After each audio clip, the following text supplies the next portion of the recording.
Hello?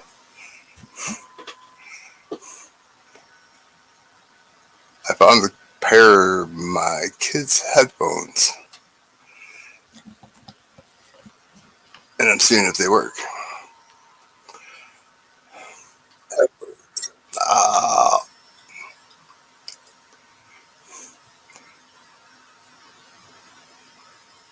they're loud, quiet. Hey, Coin Dude.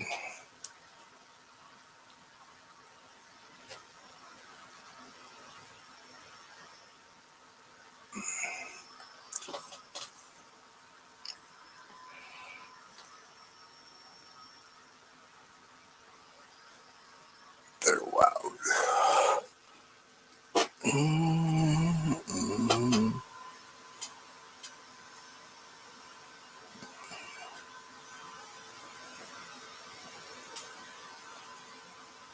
Still loud?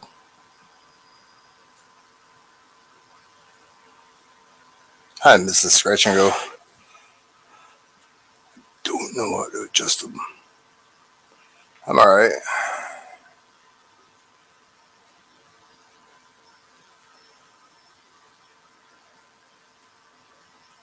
Hey, sounds good now. Cool.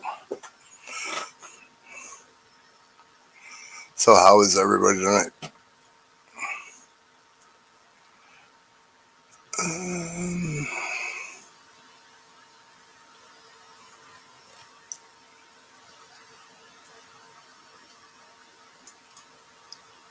let's do this.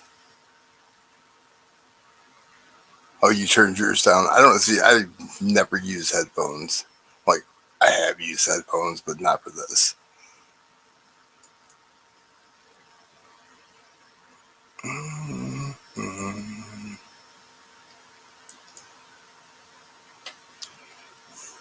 I'll just have to watch for creepers.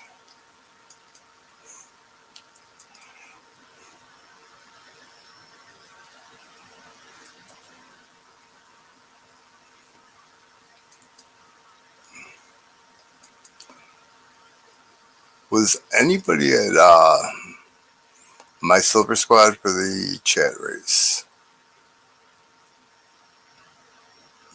Because I missed it. I think that might be the wrong one. Don't follow that link.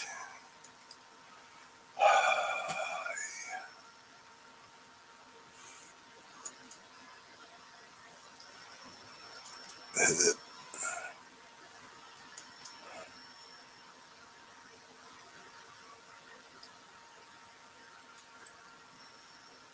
Um, it's going great up until a couple hours ago, an hour ago.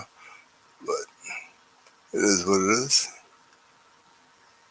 Please pin message. There we go.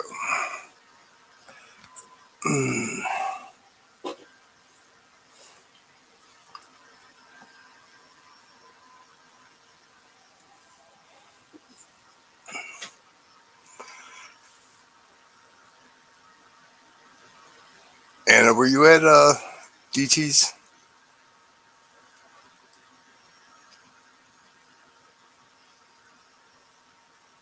I tried to see who won the chat race and like the donation race. I know Great Scott won a couple of races tonight over there. It's Great Scott. Scott's still here. Mm-hmm.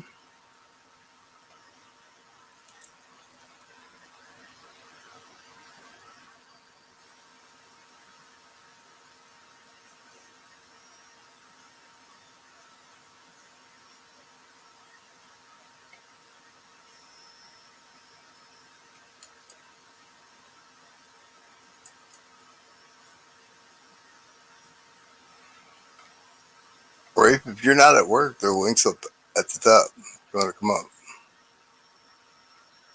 Whoever actually, if you feel like coming up, uh, try some new things out. You guys know how to operate the 3M Velcro thingies? I think they're Velcro. I feel so stupid.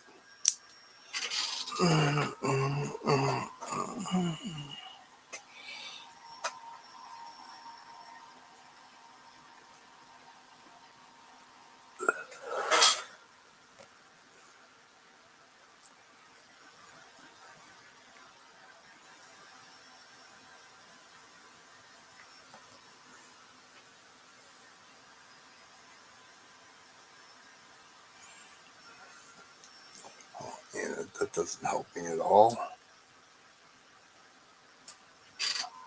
Being sarcastic at it. You got to get to know me. I'm a sarcastic person. You can tell me to shut the fuck up if you want to. I don't care. I have a shirt that says sarcasm is the way I hug.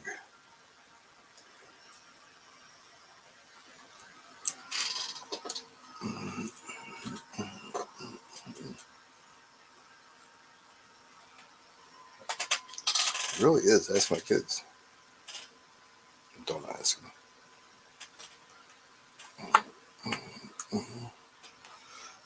Um, hmm.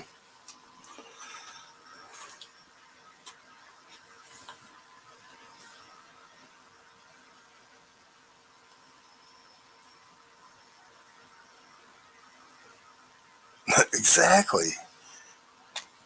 It's like Frank's Red Hot. Put that shit on everything.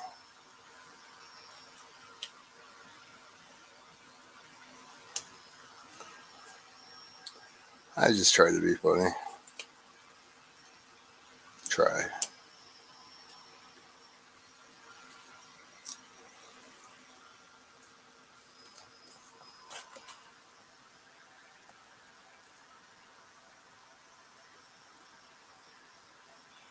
Oh, really? Awesome. I imagine you sold out too, right? EVG rocks.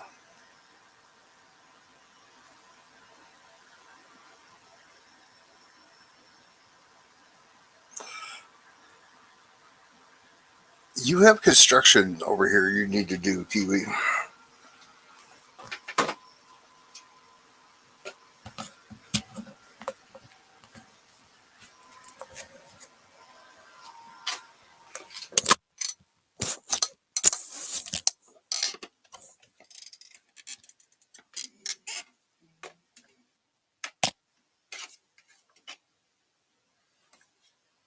How you doing, Kiwi? I like calling you Kiwi.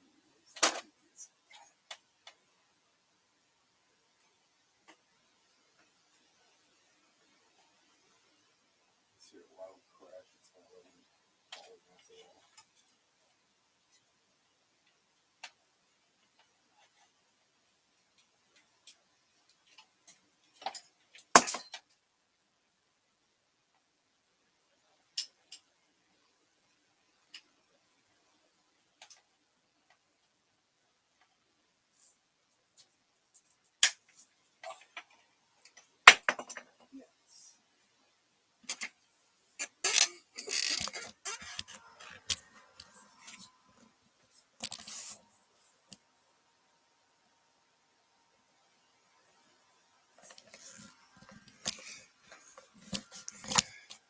Yeah, I got so many tests this week.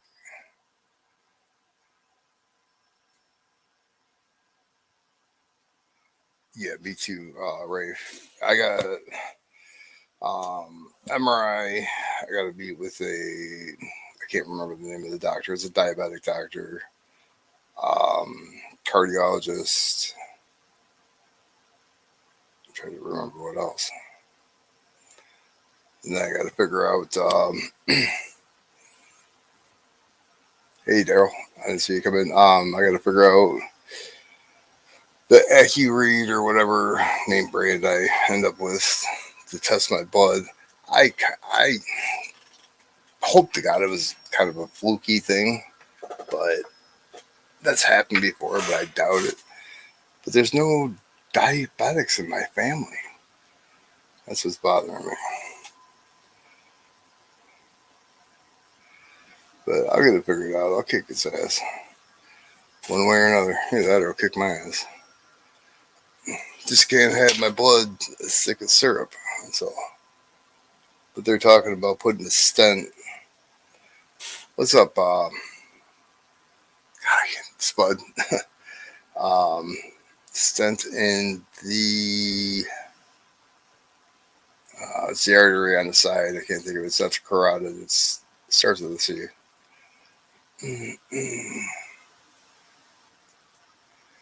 So that's something I don't want, but it is what it is.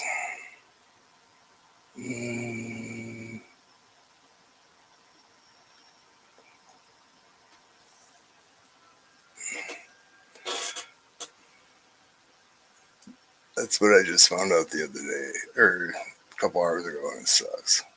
My brother called me.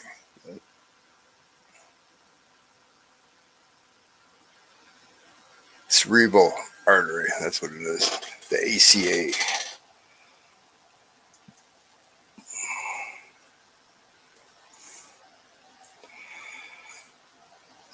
But if it helps the blood flow, let's do it. That's all I gotta say.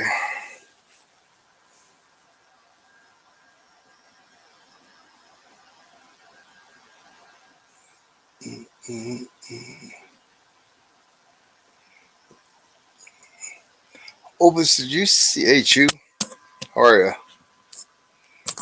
Did you see who won the Jimmy Snow Dog? Um, it's not gonna help. I promise. All the natural sugars in pineapple would probably mess me up pretty good. The chat race over at DT's.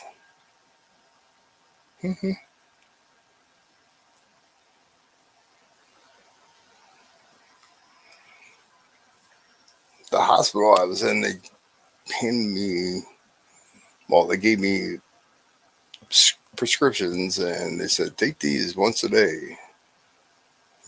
And say to check my blood sugar or nothing.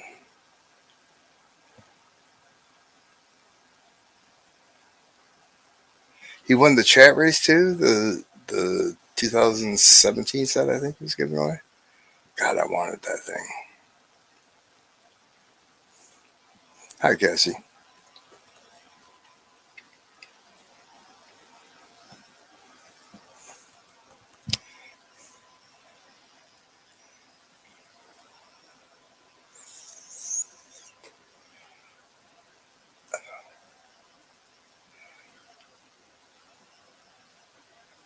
Oh, not the super chat race.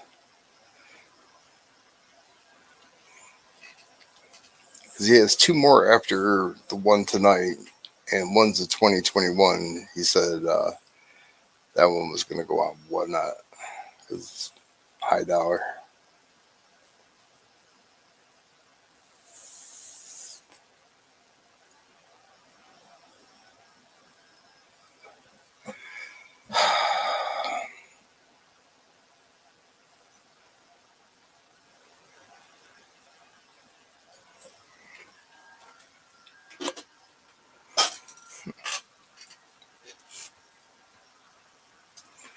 Rafe, are you working?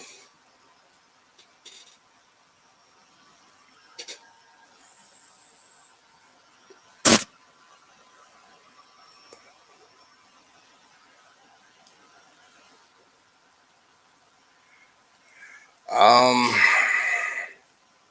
right now I'm kind of tied up, Rafe. Yeah, I can go down there and either pull them out of the bank or go to the coin store. Hey, coin stores are hard to get. They really are. I like getting calls.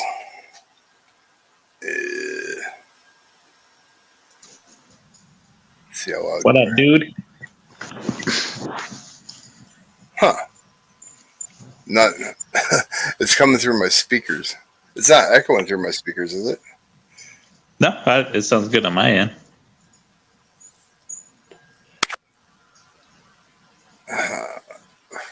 I don't change. I don't know how to. I found a set of a headset in the back bedroom. It was my kids from playing PS2 or 3 or 4 or 5 or whatever they play. I think it's And at PS10 now. I'm just yeah, joking. so I wouldn't doubt it, honestly. So I disconnected that snowball because that snowball picked up everything. I was just kind Okay. kind of curious on how this sounds. I don't sound like Oregon, like I'm landing a plane, do I? I mean, on my side it sounds alright, but I don't know on the chat side since I'm in the StreamYard now. Right. But it was sounding good when I was in chat. Okay, cool. You gonna get you any of those the new Morgans and Peace dollars? No, probably not. I don't. See, I think I'm only gonna. Well, I did the subscription because I got one of the Morgan and one of the Peace last time. Even though I was really salty about the U.S. Mint doing how they did it, I wanted them to do 90% like actual coin. I thought it'd been super cool. But I'm just gonna get, since I have two the first year, I want at least the first years of the proofs, and then that's it, and I'm done. So I'm just gonna get the two proofs, and then I'll have a Morgan and a Peace regular, and that's it. Now, see, that's something I would invest in. Probably like aftermarket. Well, not aftermarket, but somebody else selling it or running a race on it. The proofs, I like the proofs, but I don't even own any of the like 2021s or anything like that. They didn't interest me. Yeah. I mean, like the Carson Cities were technically privy marks. They weren't stamped Carson. Yeah. Exactly. Yeah, that's the one I have. I have the Carson City and I have the Peace Dollar one. Like I said, they had an opportunity, something super great, and they just opted out to do the cheapest whatever possible. But with the privy marks, yes, but with the material, since 2019 they've been using 3/9 for quarters. Yeah. And half dollars in those sets. So it's like, why not use 3/9 for the dollars? I mean, 90% would have been cool. You know, blast from the past, I guess. So I don't know. I do like the proof idea. I was kind of upset that they didn't do it the first year. Oh yeah. Mm-hmm. Or the second year. Hey, Ike's girl. Hi, Ike's. I gotta get to my computer so I can see everyone. The U.S. Mint is awful compared to Canada or any of the other mints. I mean, they just... I know, isn't it crazy? Like, all the stuff that they put out and then the stuff we put out is just like, yeah. I mean, sometimes they'll have some things I'm like, wow, but the only time I've ever bought from the U.S. Mint is first time was just that Morgan and Peace dollar. It's the only time I've ever bought from them. That's the only time I've ever bought from anyone other than people on YouTube. Okay, like a mint itself. Yeah, I've never bought from a mint or anything. So that was the first time I ever bought from a mint. I'm kind of an eBay hoe. Right. I do like my eBay. If you got the right seller, I mean, if you know the eBay is good for me just because like I do like a lot of like I spend like hours on there like looking at all the reviews on one person, seeing all their past sales or ratings and all that stuff. It works out. Yeah. Well, like I said, what was your trusted person? Cassie put a message in chat. She said, "Read her chat," and then she said, "I'm Frisco's mom." LOL. Frisco's mom. Can you see chat or no? Or can you see the screen? Well, let me see if I can. I put it up on the screen. Oh, okay.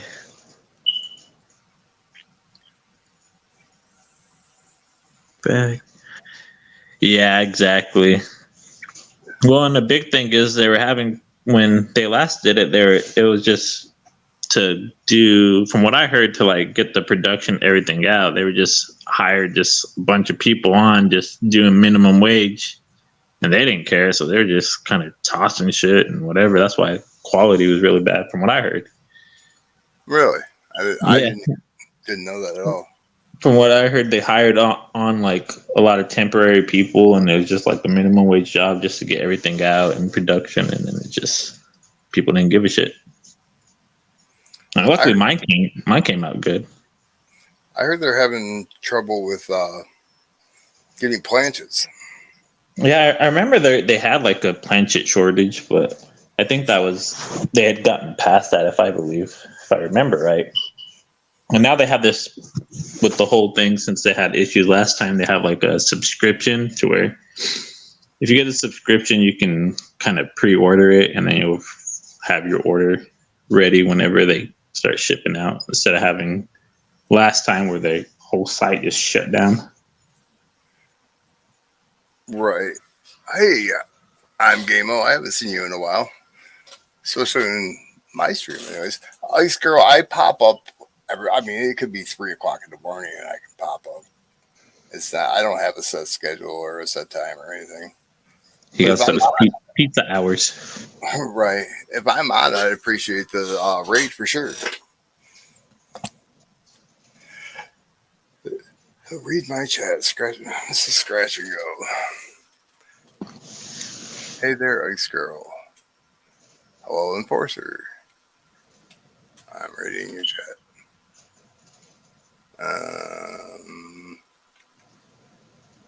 All you're doing is saying hi. Read my chat. Okay.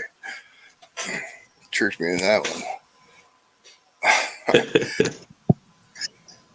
But have they? Yeah, I'm excited about EVG. Huh?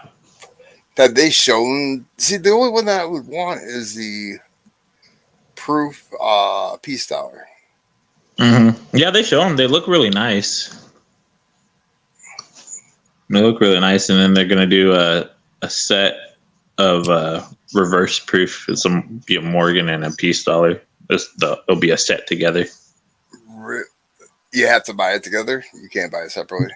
No, it comes together. It's like it comes in like its own box and everything. It's because the proofs, the actual proofs, you can buy them separately, but the reverse proofs comes in as a Morgan and peace dollar set. Oh, really? Huh. So it's both coins reverse proof. Is what you're saying? Okay. Mm-hmm. Yeah. So they have like the reverse proof set where it's just both of them, and they're both reverse proof set, and then they have just regular proofs that you can buy separately. And what are they trying to get out of that reverse proof? The reverse proof set is like 179, I think. Really? Yeah, for the 2 reverse proofs, and then for the regular proofs, I think they're $80. Wow. Huh. Yeah. But you got to be part of the. No, I think if you do the subscription, then you can for sure have a set put aside for you. That's what I got. Or you can just do it like last time and just hop on there and hope they don't run out of supplies when they drop. That goes so quickly. I mean, it was crazy. I had to when I got mine, I had to like put in my information like 5 times because it kept on kicking me out. And I was like, this is the last time. Then I give up because the last one I was trying to get was the peace dollar. And then the last time I tried, I got it. And I was like, all right. Did they do 2022? No, they didn't. I think that's when they had a really big planchet shortage. Gotcha. And to where there was like no way they could do it. And then they were trying to they didn't want to go through the same issue they went through with the whole site crashing and stuff. So they opted out of it, I guess, to improve, and we'll see. That's what I heard. Somebody new took over and redesigned the site where you're able to get, put your order in without being bounced up, because that's what they were doing with the bags of quarters and the rolls of quarters. Mm-hmm. They went kind of quick too. Well, the S's went kind of quick. The P and D, they were still stragglers. Yeah. That's what I don't understand either. And Sunshine Mint is the one that supplies the planchets for the U.S. government. Mm-hmm. So, I can't answer for them. I really can't. Yeah. Who knows? Our government. Right. No, Probably not. They probably don't know. That's the sad thing. You know, but like I was saying, I'd love to have our mint do what Canada does, or the Perth mint, Yeah, or you know. exactly. Especially the Perth Mint. Whew. Perth Mint does awesome job. Well, I get emails from Royal Canadian Mint, Mhm. and they got kick ass shit coming out. That's like the Mounties. They got a Mountie coin, and I don't know. Oh, that's neat. Yeah, I like that kind of stuff, but I live 5 minutes from Canada, so we kind of see different things over here. I'm on the U.S. website.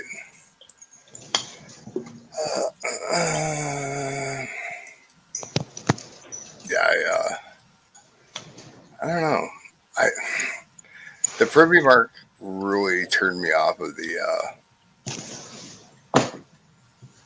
um, the Morgans. It really Yeah, did. and not only that, but like it looks like it just looks like they like I don't know, like counterfeited it on. Like it looks weird, like the actual Privy Mark. Yeah, it's not an actual Privy Mark. It looks like they just like added a piece of metal with the CC or the Exactly. you know. Yeah, exactly. So how much is a subscription? As far as I know, it's free. It's just you have to like once it drops, like they're gonna charge you like right away.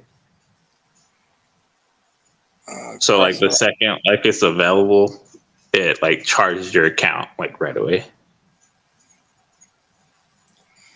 and then you this can. subscription price breakdown is approximately $185 per subscription. hmm So that's the price for the set. So once you like once it comes live, like the second it comes live, they're gonna charge you right away Right. or whatever you got, no matter what you have in your account. Like they're gonna take it out. Has the right account on there, I guess, right? My um, credit card expired for, hey, Shelby, for all my subscriptions, all these channels. And it's like, Oh I, yeah, I'm in DTs and I'm not, a member of a thing. I'm like, what's going on? And I checked and I had to change bank cards. I'm like, oops. yeah, that sucks when that happens too. And I know that's what people were worried about because last time, like, I know people had lost their card and for like their subs when they bought them or were gonna buy them, and they tried to put in their information and it didn't work out and stuff like that for the U.S. Mint. Just the YouTube community. How much money does the U.S. Mint make? I mean, I know, I like know, right? Just imagine, man. when these drop, usually Son of the Silver Stacker or Coin Crew will go live, and they'll be sitting there counting how many items have been sold and refreshing, and everybody's trying to get them, and they have like 250 people in chat trying to get things, and it's like, Yeah, okay, that's a lot of cabbage, exactly. And you think they would work harder to put better stuff out, but I don't know. Our mint doesn't care as much, you know. Yeah, I agree.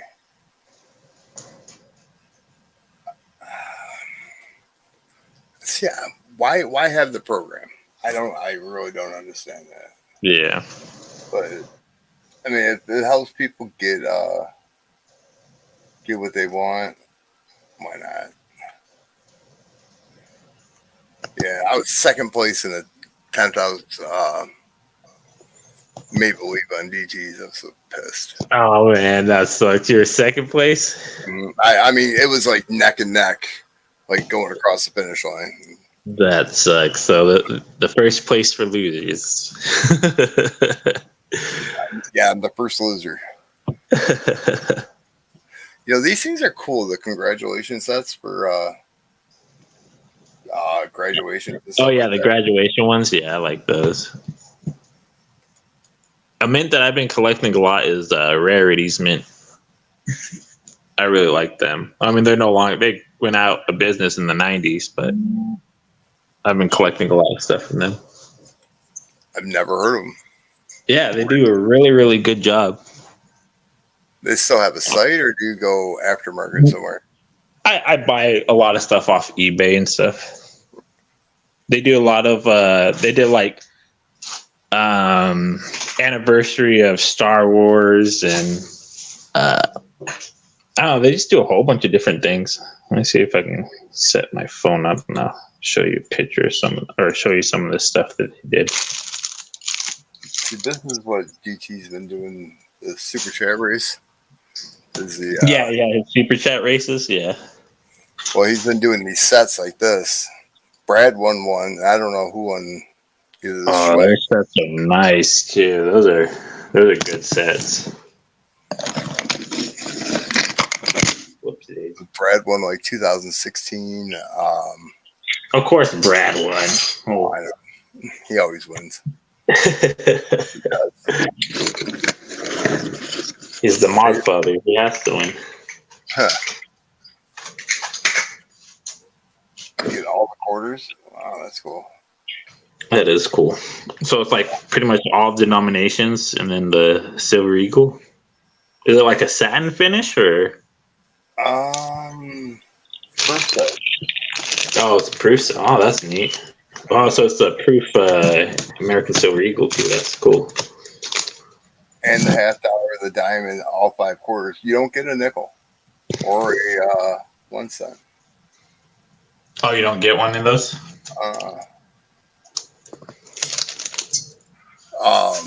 Late night with Bull on Mama T's, he had a 1 cent. I don't know what year it was, but it had a holographic reverse proof. I mean, there was like 5 or 6 different ones. It was really cool. That sounds cool. I only wanted $30 for it. Were you able to pull that mint up? They need to change that Roosevelt dime. They need to do something with that. Oh, the dime? Yes. It's been like that for a while. I don't have their site, but I have their products I can show. Okay. Hey, Conrad, how you doing? Sorry, I was like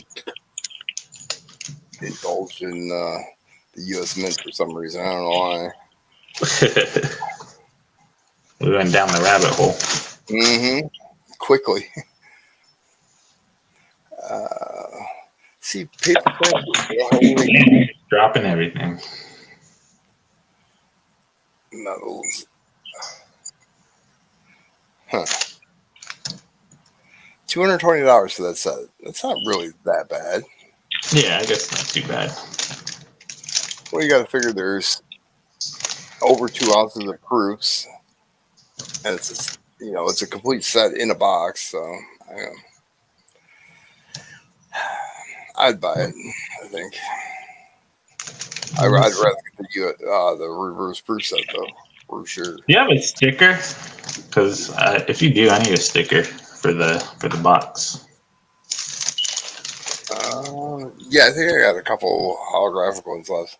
I ordered 50 of them, and some reason I got 25. I was like, okay, it's like magnets too. I got magnets. I got 50 magnets, but oh really?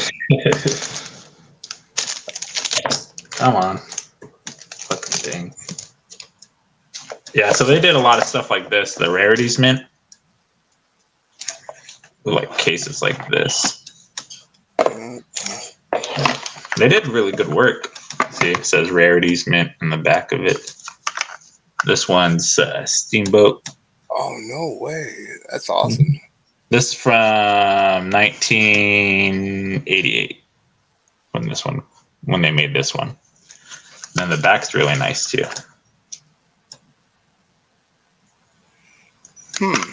Yeah. Is that the only one you have?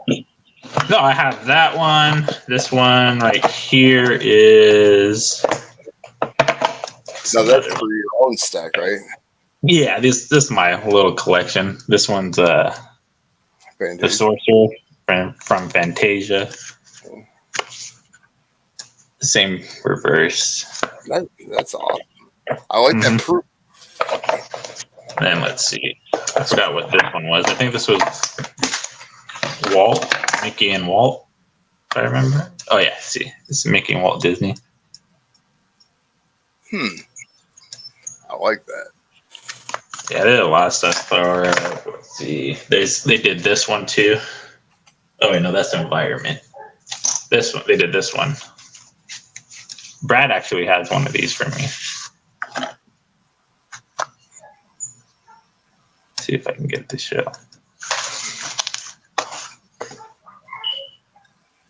Bugs Bunny. What up, Doc? That's awesome. I like that proof, definitely.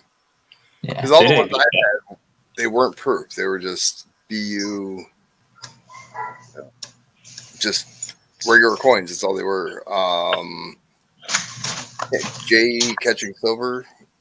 She got both, actually. Z Rich, yee. What up, Z Rich? I should probably pull up, turn on my computer so I can see chat. Josh says, run race. I don't know about that. I like these are mine. It's show and tell time right now. I'm sick of it. Selling all my high-end stuff. Sell all your high-end stuff and go buy gold. Fractional gold. But you didn't hear it from me. I'm not a financial advisor. But that's what I would do. Personally.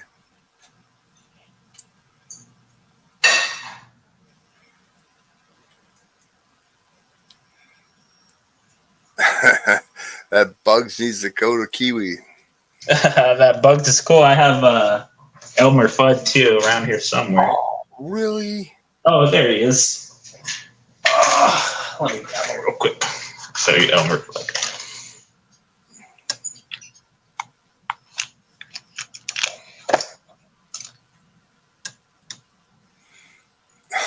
Quazy Wabbit. Oh. That's awesome. Yeah. But Rarities Mint did a great job. They're no, as far as I remember, they went out of business in the 90s. But like I said, they did awesome work. Like this is another one. Where is it at? See, Rich, he's not selling it. This is his personal. Yeah, this is the Fantasia one. They have like a whole Fantasia series. This one is. I have 3 of them. I just don't know where I put them. Comes with the. I like this one too. The one with the with him with his hands up, the first one that you showed. Oh wow, that's cool. Yeah, it's really nice. That's awesome. The year I was born. Shut up. Year I was born, 1990. I'm like, all right. Meg calls coins and things that are minted in 78 vintage. So I was born 71, so I must be either a dinosaur or an antique, one or the other. I've heard legends of this 1970s you speak of. I'll tell you what, the 80s was very, very fun. Oh, I bet. The 90s were all right. Yeah, it depends on who you're hanging out with, but yeah. Yeah. I mean, I was a child in the 90s, so. Right. Yeah, you hit 10 2000, so. Yeah. Well, technically, I barely hit 10 because I was born December of 90, so. Dude, I graduated a year before you were born. That's awesome. Ray, if you need my 2012 Dragon Trade. I hear you. He was trying to make a trade. He's trying to tempt me with that dragon.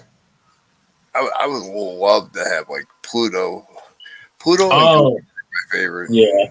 So Rarities Mint have this one. They have a whole bunch of series. They have the Round the World series, and it's like a 7-coin one. You can get it in like a big old like case, but I think there's 7 coins, and it's like one has on the back of it has Peter Pan, Pinocchio, Goofy, Mickey, and all them, and there's a world, and they're all holding hands around the world.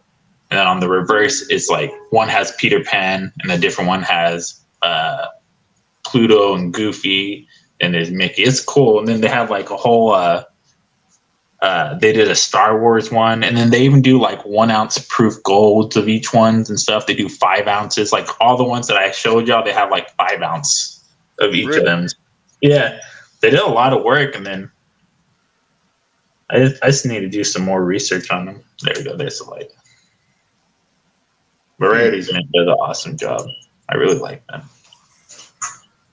I don't know who this is. This is Environment. They went out. I couldn't find that much on them. That's Catwoman. That's the one with Michael Keaton. Okay. Batman Return. The back of it's awesome though. Pretty cool, Cowboy. How are you? That's Batman. Gotham. Rafe's trying to change the conversation. Trade Elmer Fudd.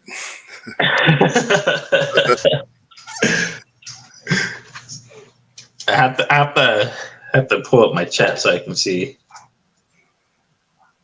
But they're cool. They have like, and then the Looney Tune ones, they have like Taz and all of them and stuff. But I can't find any of those ones. And then when I do find them, they're like $100 and something. I'm like, nah. What are those run you, if you don't mind me asking? These ones so let's see. Elmer Fudd, I wanted an auction for 45, and then this one I wanted an auction for like, I think like $51. So it's not expensive. Same with these. I forgot which one. The last one I got, the Walt and Mickey. I got that one for like 48 shipped. In that book, really? Wow, that's cheap. Yeah, that's why I like eBay, because I can usually find good places. I just stick with the people who I've been buying with for like years now.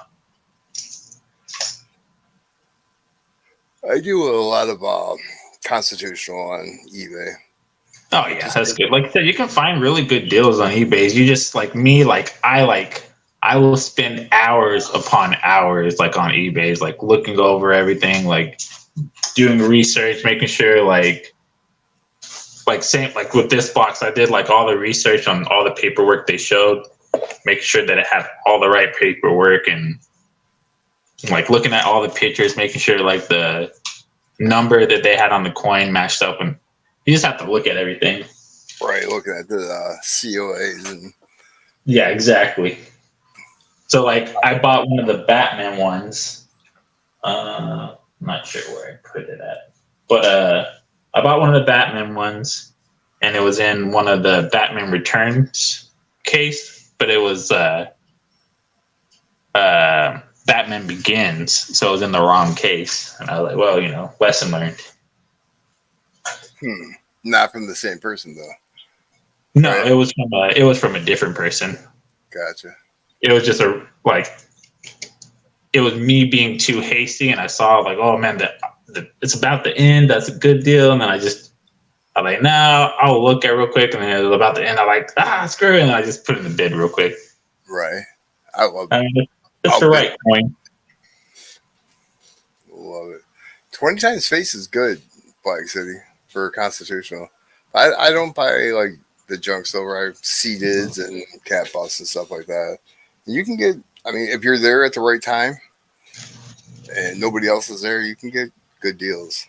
Mm-hmm. Z Rich, I got just like 4 things I think that I was going to put up for a race, but I was going to make it interesting though. Did I ever show you what I got from EVG? Or one of the things? Bro, these cost me a lot, but I don't regret it. I don't regret it at all. Let's see if I can switch the lighting to something better. It's a tiger. That is awesome. It's an Amur tiger. This thing's huge. It's 5 ounces. Yeah, it's like a book. Yeah, 25 kopecks. Got that one, and then I got this one. Take care, Ice Girl. No, I don't have any Morgans. Um, wow. PF69. Yep. Oh, sorry. See, I've never seen Russian coins like that, like Yeah, slabbed and done like that. That's awesome. Mr. KGB himself. Yeah, I'm excited about his stream tomorrow. Is he gonna run late like he normally does? Probably. He usually goes on like 11 my time. 11 your time? Like 11 Yeah. at night your time? Yeah. So So that's it's 11. So for example, it's 11 o'clock right now. so what is it? 2 a.m. 2:30? Yeah. And Mr. KGB's a night owl. Oh, absolutely. Well, he was out in Wisconsin as well. I mean, he was Yeah. always up. Seemed like pop up stream at like 3 o'clock in the morning. It's like, oh, should go to bed, but yeah, I like EBG. He's He cracks me up, especially his giveaways. Oh, it's good. Blow out your eardrum. Screaming into the freaking mic. It's like, ah. He talks really quiet, then he gets really Like, and it's time to know. It's time to wake up. Yeah, the last time I was in there, I gave somebody, phenotypical.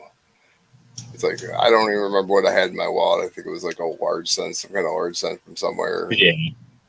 It was, we were going against each other. And I went in the next time he streamed, I'm like, just give it to Vino. I don't know. Kiwi used to go into EVG's auctions, and he would murder me, bro. I'd see something I like, and then Kiwi would just murder me in the auction, bury me. That's the first time I ever met Kiwi.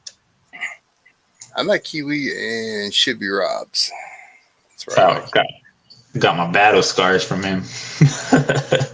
The ladies in there, dude, they kick your ass. They don't mess around at all. It didn't go good. What kind of surgery did you have? Don't tell me this, please. My surgeon's talking about my next operation coming up. Well, what kind of surgery, Cole Cowboy?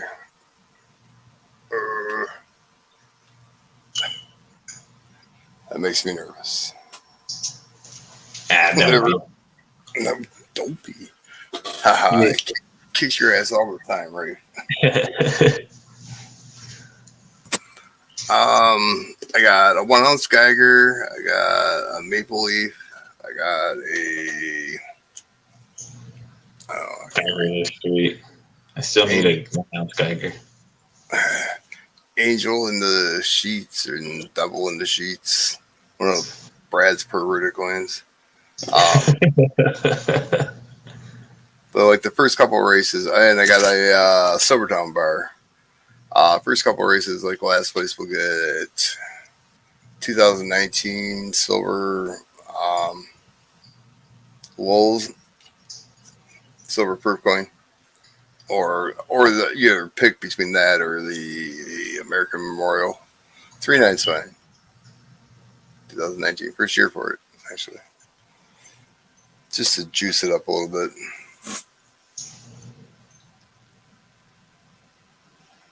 Oh, absolutely. I have them in my safe.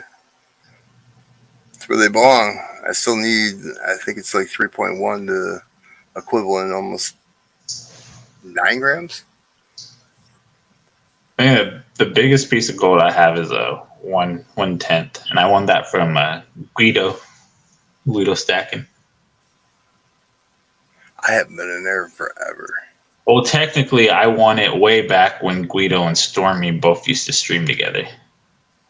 Wow. That was a long time ago. Yeah, and it was like because Guido does guess how many pastas are in there, and then I got in there at like the very last minute, and I was like, oh shit! I was like, screw it! I was like 234. It was the winning number was 235, Oh, so I won. nice. Yeah, no one guessed it, and I got 1/10 somewhere in here. Who knows? Open in your box. Look at that. Somewhere in the treasure box. Oh, there it is. There it is. A little 1/10. 2017. Nice. Got the old Eagles on the back. I like that. Yeah. I have a bunch of nuggets from Z Rich, and I say, "Hey, hillbilly," and I still have that 7.2 gram from Andrew's Northwest Coins. Oh, okay. No, the rich. I've tried to win sometimes when you've gone up there and raced for them and done auctions for them. I've always gotten smoked every time. Hey, what up, hillbilly? You guys ever seen Gold and silver from Brilliant.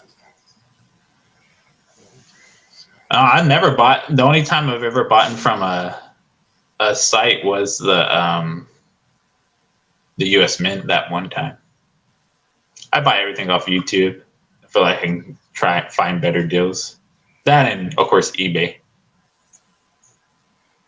Like my SD Bullion,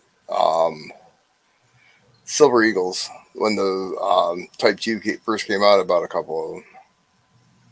But that was it. I didn't get it from the U.S. Mint. I buy a lot of stuff from a coin shop. It's like I don't have to deal with waiting for it. It's like I have it right here. And sometimes I get it a little bit cheaper than I do on YouTube. But I spend a lot of money on YouTube too. So yeah, me too. Yeah. It's not that I deprive everybody on YouTube. Trust me. I wish there was more people doing coin roll hunts. I miss coin roll or coin hunting. All them. You know who I miss? I miss Bill. Who? Bill. Bill. I always forget. I don't see how I can't always forget his name. He would always do the stream because you remember Dave and Susie, right, from Silver Giveaways? Yeah. And he was always in their chat, and then he would do his coin row hunts, and then he would do the questions from the Red Book.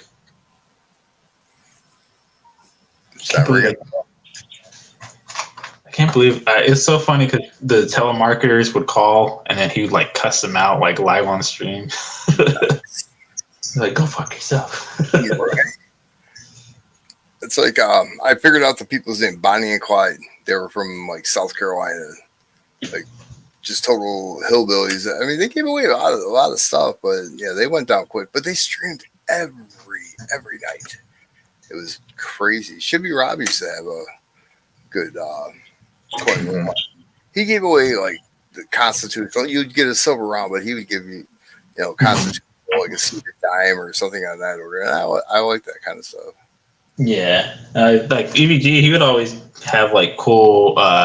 He'd use his Crown Royal bag, and you'd get some cool stuff too. Mm-hmm. I got a lot. And he always have like cool rounds that you never see and stuff. I remember I won I have it somewhere here. It's a wedge tail eagle. Oh, here it is. That's what I won from him from one of my bag pulls. Nice. 2018. Yeah. I actually won this in 2018. Yeah, I won the Ann Stokes 5 ounce from him. Oh, yeah, you did win that. I remember that.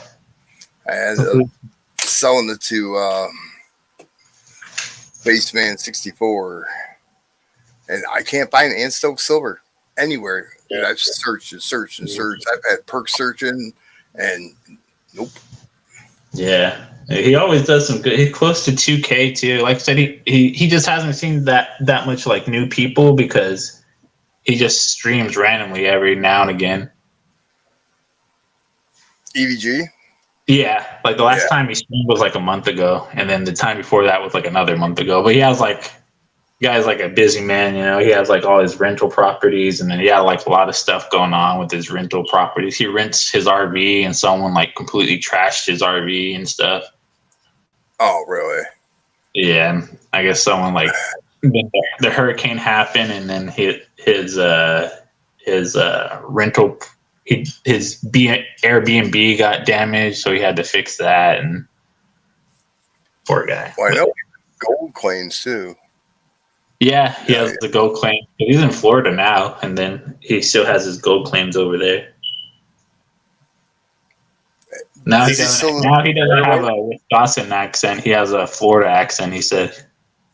Yeah, right. He's like, don't get this mistaken. He's like, it's no longer Wisconsin, it's Florida now. Everyone they're like, oh, where are you from? He's like, can you not tell by accent? I am from Florida. Yeah, Cracks me up. yeah. I'm trying to find. I should have probably pulled it up beforehand. Huh? A race. Oh, I know how to do it. It's been one of those days. We're gonna have to call and wake up Brad. No, he's probably working. Gypsy and Brad are probably working. Yeah. They work Yeah, a lot. Kiwi, he is good. He was asking me last time. He was asking me about you, Kiwi. Nobody asks about Kiwi. I've been able to win a lot more auctions though since I haven't seen you over there. Man, Kiwi got some nice stuff over there, especially those Balboas. He got a few nice Balboas. Not as nice as this Balboa though. Nice. I won that from Saca Plata. One of his end of month giveaways. He has a lot of nice stuff. He does. He does. He really does. And it really doesn't go that high, really. Yeah, like it's high end stuff, but it doesn't go for high end prices. Like you still have to pay on it, but you're not paying. Like you're getting well worth your money. You know. Sure. Yeah, I like going over there. I like hanging out over there. Yeah, it cracked me up too. But That's funny. he changed up the bingo balls or whatever he uses.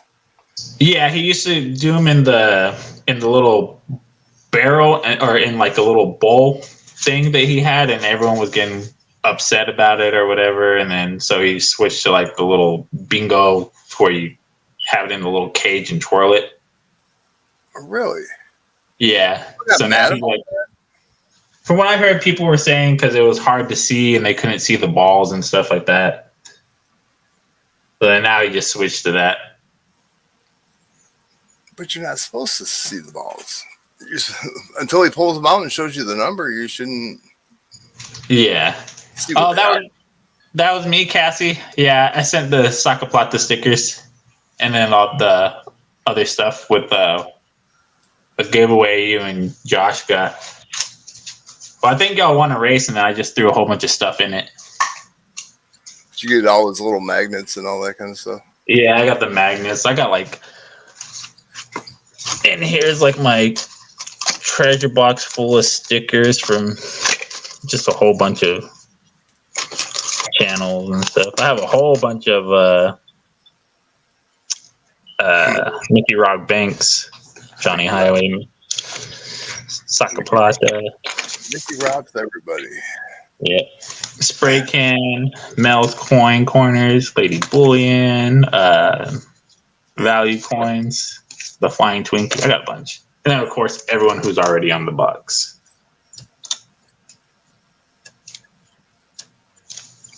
Only if you're out in public there, hillbilly. You get caught peeing in public, you get put on the sex offender here. Oh, dang. Yep. Well, even if you're like caught behind the dumpster or whatever, yeah, get a ticket and you can go on the sex offender list. How about that? Oh, I got one of those. You don't even want to know how many stickers I have. I got a ridiculous amount of stickers. I just like, oh hey, look at this one. Some channels that don't even exist anymore. Right? Like, Silver wait, giveaways. Coinman 5000 still like he still has the channel, but I haven't seen him. There's Clever Coin, not the Clever Coin that goes to Kittles. His name was just Clever Coin. okay. Yeah, Who else? don't know who that one was.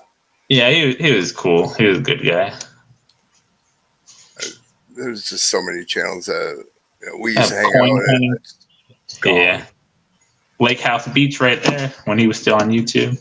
I got the old silver dragons. I even have a silver baggins somewhere. Really? Rechos, I miss Rechos. He's a good guy. Brian Hooper. Got Silver Madness. Hooper's still around. He goes into Durbins and Coin Up. Which one? Brian Hooper. Oh yeah, Brian. Yeah, I always see him. He's got a badass Morgan collection. Oh yeah, I call him Mr. Morgan. He's like, oh, I got an upgrade. Yeah. He's like blast white, awesome coin. Oh yeah, Bradley Heights. Bradley Heights does a great job too with pouring. He's a good pourer. He used to be in the Redneck. Right. Mm-hmm. Keeping Rose does a good job too. I like Manahu. Oh yeah, Monahui. He's on Instagram, dude. He had a working Pez dispenser. It was sick. That is awesome.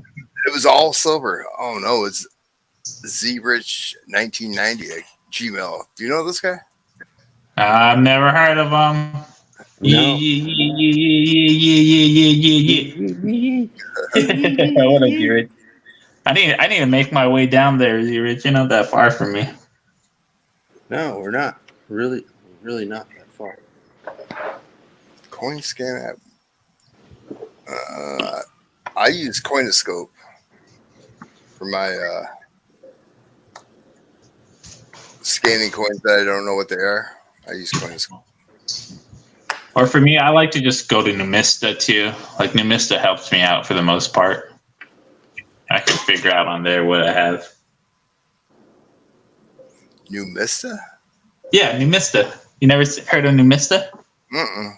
Yeah, they're a really good site. They show you the denomination, how rare the coin is, and all this other stuff. They show you around the price range and stuff like that.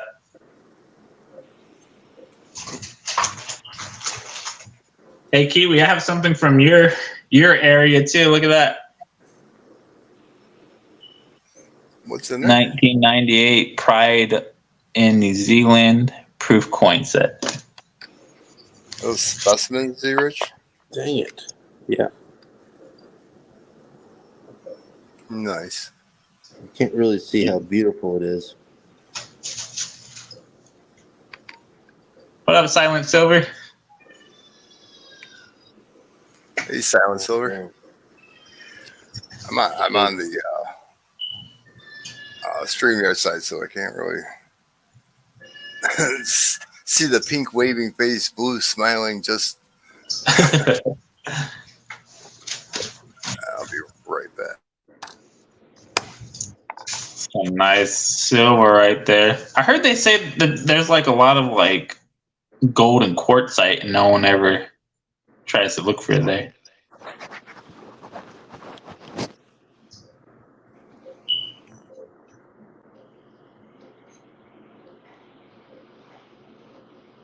Dang it. That's a nice nug. Have you ever gone out to quartzite? Oh yeah, of course. Yeah, because I heard there's like a lot of like areas you can go look out there and like and stuff, but I'll always just drive through when I go to Laughlin to go gamble. Yeah. Yeah. I was gonna see this one's 2-point-something grams. I don't know if Pizza Guy's selling anything tonight, but Well, he said he wanted to run a race right now, so probably. That one's 2.13. And if that one sells, I was going to give away this one.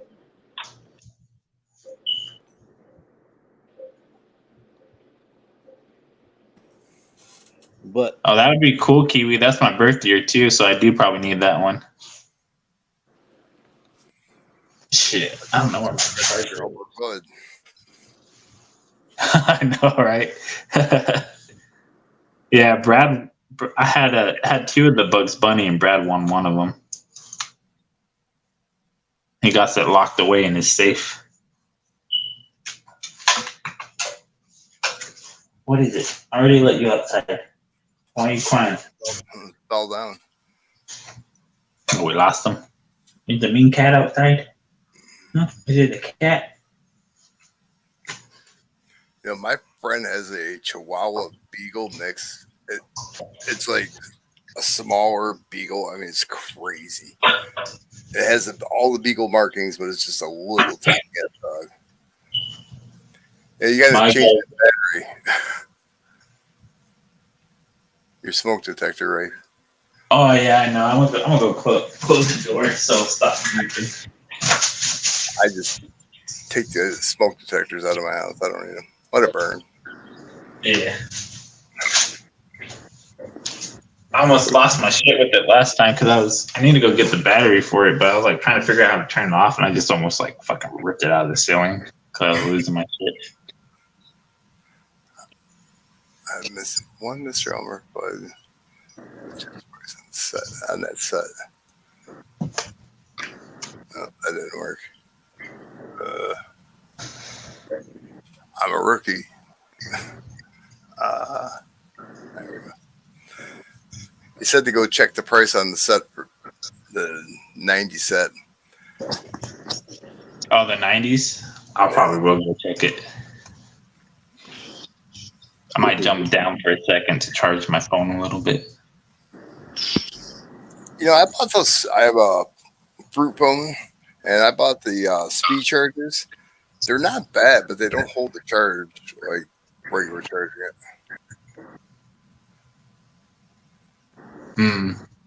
Yeah, I don't know. Every time I buy a charger, it just screws up. See, I'm not a fan of the quartz. I'd rather just have it mostly gold. No, okay. I was watching the stream last night.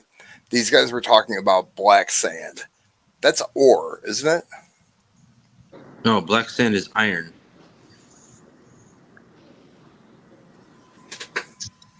Hold on, let me fix my camera. This is weird. It's like a bird. Yeah.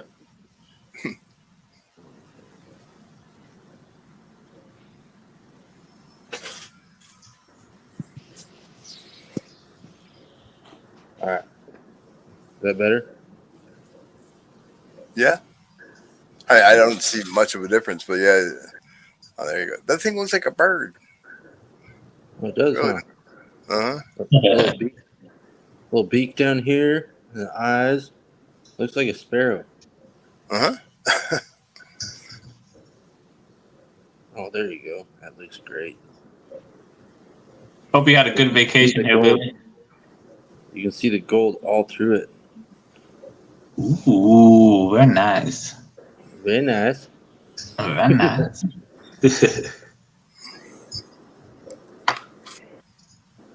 All right, before I cut out, I'm gonna jump down. I'll be right back. Go charge this phone. Probably rip that smoke alarm out the wall. Hit it with a berm. That'll work.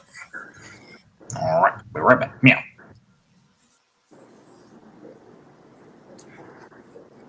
I'm reading the comments here. Hematite, magnetite. See, I thought the black mud, as they call it, was. I thought it was ore. It's magnetics, but so is iron. Yeah, it's like the black sand's pretty much iron.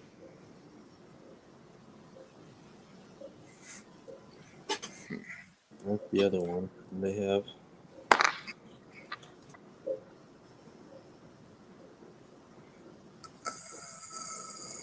Oh yeah. And that's all ore, and then you can see all that gold going through it. Ooh, that's a freaking beautiful piece.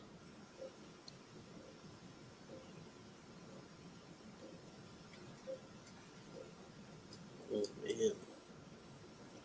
Whew.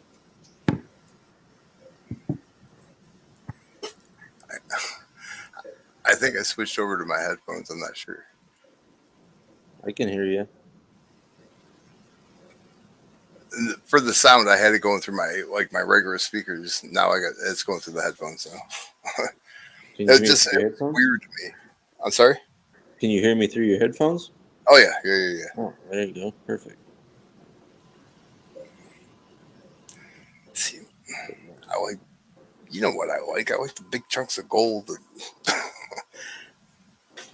Big old chunks of gold, like a gold nugget.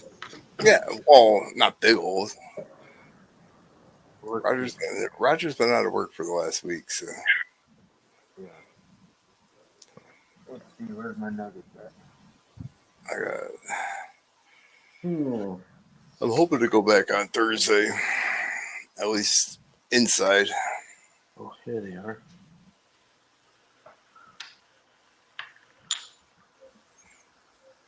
You'd have to ask Rafe on this. Yeah, I like the stuff like that. Yeah. Hey, There's the bumpers. nuggets.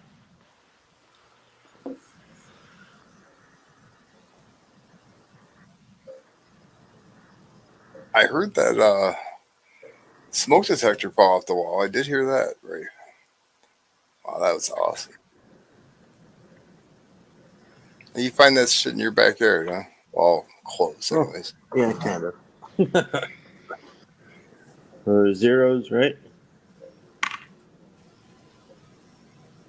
4.67. 4.61 grams. Wow. Oh, 4.6. Yeah.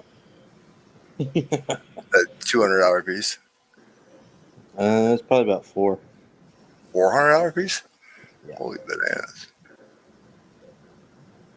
$100 a gram. Now, like some like the Alaskan gold that I got from Andrews Northwest, I put it Mm-hmm. under the scope and there was like particles of brass, I guess, brass, copper, and all kinds of shit inside it. Copper, silver. Yep. Mm-hmm. I never knew that it like had that inside it. The guy's like, melt it down and then see what it weighs after that. I'm like, why? Yeah. No. Yeah. You want like the raw gold. Like this is 100% raw. Came straight from the earth, you know. And And it has nothing in it at all. well, it has silver. It has a little bit of copper in it, so I think this is probably about 94% pure gold. But you don't want to melt this down because I'm the first person that ever touched this piece of gold. You know what I mean? Right. And it's a pure nugget. He's It's badass. 100% pure. And the one that you have, the pizza nugget, is 100%. Well, you're the second person to touch that nugget because I found that nugget. I never touched it. It's always been in the capsule that you sent to me. Well, then there you go. I'm the only person that ever touched that nugget. You know what I mean? Hmm. So if you ever touch it, you're the second one. You know, and it's just in its raw form, and it's pure. The old guy at a trade center, he was messing around with his seven. It was like 7.1, and he's what did he say? He's like, "Oh, that's only like 18 karat." I'm like, "Well, run a test on it." Yeah, You yeah, know, yeah. Mm-hmm. and well, it came back 22. Yeah. So See? Yeah. Yeah. 22% or 22 carat. I think it's 94%. straight gold, and this one is probably even closer to 24 carats because it's in the rock. What's the difference? Crazy. I mean, why would that be more pure than inside the quartz? And Well, this is where it came from, you know, and like once the earth heats up and everything, and so this came from this, you know. So once everything leaches out of this, it goes into this. so with the quartz on it, you're kind of pulling it early Yeah. before it Absolutely. matures, I guess you'd say. Mm-hmm. Yep. I got you. Exactly. Yeah, I didn't know anything about it. And so I would crush all this down, but I don't want to crush it down because this is freaking sweet just looking at it, and it's pretty much pure. You can tell the difference. I don't know if you can tell the difference here. Let's see. Get the light on it. You see how much shinier the quartz is than the nugget? Oh yeah.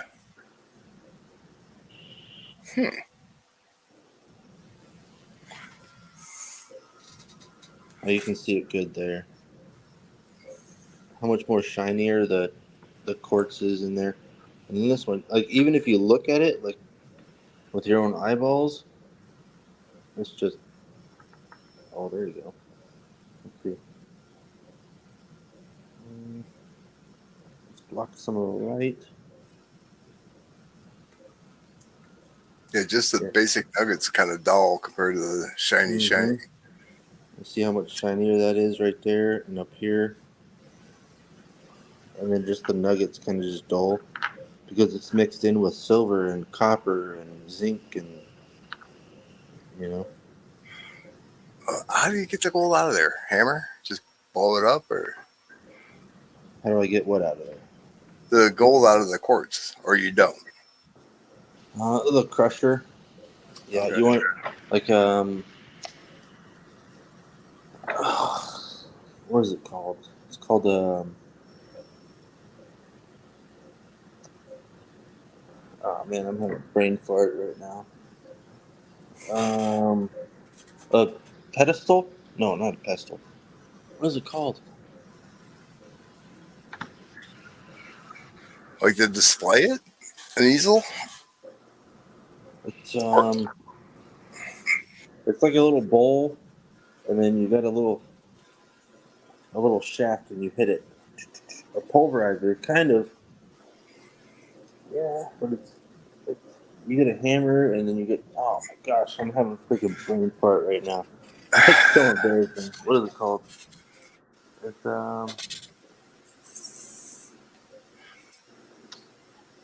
It's like a stoneware bowl, and uh, you can crush like stone and pedestal. you know I mortar I and have pestle. Ah, there it is, right there, hillbilly. That's it, right there. Mortar and pestle. Yep. Thank you, hillbilly. Yep. you talking French to me. Cool Cowboy, let me get through everything that I'm going through right now, and that'd be a good time. As long as I'm able to walk.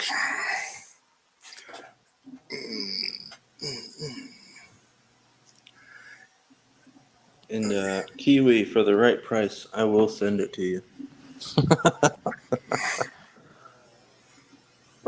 Yeah, Yeah. everything It's a has the right mortar and price on it. pestle. It's a mortar and pestle. So you just crush it down in like a little bowl. It's like a it's like a bowl, and then you have like a little thing that goes in it, and you just hit it. I know it kind of looks weird. You have a little bowl, and then you hit it. And you just hammer it. You know.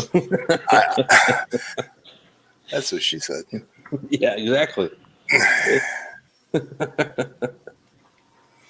I I believe I've seen one before. Like you only like tap it with the hammer to break the quartz up, and then you use your hand to grind it up to get the stuff out of there, so you're not smashing it, right? Kind No. of, but you're gonna want to put like a washcloth over it, and you just hit the heck out of it. You know? Okay. Yeah, you're gonna put like a washcloth over it, and then you just hammer the crap out of it, and then you put it all in a pan. You pan all the gold out, and you dry it up, and um, then you melt it down, and then there you go. It's pure, pretty much pure. You were using what, a whipping dish to melt it down in your driveway? I was using a torch. And a whipping dish, you had to have it in something. I Like a had it. little cup thing connected to a handle, a metal handle. I was using a crucible, No.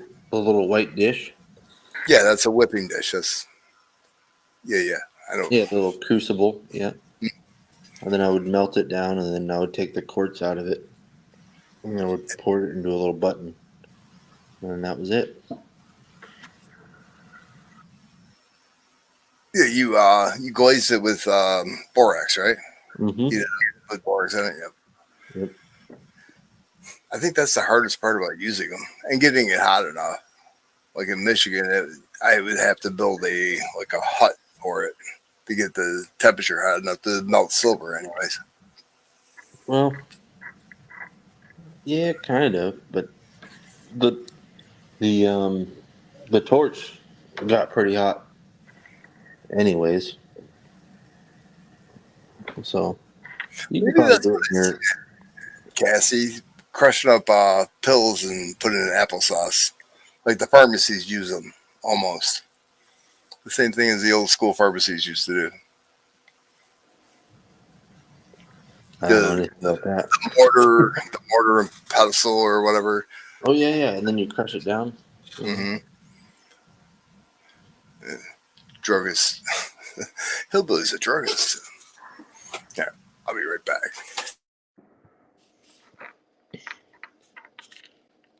Yeah, so that's just a little bit of my gold. I really like this one. This one's pretty dang sweet.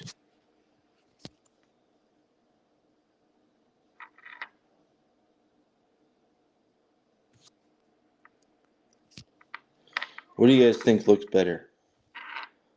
The nugget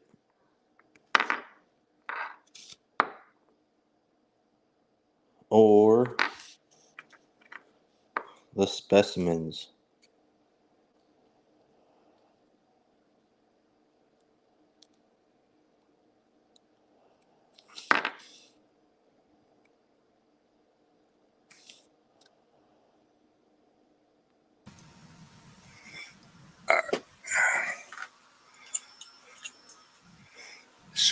Show you the difference here. You can hear me, right? Oh yeah. All right. Um,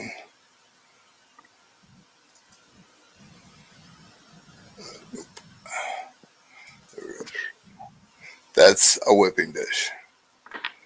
That's what you use, right? Yeah. A little crucible. Yep. No, that's a whipping dish. This is a crucible. Yeah, that's the crucible. That's oh man, It what's the other one called? goes into a furnace Mm-hmm. like, like that. Paramedic missed my vein. Was that a paintball? I was kidding. Oh, I wish. Yeah, dumbass. It's like, how can you miss my veins? It's ridiculous. Well, they call it something else too. The whipping dish? Yeah, they call it something else too. Dude, I'm having such a brain fart. I gotta work in the morning. I work tonight. It's called Crucible. Damn it. Hyperbeat.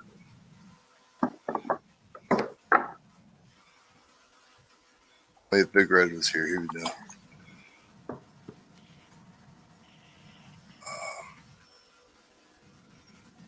Getting better in typing a little bit. Dude, I've been busting my ass trying to get myself back to normal somewhat.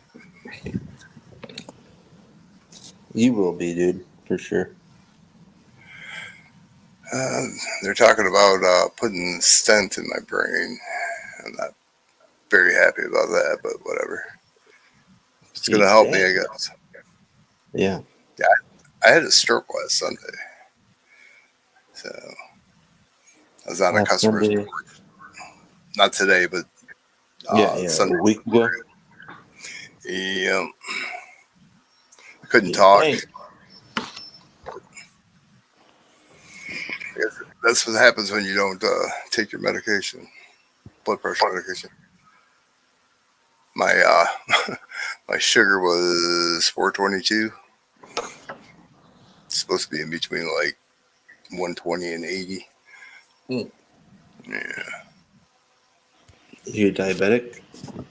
I am now. Dude, Yeah. 5 years ago, I was 275 pounds, and now I'm 195 pounds. And I was pre-diabetic 5 years ago. Now I'm diabetic, and I dropped 80 pounds. Jeez Louise, man.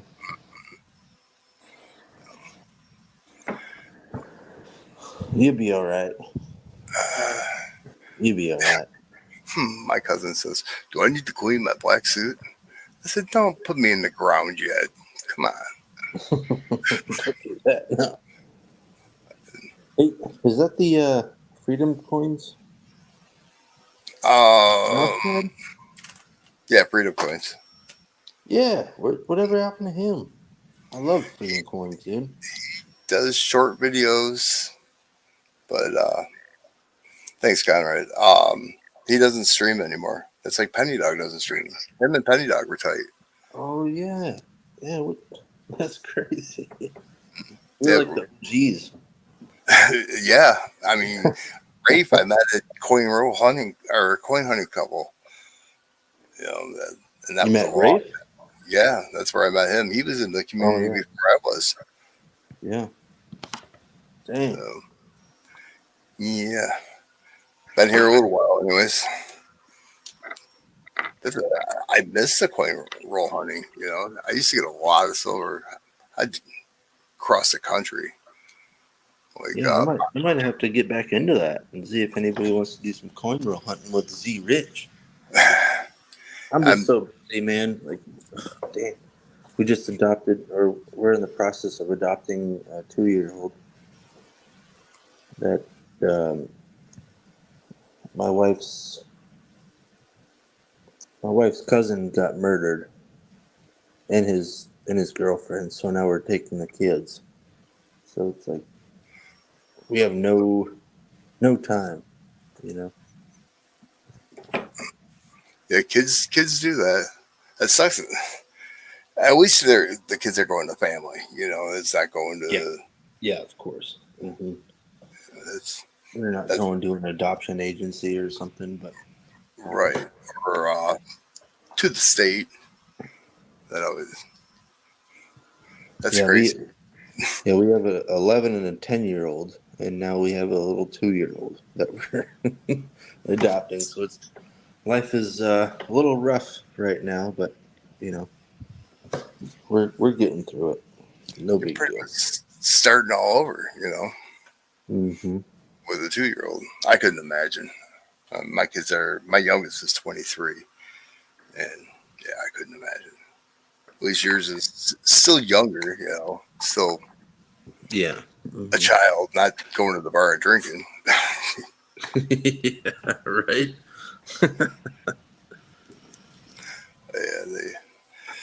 But they're good kids.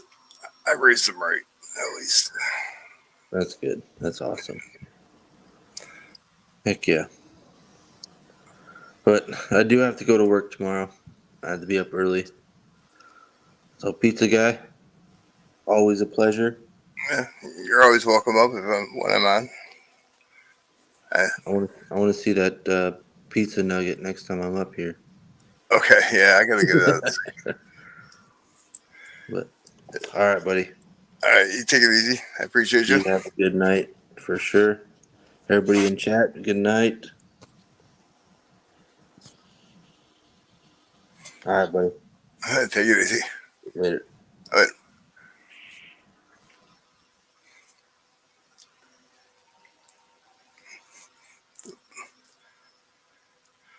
I had them. I throw up window.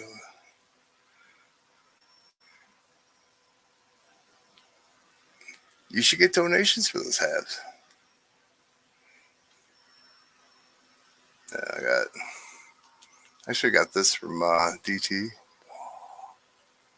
It's the devil coin. Maybe. There you go. Devil in the sheets. It's really cool. Oh, I didn't order any of those. Those things are awesome. Well, you can come up. It's pinned up on top. If you're not like in your pajamas or whatever. I don't care if you're in your pajamas or not. Oh yeah, Conrad bought some of those. Yeah, and I was thinking about how you could do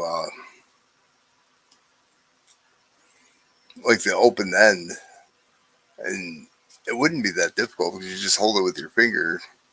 I mean, how much paper do you need at the end for it to grab onto it? Silvertown bar.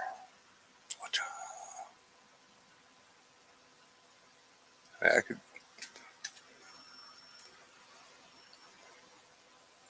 engrave on the back.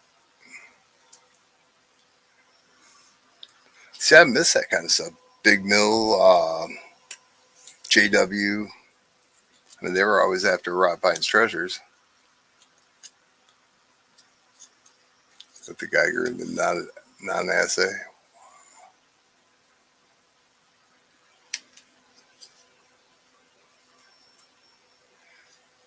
How was your trip?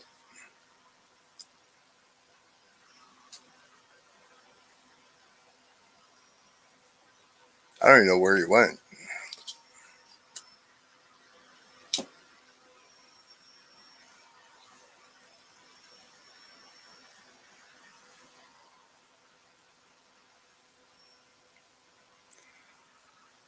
Wish you'd get nickels and one cent. Do box battles. Those are always fun.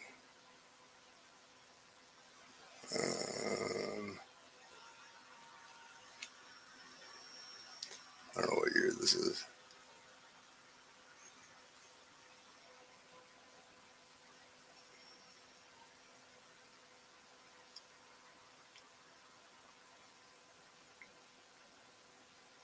Biloxi.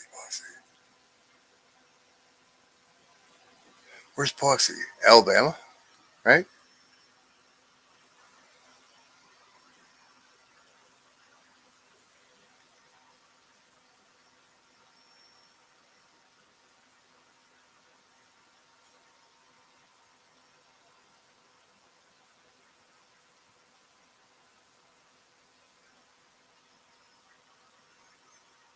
Mississippi. Damn it. I knew it was down there somewhere.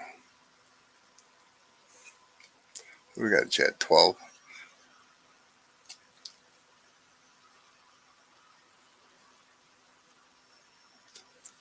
I got these. These are 3.9 spine too.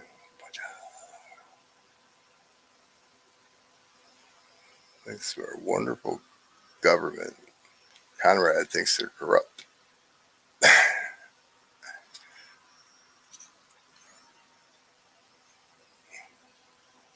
Mobile, Alabama. Oh, New Orleans too. Awesome.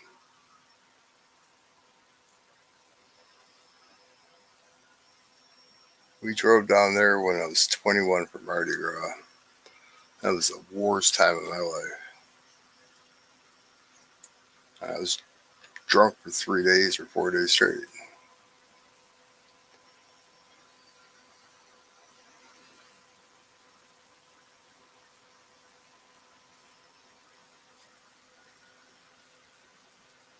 talking about, Conrad?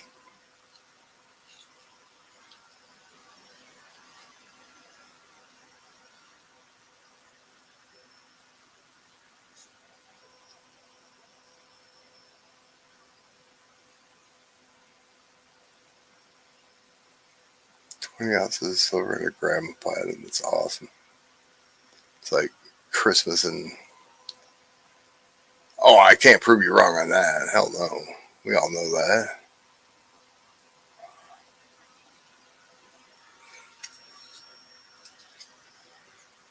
It's like Christmas in June when you got home, huh, Bill Lily?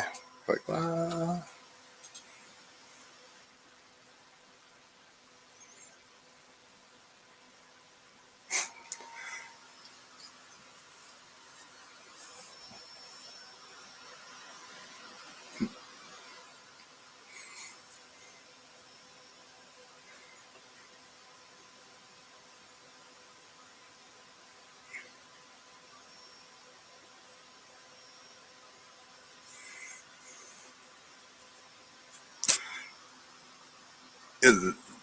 the 19s are the first year they came out with 399. Yeah, what Z Rich was saying, I know nothing about that stuff, but he has good. He's got really nice stuff. I have a pizza slice. It was like a slice of pizza. It looks really cool. See, I like this one.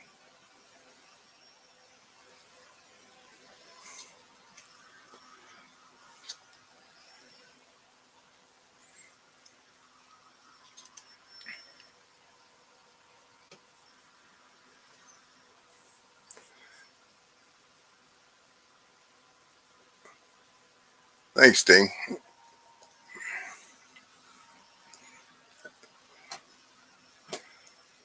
How are you? Yeah, Hillbilly, if you get boxes of pennies or 1 cent, I don't like calling them pennies, or even nickels, box battles and stuff like that. Makes it a little more interesting than just opening up rolls.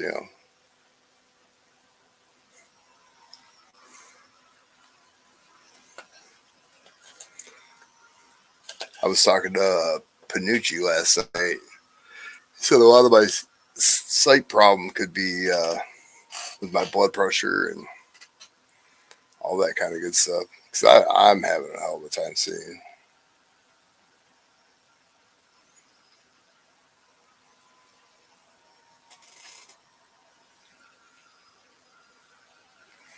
Does anybody know who won the race over at DT's? Sure, I would have got a text, but I tried to find it and I couldn't find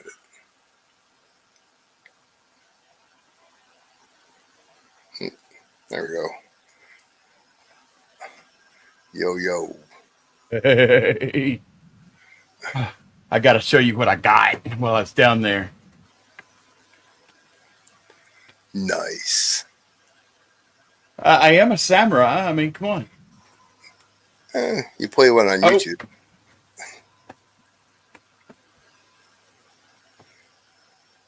There. Sorry, had to mute the other part. And picked up a beautiful set of cards, deck of cards. 24 karat gold foil. But I just think these things are beautiful. You get those from a casino? No, I actually got them from a coin shop down there.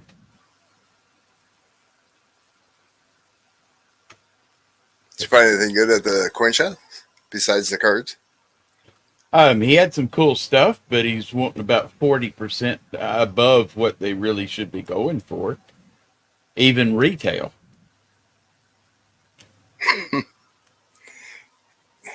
Probably wasn't a good idea to point that out to him, but You got to be honest with them, oh yeah, I got a little laser pointer. You own a cat. Yes, we do have a cat, so It's also a pretty good flashlight too. Oh yeah. Usually So, laser pointers don't second as a flashlight. right. It's got 2 buttons. But yeah, I just thought I'd say hi. I'm going to finish the burn on Rafe's box and finish up the. I've got a set of the coin roll crimpers for Conrad, but I wasn't happy with the way they turned out. So I'm going to redo them. Matter of fact, I did 3 different sets just to test out different settings. And let's see, I got one of them was supposed to be red, but it come out like pink, so I didn't like that. I'll just find someone else that likes pink color. And then a nice little antique gold set, and then a set of black. But tomorrow they're delivering the blue that I'm going to be using for his final set or for his actual set, and I'm making the case out of stone colored granite type stuff. You're making it So, out of stone? well, the filament is it's called granite, stone granite. You know, Oh, it's it's not got little actual stone. specks, right? Yeah, Okay. I'm 3D printing them, Okay. I was like, and wow, it's gonna weigh some. It's gonna have some weight to it if you're using granite to put those things yeah, in. and I even have a set of white that I had already printed that are in really good shape, but I want those. So he don't get those. I'll make you a new one. So all you need is like about a half inch, 3/4 inch of the coin roll to twist it, right? Exactly.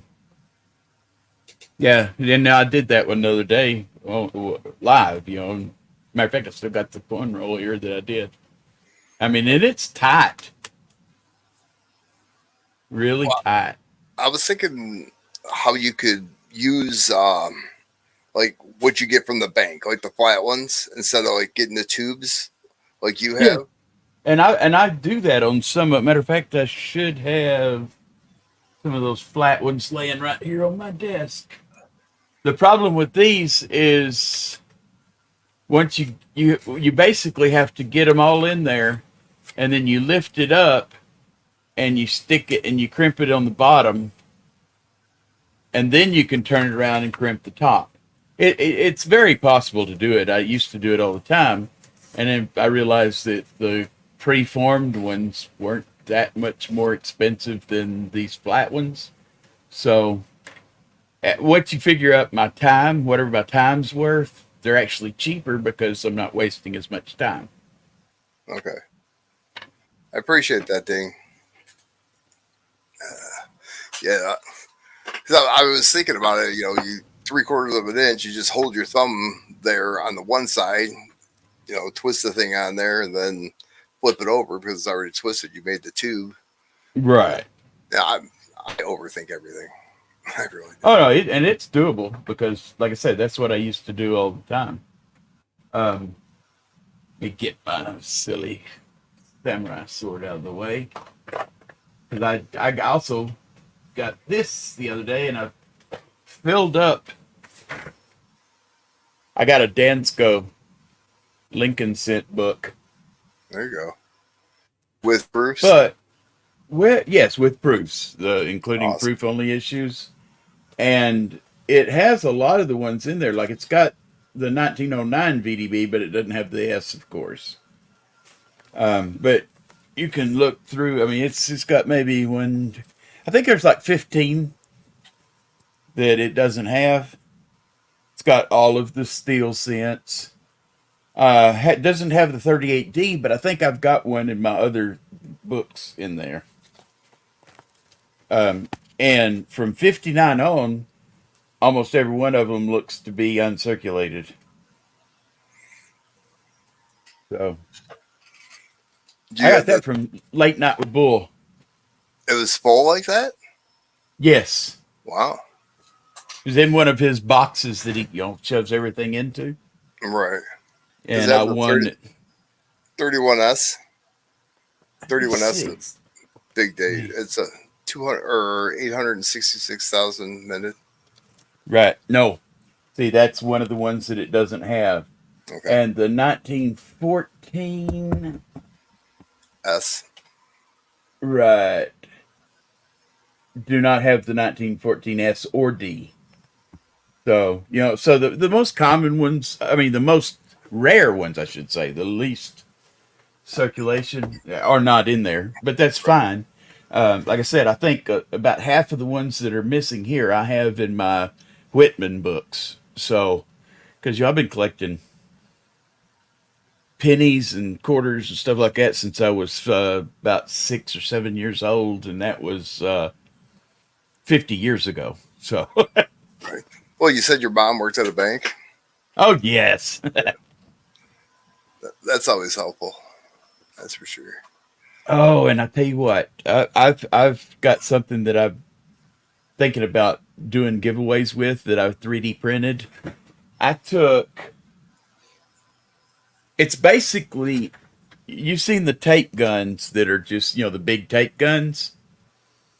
This is the same thing, but it's only about this big, and it uses just a regular roll of tape out of one of these. Like Scotch tape? Yeah, just Scotch tape with the refills, and turns that into with a little tape gun, and it's beautiful for taping coins, folders closed and stuff like that.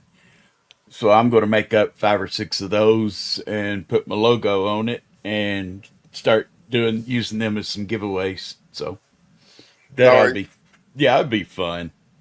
you burning your logo into it, or is it like a No, I've got somewhere. Well, now this one's got my phone number. I really don't care if anybody has my phone number, but see how small these are? oh yeah. It'll be just the logo part of that. These are water slide decals. I've got the stuff to where I can print out the decal, kind of like the old model cars, the decals from those, Mm-hmm. where you dip them in water. I can now print anything I want on there as long as it doesn't have white in it, because a printer, I mean, the way it gets white is it just doesn't print anything there. So, but I figured a way around it. I use my right back here. I've got my paint station, which I've got some airbrushes and mixing pots and things like that. So I'll just mask it off, paint it white, and then I can just lay the decal over where I painted it, and now I've got white. The worst decal was the Trans Am for Smokey and the Bandit, the bird on the hood. Oh It's, yes, that would tear so easily. yep. I don't. Oh, and part of the fact was that we were kids and we weren't patient, so we wouldn't let it soak all the way in from the sides, so that middle part would kind of hang, and then boom, it tears. Right. Right. I got you, Conrad. You need a 50D nickel. I got one that's like probably AUBU. Just email me your address. I'll send you one. Real nice. Now, if anybody's doing $50 NIFC sets, I have got 4 or 5 of the 87s. So, matter of fact, I know I've got the Philly, the Denver, and the San Francisco, the proof. So I've got all of those, the 87s.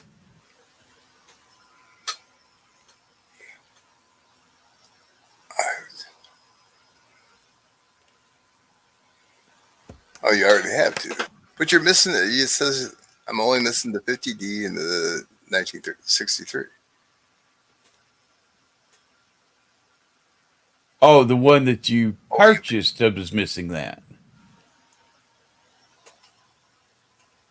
All right. I have like 11 of them. I buy them from Joe Durbin's auction all the time. I go to Durban stuff. I've not bought anything in a while. Here's the new keepsake box I'm gonna be doing for the swags. They're sending me some photos to put on it and what they want to say on top. And as an example, Rafe, have you seen the box that I made for Cruz? Or did Rafe go to bed? No, he's still in chat. Oh, okay, I couldn't remember. Well, see, this is the one I did of my wife. So, but what's cool about these is they come with 120 of the gasketed coin capsules. They ship like this, and I have to go ahead and open them up and put it all into the box after I burn it. I think Now, it came out pretty good. Now, that was a really hard one to do. does it? You set like a plastic container in there, and you can put the capsules in there. How do you work that, or do you just stack them up on top of each other? Oh yeah, oh yeah. And each one of them has the capsule. Matter of fact, I've got those right here. Mr. Goldpan Douchey. Good morning from Amsterdam. Okay, what did I do with those silly? Oh, here it is, right there in front of me. And I really like these capsules because they are pretty good quality. I don't know if you can see the. Well, I can open it up and show you what I'm talking about. The gasket, that white part in there, depending on what coin that you want to put in it. There we go. I'll just grab a coin at random. Matter of fact, I'm going to grab a very random coin. I've got some foreigns here. And so I'm going to open up. Have to get my knife out. My big fancy samurai knife. Okay. So, for example, if I wanted to use, I don't even know what this coin is. It is a Finland, a Finnish something. It's like here. You just take it, find out which one of the rings that is the closest to the size, and then just push it through. And now you've got a gasket that's a perfect fit for that coin. And then if you say, well, no, I'd rather have a $50 in it or something. All right, here's another foreign one. I can go in there and I can make it bigger by pulling that out. So it's basically will work for anything from a dime all the way up to, well, a full round would not have a gasket on it. 1 ounce. A $50 is the next to the largest. Well, Morgan's 38 millimeter, I think. Right. And with a Morgan, I don't have those in my pocket. But anyway, see, there's the $50 size. Or no, wait, maybe that's a round. I don't know. But anyway, it's got all of the different sizes to where you can push out whatever you need to use for that coin. I just kind of like that to where now all of your capsules are the same size. And the beautiful part is I've got a box here where I save all of my knockouts. And then all I have to do, if I've got a large or a smaller coin, I can just take my knockouts, put them back in, pull out the correct one, and now I'm all the way back up to a full. No kidding. Back in the day, they weren't like that. You weren't able to pop them out. You had to like wrap them around the coin. Right. Really shitty. Really shitty. And it comes with 120 of them in the space to exactly fit 120 capsules in the box. So Really good for collections. Huh. And what's the box? Is it like balsa wood or is it like a thin pine or what's it made out of? It's like pine. I think though it's beech or some other. It's more of a hardwood. Okay. So it's matter of fact, you can see on the edge there how thick the wood is. So it's not really flimsy. Well, I mean, I you was go to looking, I Michael's just and you see these boxes that are just awful. You know, they're like right. thin and put your finger through them without a problem. Yeah, I got this one from Hobby Lobby. Nice. Now it's just it doesn't have any dividers or anything in it. But again, you can see how thick it is. It's not cheap, like you're saying, cheap wood. And it's a different wood for the surfaces and for the bottom. If you can see the difference there.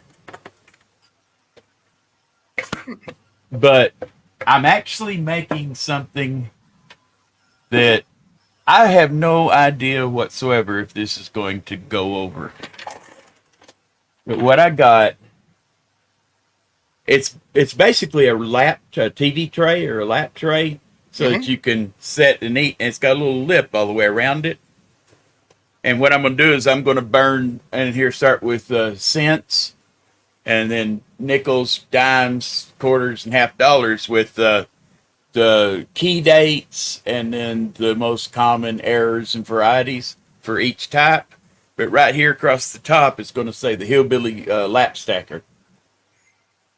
I So think you showed me that because that would work perfect for when I'm driving down the road. oh yeah, that's right. I did show it because I got this right before we left to go on our trip. That's a great idea. I mean, yeah, that would So be perfect for me. matter of fact, I've got my wife's going to pick me up 3 more of them, and I wasn't going to tell you until after I got it done, but I've got you down as number 1, or well, one of the first 3. I was just going to send to you to see if it does work for that, and then if you like it and it does work, see if you could give me like a review on it or something, Oh, so absolutely. that I can put it up. But I was just going to send it to you and tell you, no obligation. If you don't like it, you can say, I don't like it. Right. But if you do like it, it'd be great to, have somebody that's using one. I'm not trying to buy a review is what I'm saying, No, I get it. I get it. No, Yeah, I use that's magazines not my style. and I have coins all over the floor, all over my lap. It's awesome. And that with the lip, that's just phenomenal. And Have it's, you? Go ahead. well, I was just going to say, it's not so much of a lip that it's going to cause, problems, and it's curved up, so it'll be easy to pick them up. But it's enough that I would say it's about 3 coins thick. So, They're not going to it's slide off there though. Like when I take a turn, they're not going to slide off the tray. They're going to be right. Yeah, it's enough that it would hit the edge, and well, that didn't because I had it tilted to.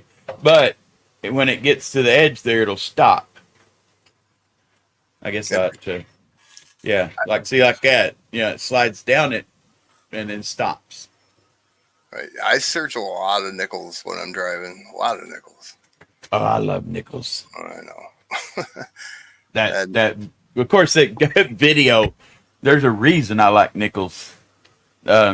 You what? Did you watch that video where I got 10 rolls of nickels and had 148 Silver War nickels in it? No, I didn't see that. Yeah, in 10 rows. It's the very first coin video that I did when I was playing around with the idea of streaming stuff, and I opened the first row and it was just loaded with them. I opened the second row, it started the same thing. So I went ahead and set the camera up. Didn't even have any of my graphics or anything. and just sit there and opened them live, and ended up with 148 of them in 10 rows. Wow. Huh. That's 148. Yeah, It's like 3.5 rolls. Damn. yeah. No, it's wait. Yeah, there is 40. There's 40 in a row, isn't there? Not Right. 50. Yeah. Yeah, 3.5 rows. Money wise, I mean, you're looking at what, 56 hours a roll, $60 a roll. I mean, that's crazy. And Yeah, somebody and I got them. And I got them for face. You know, it's right. You bought them at the bank. Thanks. right. You know, And that's why I like the bank that I go to now. They'll order me, and the swags asked if I would check with my bank to see if I could get extra $50 boxes because they can't get them anymore.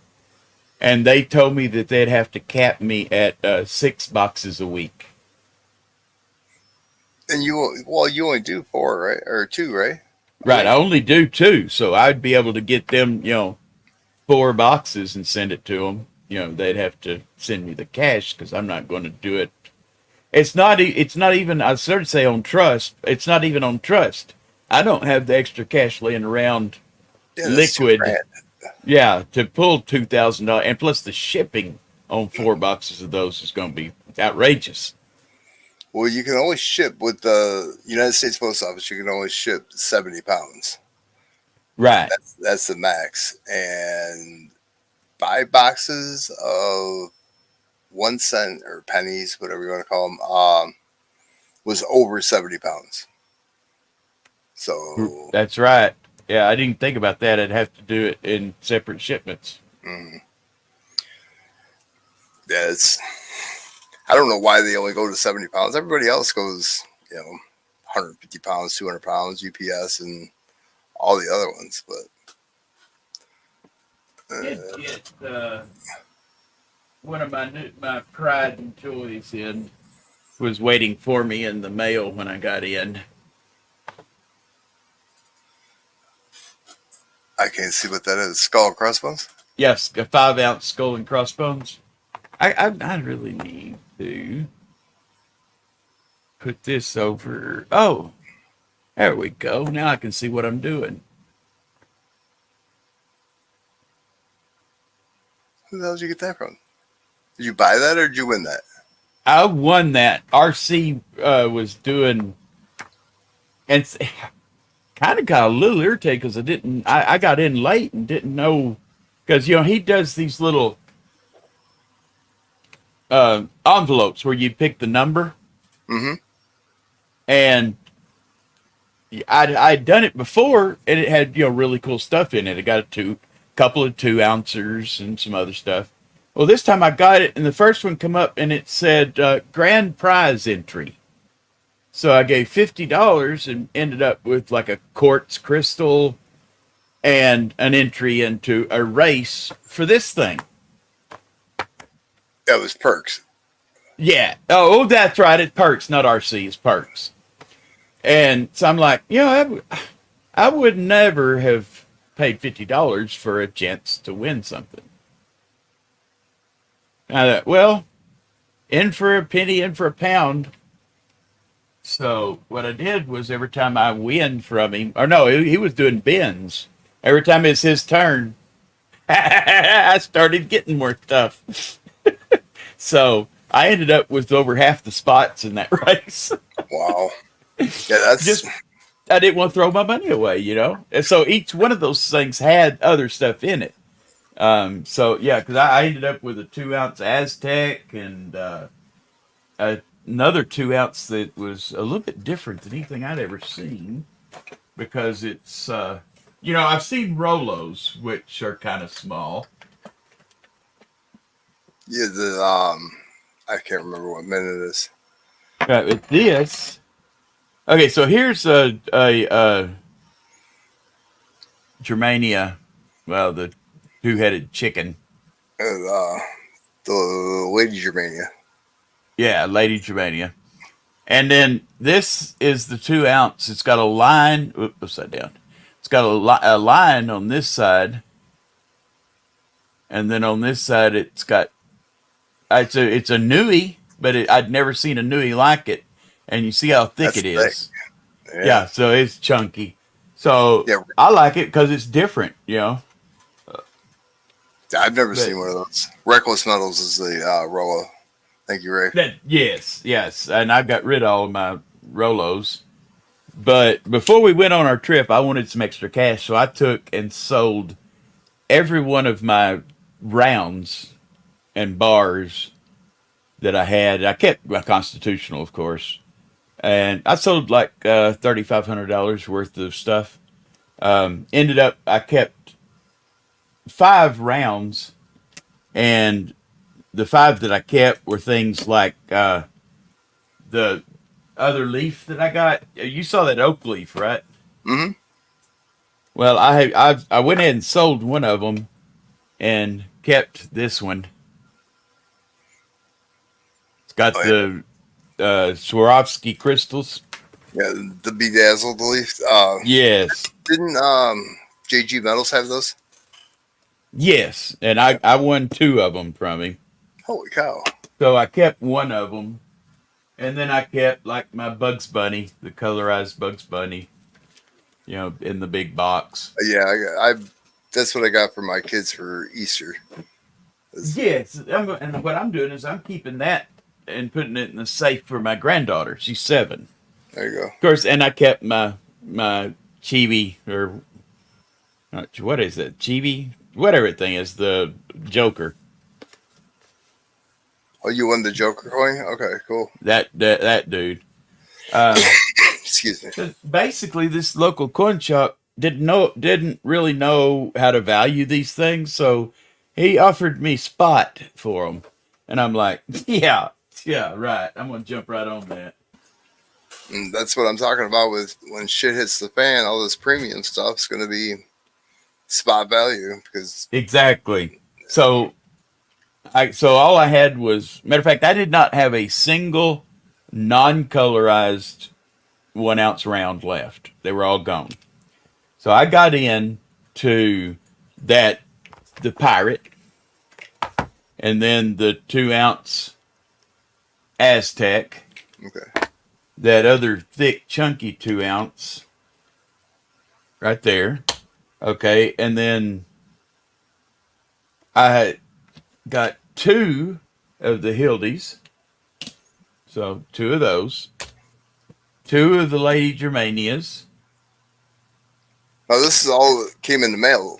Yeah, this is what was waiting on me when I got back from the trip yesterday. Nice. And then I got a Trump. And then I've got a non-colorized rabbit, which is one of the ones that I had kept was the colorized rabbit. So that made a good set. And then, let's see here. Oh, okay, yeah, and that poofy flower that Meg had. Oh yeah. I got that.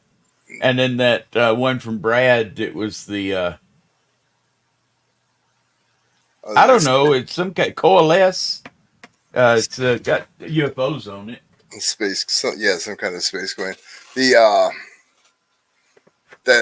flower that Meg had, that's Scottsdale Mint. That's part of a EC8, I think it is, or Oh, okay. E8. It's like an Eastern Caribbean set. They have I color. didn't know that. Yeah. I didn't know that. I also got a gram, a platinum gram. And this little guy. Yeah, I got one right here. Yeah. Yeah. Those things and are then, off. and then finally, when I said I would get gems and those things from Perks, I got the smoky quartz from Brazil with the mirrored back finish, and then a amethyst from Madagascar.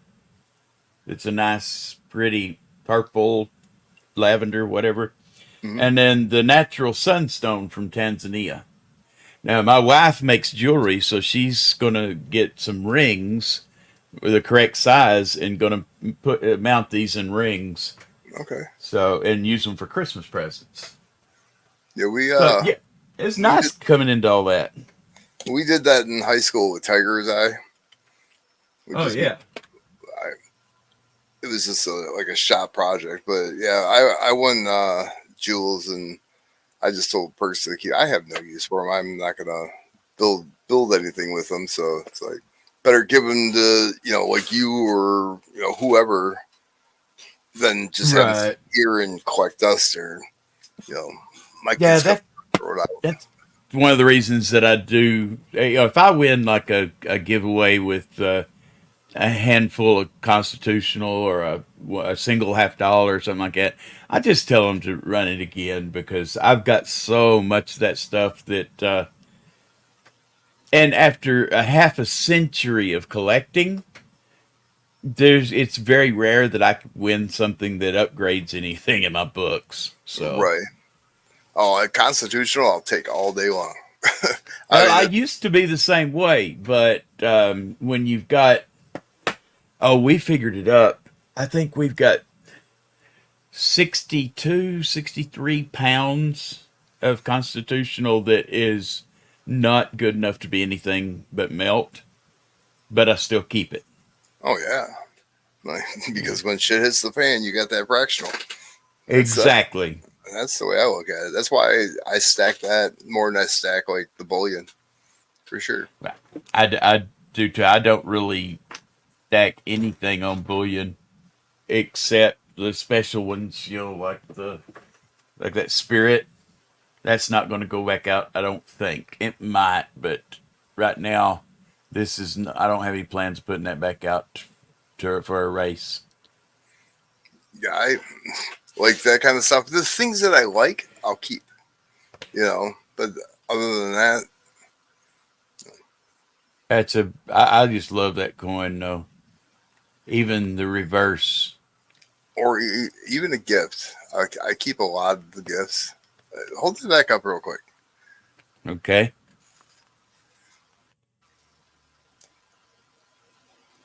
Huh? I've never seen that one. That's cool. And it's very high relief. Where the hell did you get that? I forget who I won it from. But whoever I won it from, it had been sitting up there. I gave an upgrade. I think it was $80 that I gave upgrade for it.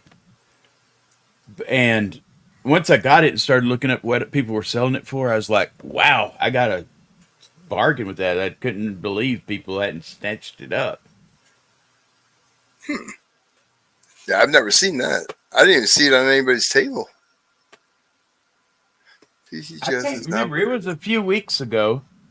And I found some more of these. I'm going to order some more for giveaways. These are the Firefly notes from the series Firefly. Not me. With Nathan Fillion and I can't think of the actors' names, but they had, and then it only was on for one season, and then they closed it down. There was a big uproar, so they made a movie. Okay. But Yeah, yeah, a lot of people love these things because they love the series and the movie. Gypsy was one of them. His wife just loves the movie, so I went ahead and I sent him one of each of the 500 and the 100. nice. And I've got some more of those coming just because they were so. When people saw them, everybody was just begging for them. But my wife loves it too, so I kept 3 of each for her, and not going to give any more away. Conrad says Serenity was the movie. Yes, Serenity. That was what I was trying to figure out. Adam Baldwin was the actor. Yeah, that's Wash, wasn't it? What, the pilot? I I have no clue.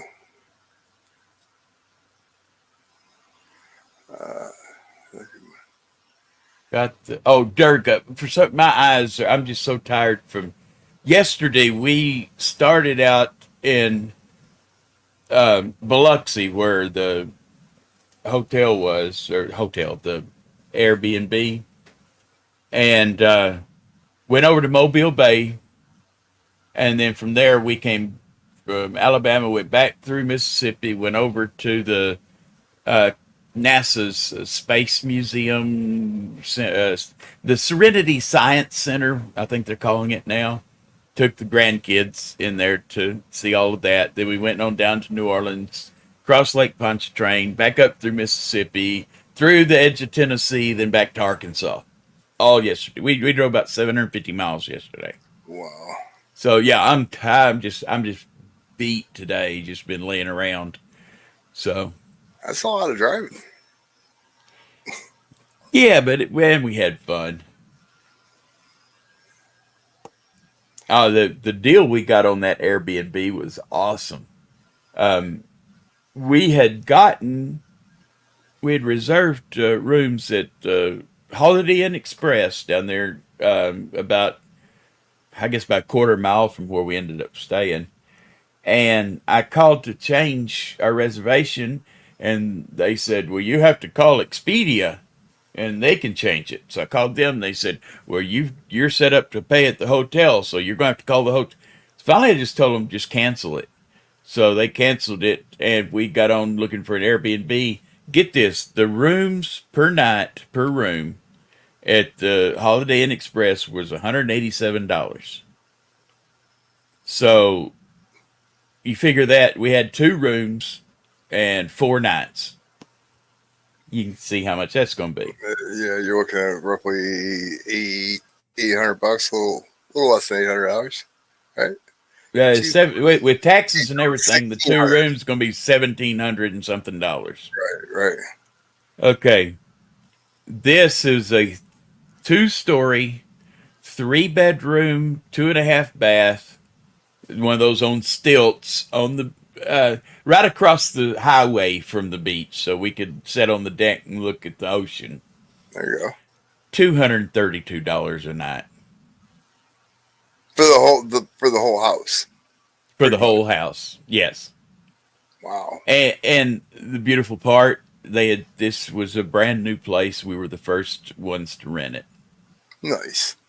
That's awesome. And yeah, it's I was just blown over, and beautiful place. So I'm kind of glad they screwed up my reservation. Right. Yeah, sometimes you fall into those things. I've been trying to talk my neighbor next door. I'm on a canal to Lake St. Clair. He wanted to be on the lake, but he bought this house, and then he's a white collar worker at Chrysler. So he just went and bought a house on the lake, and he's trying to sell this place. I'm like, dude, there's bass fishermen there. I mean, there's all kinds of people that'll rent it for, $400 a night. There's one house on the main road here, $400 or $550 a night. Wow. Yeah, and it's like, but it's for the whole house. Yeah, and it's a beautiful house, but that's a lot of money. But it's not much more than 2 nights at 2 rooms at the Holiday Inn Express. It's true. Yeah, the closest Holiday Inn around here is probably 35 minutes away. Yeah. But if it's a 3-bedroom house, you can compare it to 3 rooms at wherever you're going to stay, and that's the equivalent. Right. Yeah, the house on the lake, the 551. I mean, it's right on the lake. It's all glass on the lake side. I mean, it's gorgeous. It's a gorgeous house. You're 2 nights and you're paying the guy's mortgage. Right. But again, you're still saving money if you're comparing it to what you would have to rent to get the equivalent bedrooms. Yeah. Right. Oh no, I get it. I used to rent a lot of hotel rooms, and it was $200, almost $200 a night, if not more. I got to touch this up and get it fully sharpened, because it's not sharpened. It is Damascus, but it's just not as sharp as I want it to where it'll shave. Nope. And they had 2 of them, and my wife told me I could get them both if I wanted, because I wanted to, put one of them here. I wanted to be the fat Deadpool.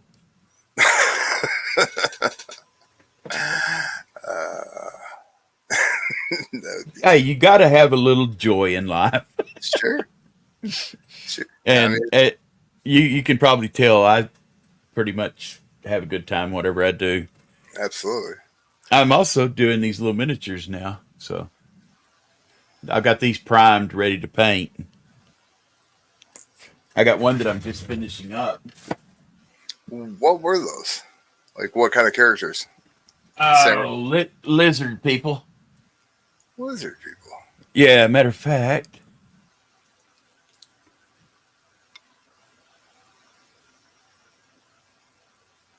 pretty good detail on them. Yeah. Are they like Star Wars characters or a TV show character? No, I get Loot Crate figures, and what they'll do is they'll bring stuff out that is close to something. Like this one was from what I call their Hogwarts collection, but because of copyright material stuff, they you can't actually say that it's somebody from Hogwarts. You know, Right. It's kind of like so when we pour Mickey Mouse, we got to call him, Billy Mouse or something stupid because it's copyright. right. Yeah, I'm still. My cousin used to work for a radio station in Texas, and he's working on how I can play like the latest and greatest hits, like country music, in the background while I'm streaming on YouTube. Yeah. Buy the license or.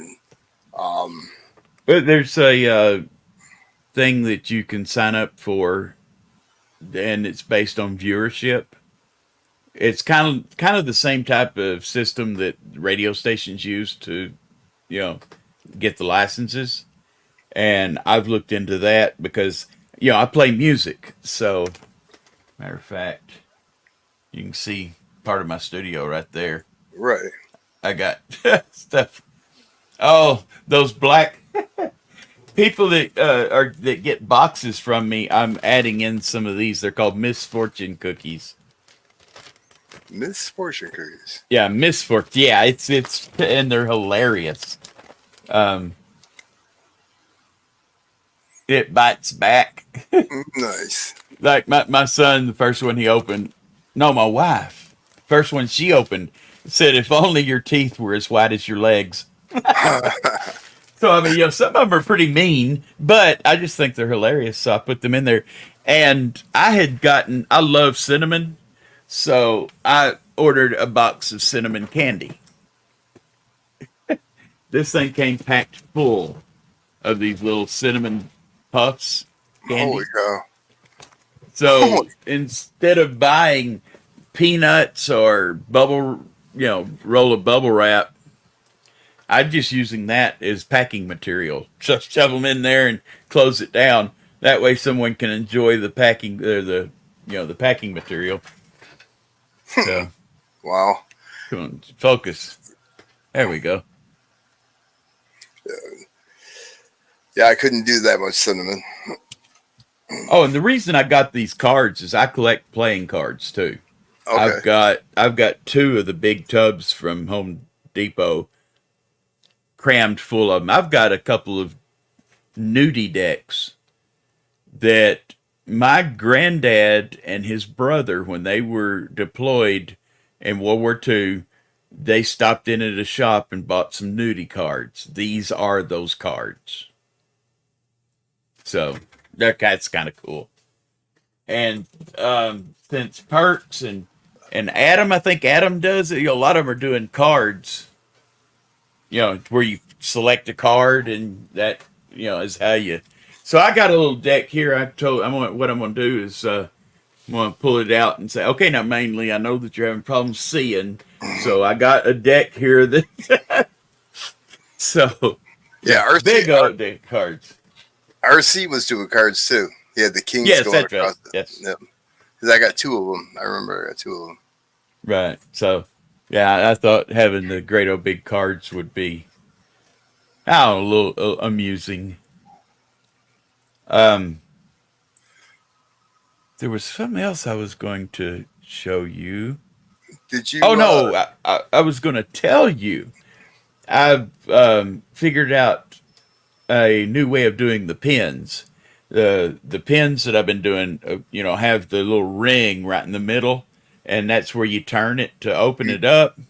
And I figured out a way by watching some other guy do it to where you can take the wood and not have it cut into two. It's just one solid piece of wood all the way down, and you just turn the nib to get it to come open and closed. Really? Huh.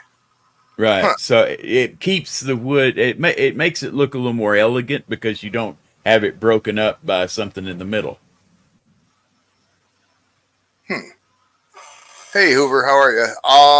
Darren wants to know if you received the shell that he sent you. Darren, what are you doing awake? I got to rephrase this. Hoover. You mean this one? I'm trying to get the. It's going to have to be large to get a full ounce in there. The rifle shell that we do is going to have to be like a 270 or something like that. I've actually got some real ones in there that I'm taking the measurements out off of, and I'm going to make the casing clear, and then I've got some gunmetal colored filament that I'm going to do the bullet part. So we'll have it'll look like a glass casing, and then with a bullet in it. So First thing I thought of was a seashell.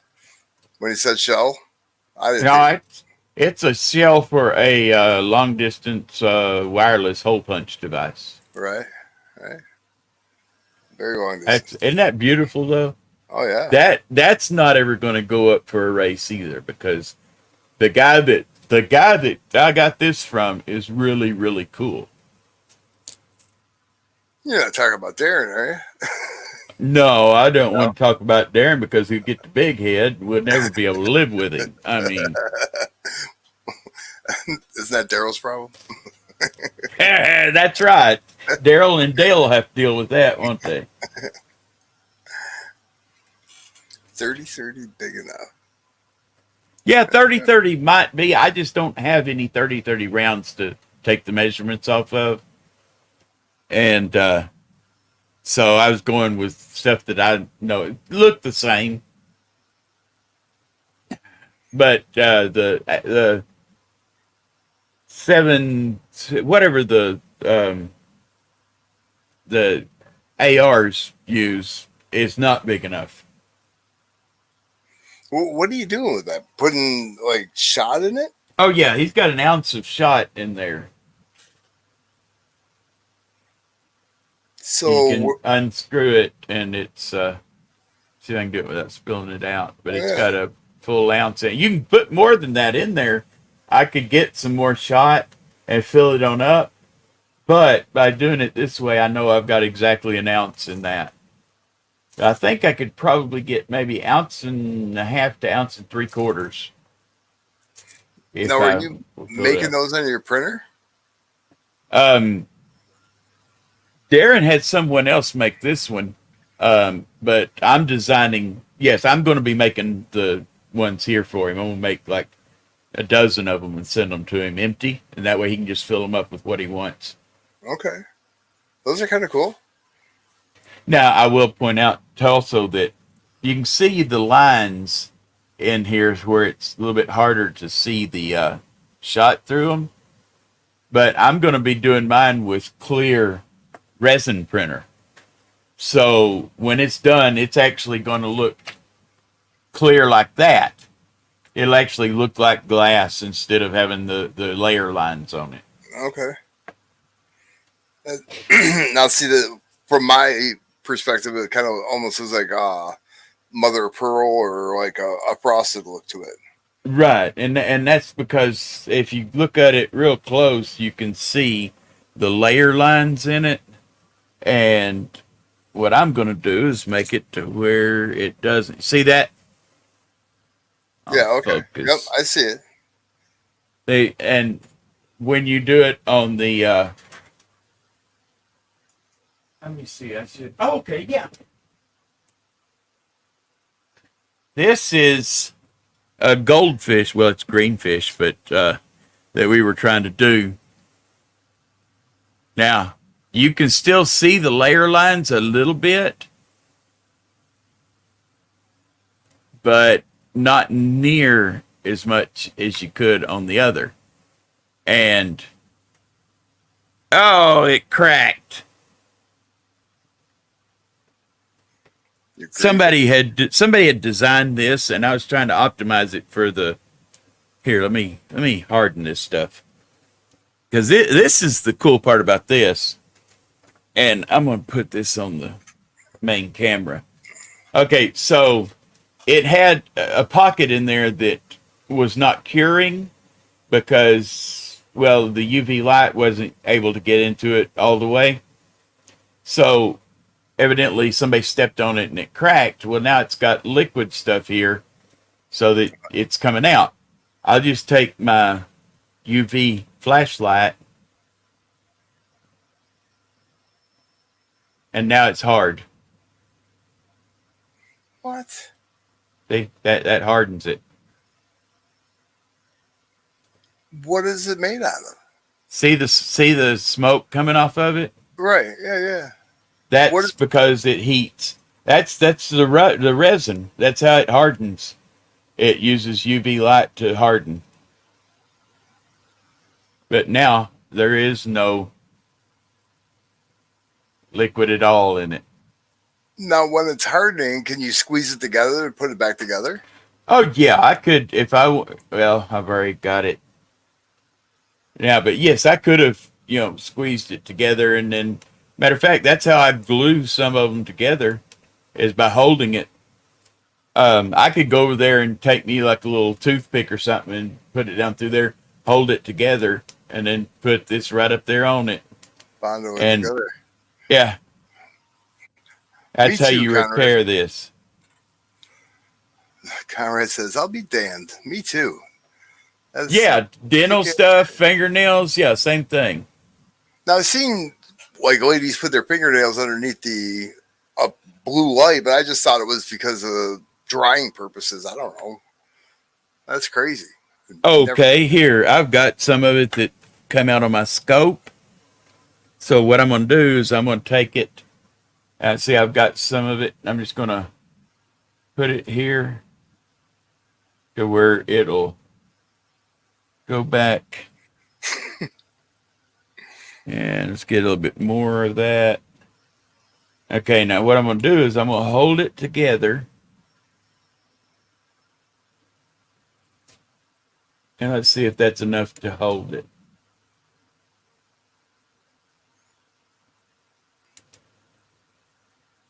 There we go.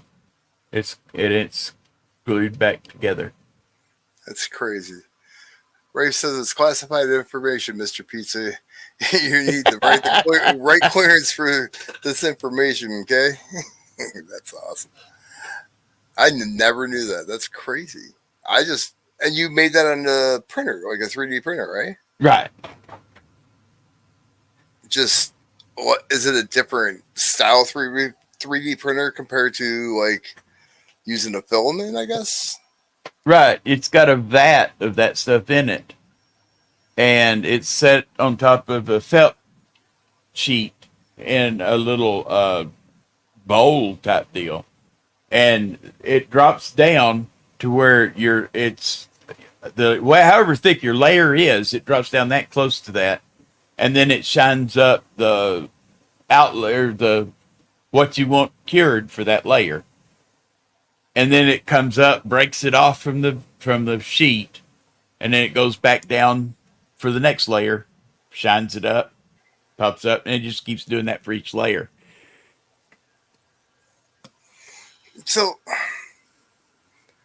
is it actually printing like the filament style, or is it just like I don't get that. I don't understand what you're saying. Okay, so trying to You have the figure out printer the best. going across the table, right? And it's Right. making Right. the It's figure? right here. Okay. It's right there. Okay, and you see the plate is right there where my finger's pointing. Okay. Yeah. That- Right. that's the plate. Center. Sure. that goes all the way down into the liquid, and the liquid's maybe an inch deep. And then below it, there's a screen, just like a computer display, but the screen is it only shows shoots UV light. Matter of fact, you know what? The best way to do this is going to be here this way. Is it like of the character? What you're making? The screen, the UV lights the shape of what you're making. Is that what you're trying to say? No, it puts it out in the cross section of it. So let me find. Okay, that's Cura.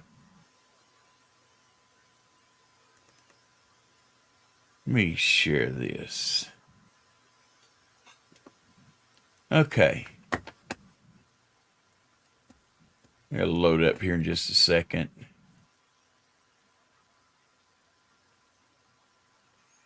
I think it'll load up here in just a second. There's complete. See, that's what I'm wondering. Is the UV light making the figurine? Yes. The UV light will shine up. And so instead of it having to figure out and squirt out one line and go around it,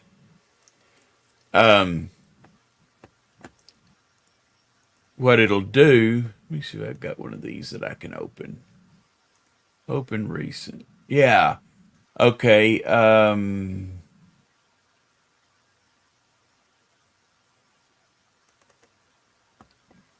Okay. So, got to slice it first.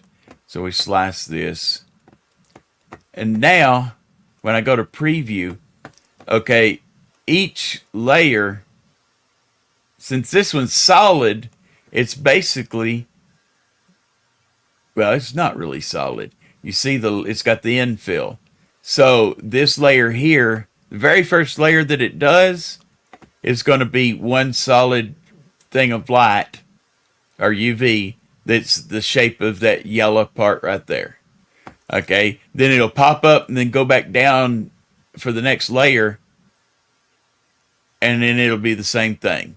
And then layer 3, 4, and then finally, now on this layer, it only comes down and does that red part. See? So it shines it, that hardens what it's shining on, and then when it lifts up, it breaks it loose from the little plastic sheet that's between it and the monitor, and then it goes back down again, and then it'll do the next layer, and the next, and the next, and the next, until finally it does the top part, which is closes the box, So you don't have an arm like going across it, printing something like American Eagle Hoarder. He exactly. Okay, it's all done by light and curing from the light. Right. Now, I do have filament printers. I've got 7 of those. So I can still do it. As a matter of fact, that's what I'm going to use. That's what I use to do the coin roll crimpers. So, right over there, see, I've got a Ender 3 Pro, and then the Sunlu S8, and then over there I've got 2 of the Obsidians. I've got one of the enclosed, I forget which model that is. And then I've got 2 more of the Sunlus. So let's see. 1, 2, 3, 4. Oh, 3 of the Obsidians. But yeah, I've got all of those. And then but I've only got 1 of the resin printers. But my next one, I can't decide if I'm going to go ahead and get another resin printer, one with a little higher resolution, or if I'm going to get that Bamboo Labs X1 Carbon, the one that'll do like 40 times faster than the Enders. Actually uses what's that ground penetrating radar type stuff to measure what it's doing. I mean, it's a beautiful printer. Of course, it's like $1,500. I mean, but if you have a use for it, you know. Right. Yeah, it'll do a Benji in like 3 minutes. A what? That's the little ship, the benchmark ship that everybody prints to test the printer. Okay. It's and normally it'll take maybe 2 hours to print one. It actually has ludicrous speed, is what they call it in the settings. And Spaceballs. yeah, and from Spaceballs, and it comes out basically the same quality as a regular print on an Ender 3. And how long does it, like, let's say a coin holder? I mean, how long does an Ender 3 take compared to, you know, a resin printer? Resin printer it's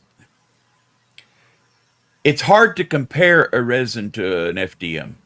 And the reason is, okay, let's say you were printing this. Okay. Mm-hmm. Well, the filament printer goes down there and goes, zzz, and then it goes to the next layer and has to do it one line at a time, you know. Okay. So if I want to print one of these, it may take 20 minutes to print one of them. But if you decide you want to print 10 of these, it'll take that long for each one. Okay? For the resin printer, since it does a whole layer at one blast, it doesn't matter if you're printing 1 or 30 of them. It's going to take the same amount of time to print because each layer is all done at the same time. Okay. So it's hard to compare the two on the timings. How thick are each layer in the resin printer? Well, it's a lot thinner than the filament printer too. You can get down to, I mean, they measure it in microns. It gets down so thin. Conrad says the first layer is the top. What are you making? When you're showing that on the computer? Yes. The first layer is no. I take that back. No, wrong. The first layer it prints is still the bottom of your print, but it's upside down because it comes down. It prints the first layer, and then it comes up, and it goes back down, prints the next layer. So it comes out. It looks like if you do a stop motion on it, it looks like the thing is pulling your part out of the liquid. So it ends up upside down. Who thought of this? You know, I mean, that's crazy. Just a light. Well, that was the very first 3D printers were using lasers to shine in there and to liquid and harden that layer.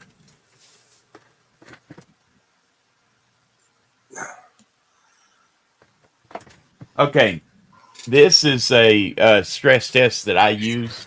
This one was done without supports on a filament printer, and you can see it didn't have supports right here under this, and see the spaghetti where it didn't take.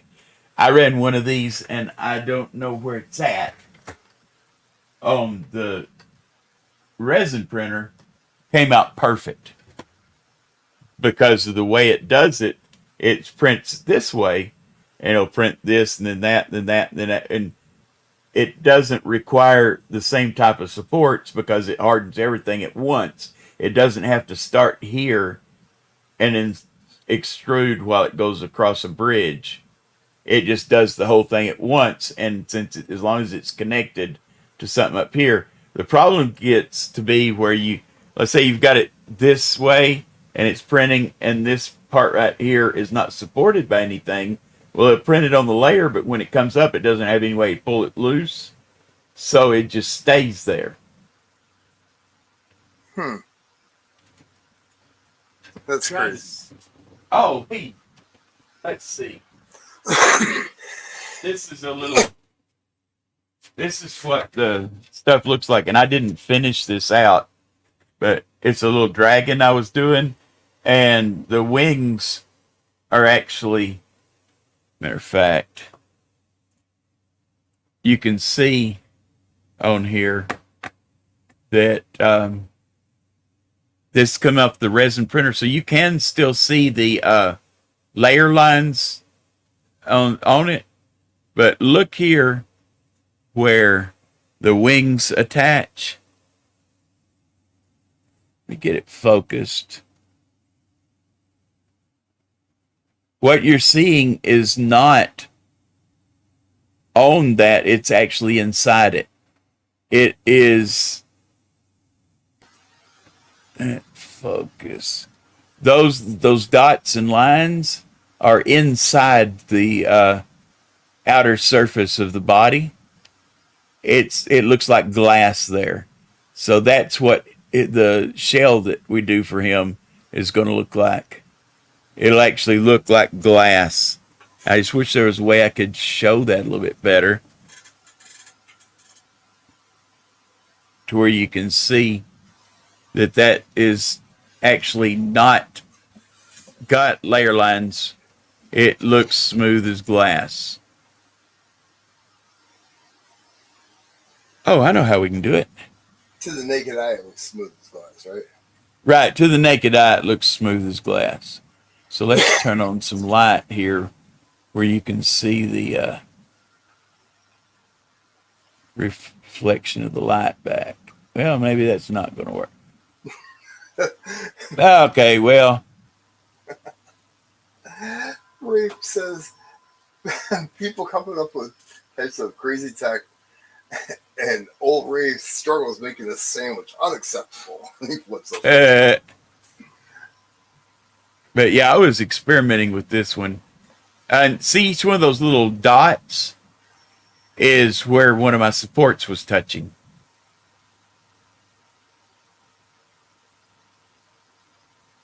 No, See, because it printed upside down. And that was in the resin printer, correct? Yes, this was in the resin printer. And when you look at it up front, you can see it's, especially like on the tail where it had, see the hairs and the claws and the stuff like that. It's such a high resolution that, I mean, it's just beautiful. Even though this one's actually ugly because I didn't do a good job at it. According to you. I mean, it's so hard to please yourself on things. Oh, definitely. It's like pouring silver. It's like, oh, I don't like that, so you remelt it. You know, it just sucks. This will show you what I'm talking about. And I forgot I had this. This is one that I didn't cure until later, so it's a little bit. But see how you can see through it? Mm-hmm. This is resin. See how shiny and nice and clear. Now you can see the spots again where the supports were. As opposed to this one, which even on this big camera, you can still see the layer lines on the filament printed one. But on this one, I bet you, okay, so here we go. This is going to show it. Layer lines, same part printed on the resin printer. With no layer line. And that's, well, you know how zoomed in that thing is. All right. Now, is that still liquid inside? You have it. No, because see, when I design it, it's like a little bowl, like a little cup. I designed mine to where they don't have those reservoirs in them like that. One of these holes here was a drain hole that I filled in later with and used my flashlight to harden it. Now that hardens like the other one, right? I mean that's solid. Yes, okay. It's solid.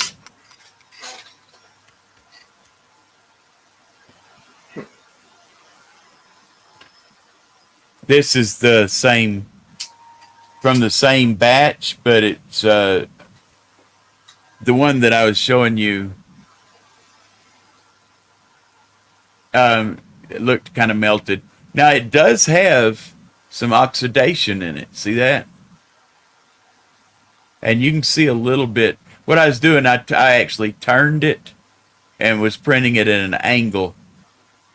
But I didn't get it completely dry before I cured it, and that's what causes the oxidation. Now, how much is But one of the resin printers? they're comparable to an FDM. I think I gave like it was less than $300 for the one that I'm using. Oh, no shit, huh? Yeah. Now, which one? Okay, let's say I'm making molds of pour silver and I'm putting them in sand. Which one would you recommend? The filament? The resin, because it will give you the best resolution on it. Okay. The better detail, you're saying? Right? Yes, exactly. Okay. Layman's term, I pour silver. Yes. Yeah, because you're basically limited to the thickness of the layer line, which is usually what 0.2 millimeters, 0.02 millimeters, something like that. Which the resolution on the resin printer, like I said, they measure it in microns. Right. So, yeah, there's no little tiny lines or anything. I got you. Huh. Now, like my brother, they have the 3D printer that has the filament. He did a shit like shit what he did. Now he had to stabilize the what is it called? The table, I guess. Like he had to have it perfectly. Right. Now, is that the same thing with the resin? It's not as sensitive to shaking as the other one. I mean, well, I've never really had a problem because I've built mine out of 2x, and the tabletop I've got back here is actually slate, Montague slate. Wow. I use flooring material for that. Makes it really solid.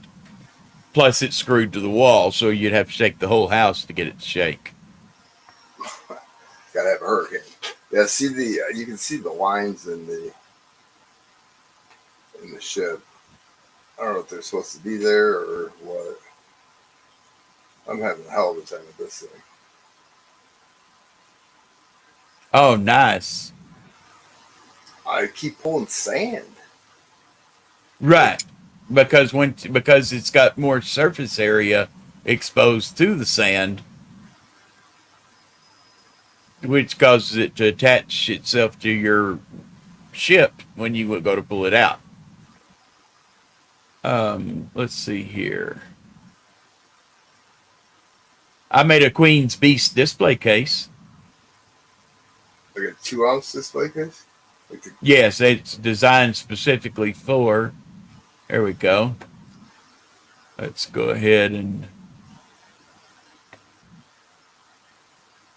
So you can see all my measurements and stuff that I did.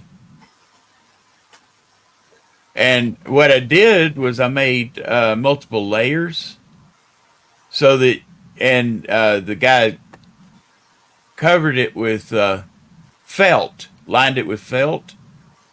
And so you had this box, and then with a lid, and then once you take the lid off, there was a couple of different layers that you could take one. They would stack on top of each other after you put the coins in. So, like the fellas stack on top of each other? Yes. Okay. Yeah, hop up here, Hoover. Love to see your puppy.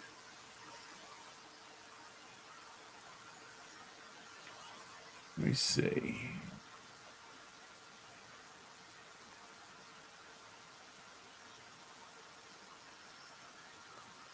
I don't have it extruded out. But, let me see, where is that? what I'm printing for Conrad, and I did one for Raven, this is my the Ronin, the I called it Ronin, but this is the Hillbilly crimper sets. The coin roll sets, right? Right, coin roll crimpers. Okay. And see, each one of them, what I did was I made a case so that each one of these I can turn off. See, and so it made a box.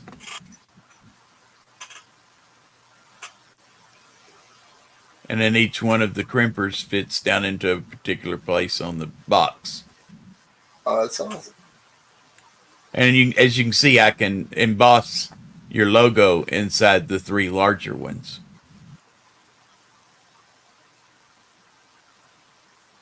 That's actually Merchants and Planters Bank. They ordered 40 sets of them.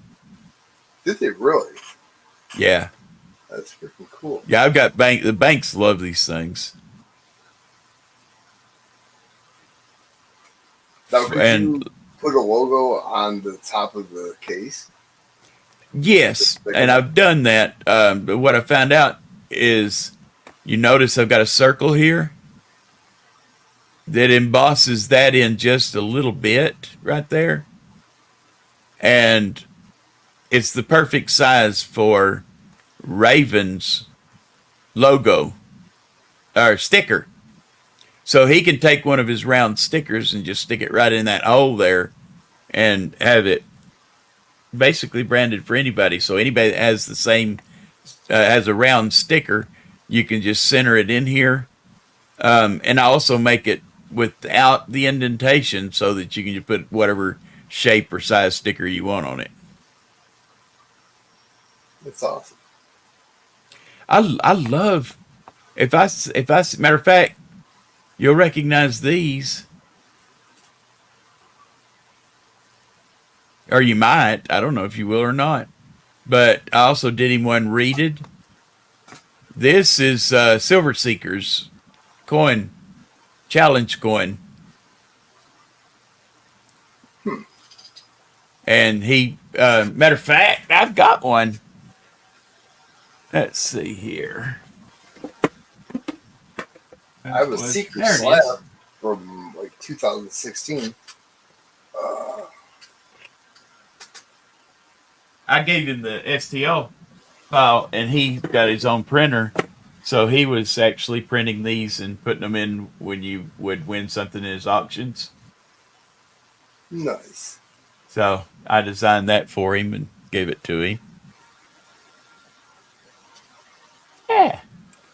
But yeah, I just if I have a problem, I don't like going out and using other people's stuff. I like to try to do it myself.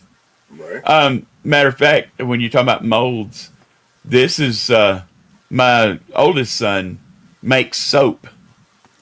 So I designed him this as his bar, and he just pours his soap into it and lets it harden.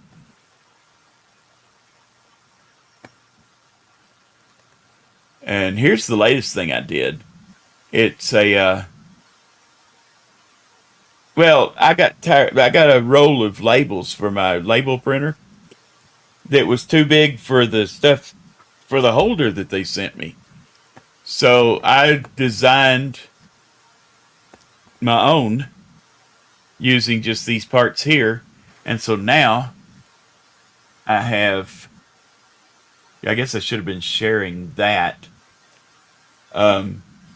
See this right here? Oh yeah. So it'll hold basically any size label.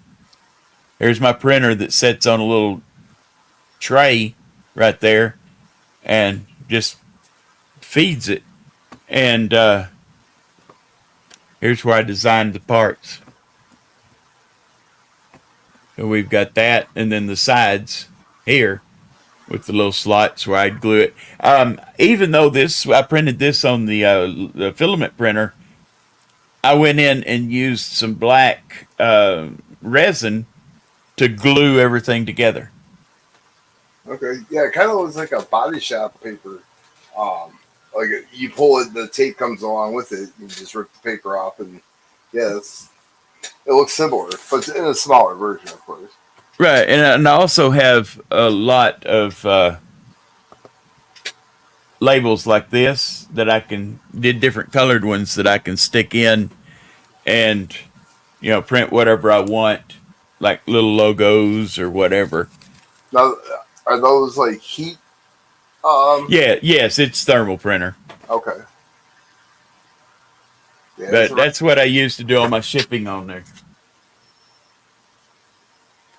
Oh, here's an example of see, I'll print stuff like that and use it to seal the box shut, Mhm. so that you know that it's not been tampered with.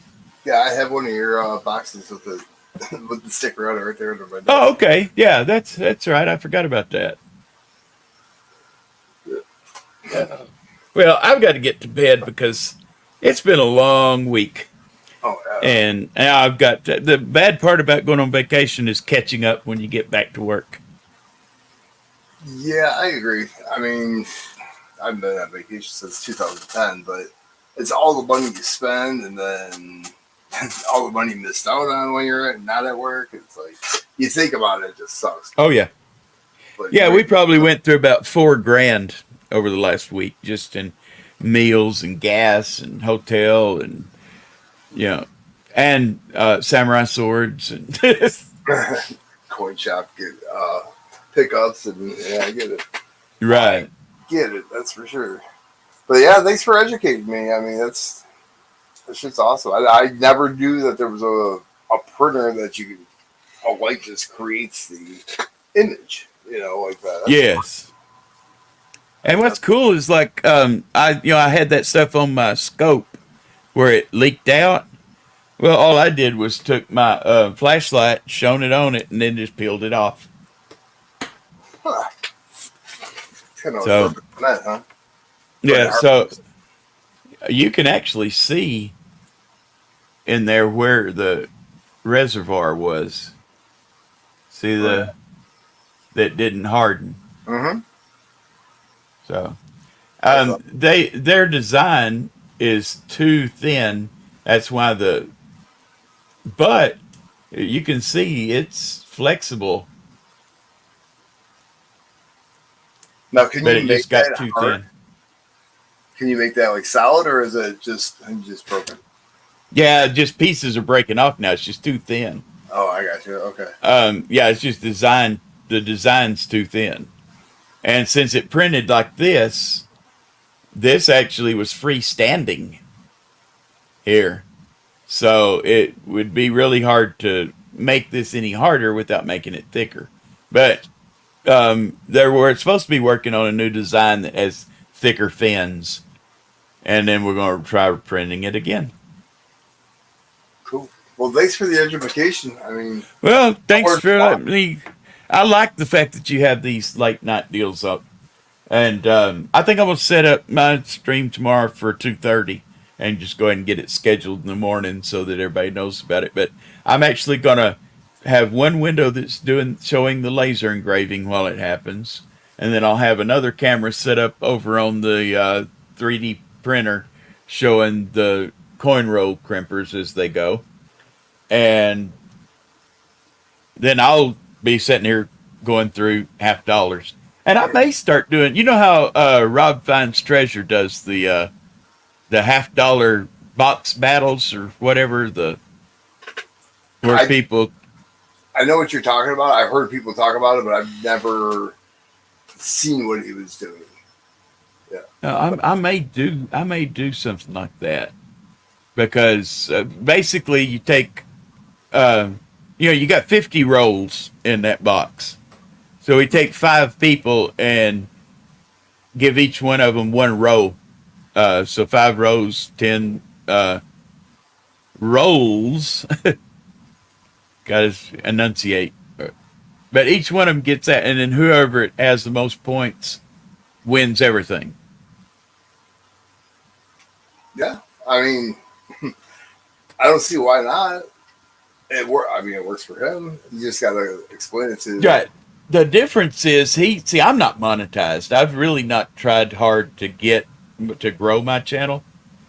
So what I would have to do unless I just want to give away all the silver out of the box, would make it to where people like have an auction and auction off those roll, 10 roll batches, and then whoever wins gets everything, but then I'm still compensated for what I would have had if I kept it. Right. No, I get it. So I don't know. It'll be fun. I can experiment with it. And I just I don't want to be one of those that just does what everybody else does, because there's enough people out there doing races, and there's enough people out there doing just straight auctions. Um, I want something new, or even if it's just a new twist on something old, you Right. know. So Coin roll hunting. I mean, that's a lot of people are missing it, man. I mean, there's only a few channels. There it is, Hoover. I'm sorry on the first one.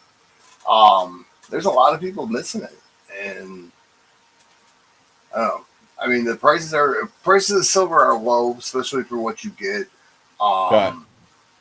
You know, and it's worth it to the person that's able to get the $50. It really is. I mean, they do make money on it for sure. But, Yeah, the last penny box that I got before we went on our trip had an 1893 Indian head in it. nice. Yeah. So, yeah, I don't know. And it's low, and I started to say low risk, but it's even no risk because you can still spend everything you've got, Right. And I love getting 90% silver $50 for 50 cents. Exactly. Yeah, Hoover just said that a little group does the nickel battles and competitions between each other. That's always fun. Well, Hoover, I'd love to do. I mean, I buy every week. I try to get at least one box of everything, like quarters, dimes, nickels. Sometimes I won't do the dimes just because I don't like doing dimes, I can't see. and especially cents. So if you want somebody, if you would welcome somebody else, I would be willing to try that. I got 2 boxes in my living room right now of the cents, the pennies for sure. Yeah, dimes are tedious.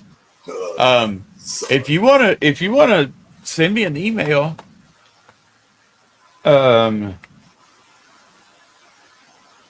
let's see here. And by the way, I have decided that I am going to, well, first get rid of my caps lock. Um, I'm going to set up a mail forwarder so that if anybody wants an email address on this domain, they can have it.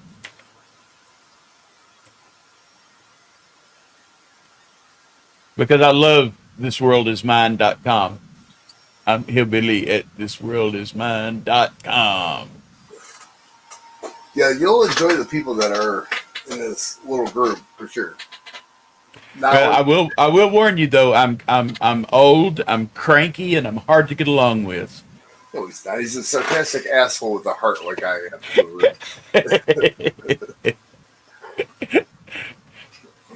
Well, we're just here to have a good time. Yeah, definitely, 100%. I'm gonna just take life as it gives it to me. That's all I can do. Last year, I wanted to experiment, and I think Pizza Guy, I think you've heard me talk about this. January of 2022, I decided to see what you could do without risking a single penny of your money. So I took our house payment for January and used it to start buying rolls. And by the end of the year, I had not risked anything except money that I was going to be paying a bill with. So I would go down there and get it, and I would search, and then I would get it, and then I would search, and then finally I'd pay the bill with that money. And I kept track of everything that I did. Now, once I started building up some money, I would take some out of that account. I actually set up a new bank account for that. So I would take money out of it and then buy stuff at the auctions like Ravenhawk and, Coin Crew and stuff like that. And then I would turn around and I'd sell that different places and then make a little bit of money that way. But it's money that I didn't risk by taking it out of my pocket. I used it from stuff that I'd found coin roll hunting. And we had to declare a little over $22,000 in income from it last year, Holy cow. just from coin roll hunting. Now, it enabled me to buy some other stuff too that got me some income. But the origin of every penny that I spent was coin rolls. That's awesome. And that's why I had, I've even got a couple of videos that like coin roll hunting for poor folk. It's what I called it because you're not risking anything. It's money that you're already going to be spending to pay bills. Well, you just go down a couple of days before you have to pay the bill, get you a bunch of rolls, search them, and then, use that money to pay your bill. See, I can get $50. It's just I don't have a dump bank. Right, and that's a different. Now I've got a couple of different dump banks now, but I'm going to tell you the best percentage wise that I've done is here. Let me pull this up. I'll show you. Let's see here. I'm going to show you last year the way I would track part of it. Is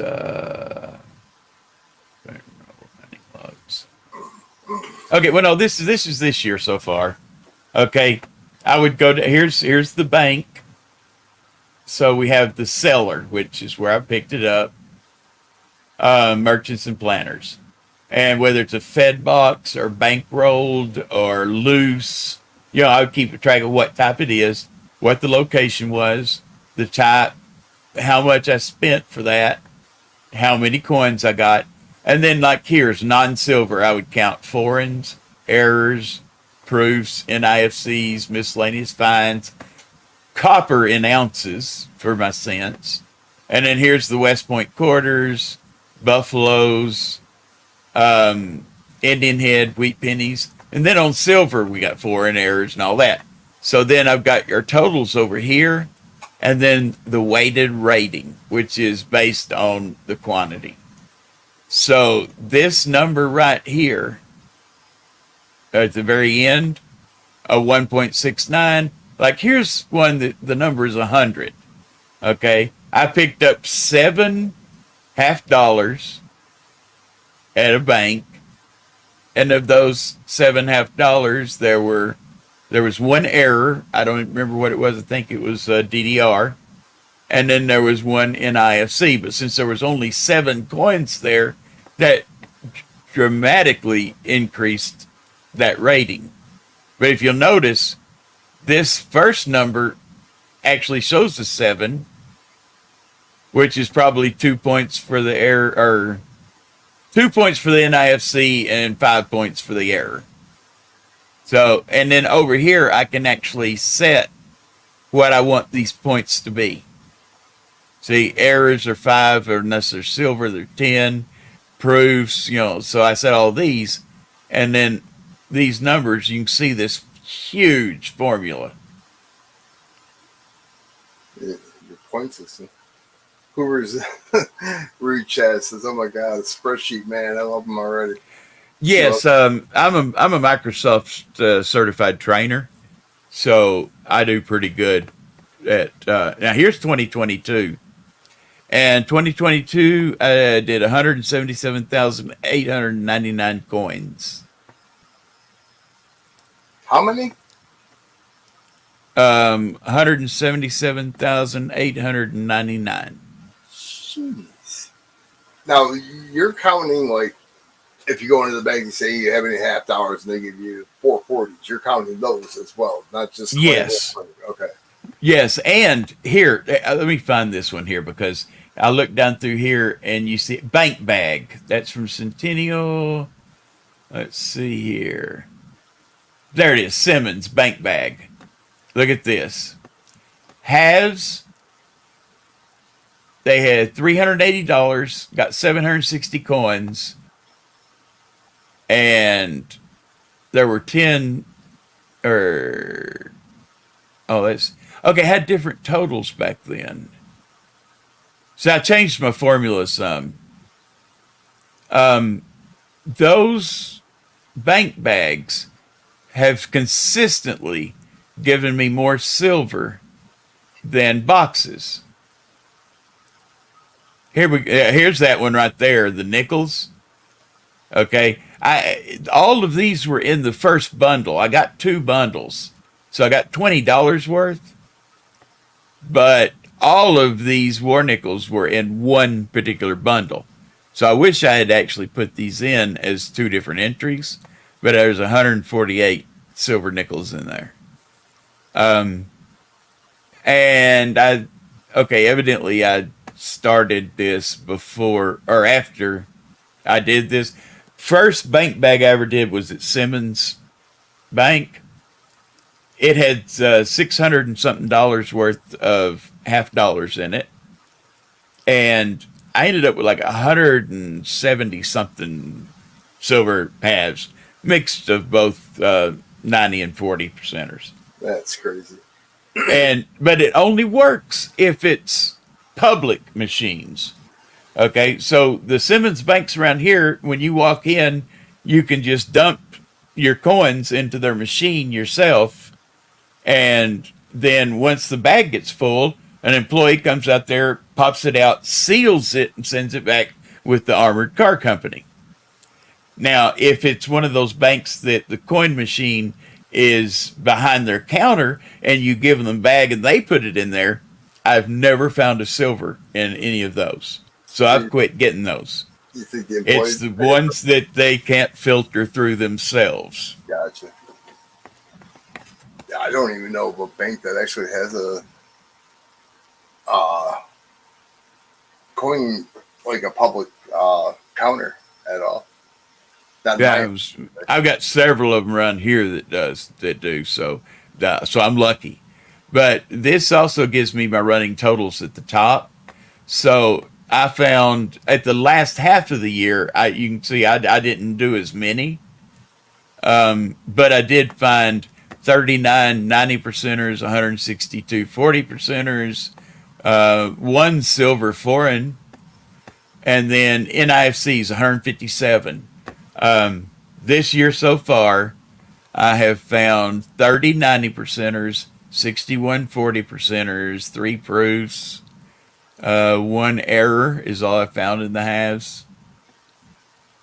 Well, 1 silver error, and I almost guarantee you that was yep. Look at there, Cersei $50, $435.50. That was from the coin machine bag, and in this one bag with 871 coins, there was 16 foreign, 4 clad errors, 2 clad proofs, 3 NIFCs, miscellaneous finds. Those are like, there was a key, a dang house key in this bag. So there were 88 weird things like that. And then, believe it or not, 3 Buffalo nickels in that $50 bag. No. And a wheat penny. And then in the silver, it had 1 silver error, 2 proofs, 28 40 percenters, and 3 90 percenters. Still. And that's in less than a full box if you bought a box. Right. So yeah, I just love getting those coin bags. Here's another one that was full. The coin machine bag had absolutely nothing in it. Why is that? Oh, that wasn't. Oh, because that's quarters. I actually bought the bag of quarters. Quarters didn't have silver. I mean, didn't have any silver. It had 1 West Point, Oh, this year I've found 18 West Points so far. Did I keep track of that last year? Yeah, last year at the end from 713 on, found 10 West Points. I did find 374 wheat cents last year. The last half of last year. Wow. I couldn't even imagine trying to do a spreadsheet like that. I'd go crazy. Hoover's like freaking out in chat. Oh, really? Yeah, I'm sorry. I was showing this. Well, you got to understand also. No, the last box of quarters that I got was here. $300. Oh, no, these were bankrolled. See, the last box of quarters. There it is. Fed box. Had, okay, 0 West Points. But those had 2. This was bankrolled, had 1. Now, by bankroll, what do you mean? Like hand rolled or? No, they've got the Merchants and Planners here has a machine to do machine rolled coins. So if somebody brings a bag of coins in, they'll go ahead and roll them up, and they'll just be white. Oh, okay. Just genetic. They're not. They don't come from the armored car company. They're not Loomis or String and Son or anything like that. They're just white rolls.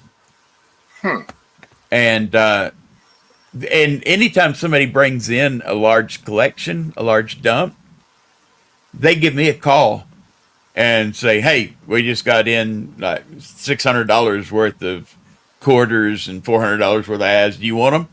And then it gives me a chance to just go pick them up. Yeah. Absolutely. Well, I can't stay in chat anymore. I have to talk to this man. Oh, I'm sorry. Who's talking? Who's Hoover. that? Oh, Hoover. Oh, okay. Sorry. Yeah. No, it's okay. She's all about spreadsheets. Oh yeah, I'm Oh. definitely still listening. I just like Well, let me here. I'll show you. interject here and You'll there. see a cool spreadsheet. Let me Yes. show you a cool spreadsheet here. William E. wants to know to use this. I can't say that word. Oh heaven. Go up and ask for the bags. Yeah, at those banks, if somebody has one of those machines, you can go in and just say, can I buy the $50 bag out of that? Now they'll usually tell, if they will sell them, they'll usually tell you yes, but you have to buy the whole thing. And which, that, to me, that's logical. They don't want to sort through and give you half the bag. Well, a whole bag is what, $1,000 normally? $1,000, yes. Okay. This is my since 2015 I track God. like No here's wonder last look you here. guys- 2015. Okay. And as I'm running the month, this is how much I invoice out each day. Mhm. And it keeps track of my costs, my gross profit, and it also runs estimates based on usage now and through the years. So, and then it'll come up My God. with so that I You can and see. EP combined forces. Like, oh my God, you don't even know. They'll take over the world. Yes. Well, I- I also like I'm okay. There's a fine line between laziness and efficiency. Okay, so I kept watching them run chat races, yeah. and as you know, if you're monetized, they would just copy the participants list, and you would get all these racers that say member 3 months, stuff like that. So what I did was I made it to where I could go into participants, go boom, and then come here and pop the list in here, hit process, and now I've got my list for the race. And it would pull out all that stuff and the word participants and stuff like that. Yeah. And there's a lot of like Brad's using it, and the Cash Money started using it. Yeah. Because especially if you've got like 120 people in there, it just makes it easier. I threw Yeah, this because it's together in typing about 5 minutes. everybody's name in and going, oh, hold on a second. Like, Stop chatting. Stop chatting. Stop chatting. Right. Yeah, that's the one. I finally got Brad to show them how to grab the list without having to have people stop. yeah, because I know Silver Bull 30 has been doing that, and he's like, okay, now I just got to pull out these couple of names, and boom, Yeah, he's I off in can't another get one him. again. I can't get him to use it. And I'm telling him, listen, it's free. It's useful and it's free. Did I mention it's free? No, so Right. Usually everybody That's why does that we first. like this version of gambling. You can do coin roll hunting and you don't lose any money. exactly. There's no gamble to it. That is the But see, funnest kind of gambling. see, You don't know when what we've you're gonna got, get, but you're not losing anything. and you've seen the pins that I make, right? No, I have not. Oh, okay. See, I also make pins. Let me see. I don't even have any right now because I've shipped them all out. I've got to fill orders. I got mine But here. what I do have is, oh, don't you have one pizza? Yeah. So here. I don't want to use it. I don't want to get it dirty. It's Well, awesome. I do have this. Let me see that. Well, a picture of some of the ones I do. Oh, cool. They So are like I do, incredible. yeah, I do those. I do laser engraving. Got 3 lasers. Got 8 3D printers. My wife's got an embroidery station over there with one I of the totally have to nice ask you, brother. have Yes. you made pieces for your 3D printer with your other 3D printer? That's a good question. Yes, I have. Heck yes. I had to think. I had to think about it for a second, but yeah, Well, I mean, you can I see was the. asking Oh, matter of fact, around. you see the stuff on the top with the tools sticking out of it and all Uh-huh. that.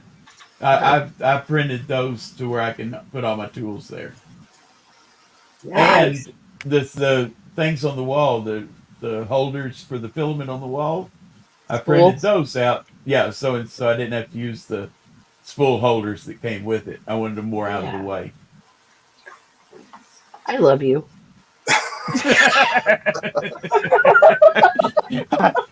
But you hardly know me. You had me at spreadsheet. Well, I've been programming longer than most of the kids that are playing on the computers these days have been alive. So Oh it's yeah. Oh yeah. yeah, it's over 3 decades I've been making my living programming. Yeah, Oh no, I can appreciate it. I can for sure. Started with the Commodore 64. I'll be 59 in August. So I probably Right on. should decide to. I told somebody today that Betty Crocker didn't work in the kitchen. I really need to get some code monkeys, that's what I call myself. I'm not being derogatory, Oh no, but understood. and me come up with the idea and let them write the code. Yeah. So Speaking I of don't know monkeys, who's out there in the community, but I'm sure there's somebody because I don't know what profession everybody's in. I've got guys that I can do it on a project base.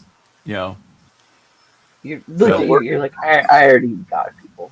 monkeys in price. He's like, I'm resourceful. You've already seen my handiwork right now. I've got binders full of programmers. That is awesome. I'm. It's kind of funny because I describe myself as a fiscal conservative and social liberal, which means when it comes to my money, I'm conservative. Everything else, you do you, I'll do me. You don't tell me what to do or not to do. I won't tell you what to do or not to do. And then somebody told You, me the other day. They said, "Well, I'm I wish patting you everybody on the was." back right now. Well, somebody the other day said, "Well, I wish everybody was like you." I said, "I don't. I don't want to live in a world full of assholes."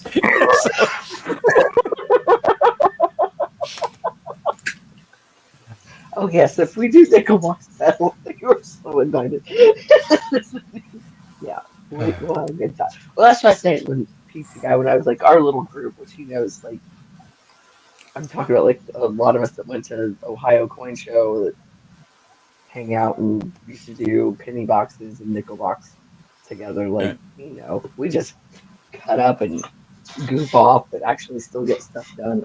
I'm like the worst. I'll like ADHD out and be like, I gotta go wash my hands and take a break. And be like, oh God, Hoover, come on. But I'm like, okay, we're not doing pennies anymore. I'm not with you guys. I'll do nickels. I don't suppose you're doing, or y'all are going to the Tulsa show, are you? Mm-mm. Okay, I'm not. okay. Where I'm going out end of the month to that, and I'm going to take my keyboard and we're going to play some music. And I think Raven's going to sing. So Cool. yeah. ATP Silvering. No, I was supposed to go to Baltimore this weekend, and I had to cancel. Ooh. Uh, and then Katie I've Graham got. was supposed to be out there. Remember I'm Katie gonna. from DT? I She, don't. you know, she used to be a mod, like a huge mod at DT's, and then she went over to Whatnot. Okay. I've got people trying to get me to go to Whatnot. I've never even seen the app. I just. I It's haven't yet either. it's more of an auction site, giveaways and stuff like Yeah. that. The Swags, they're the ones who've been trying to get me to go over to Whatnot. Yep, they're there. DT's there. Inquinity Coins. I'm probably pronouncing it wrong, but that's who Katie works for. Pizza guy has a whole other set of friends I don't even know about.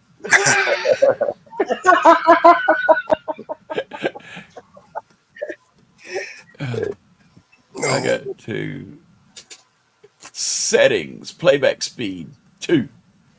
There, get it caught up because it's funny when I'm talking and I look up there and my mouth's not moving.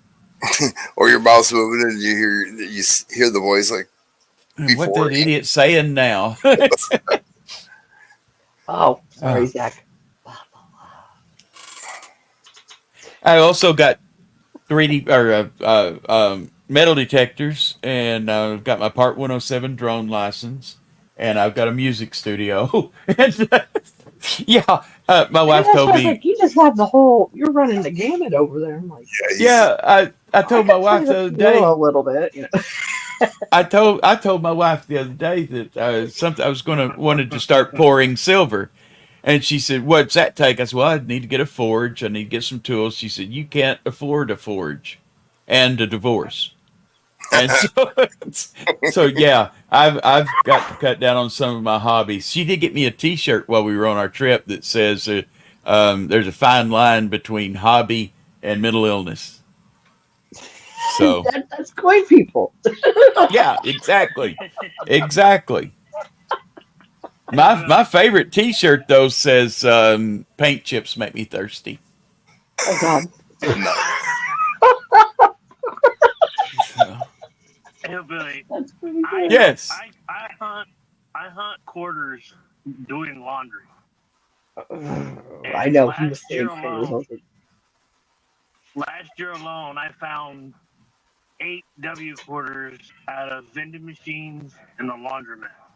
Oh, nice. I didn't keep count. I sold them.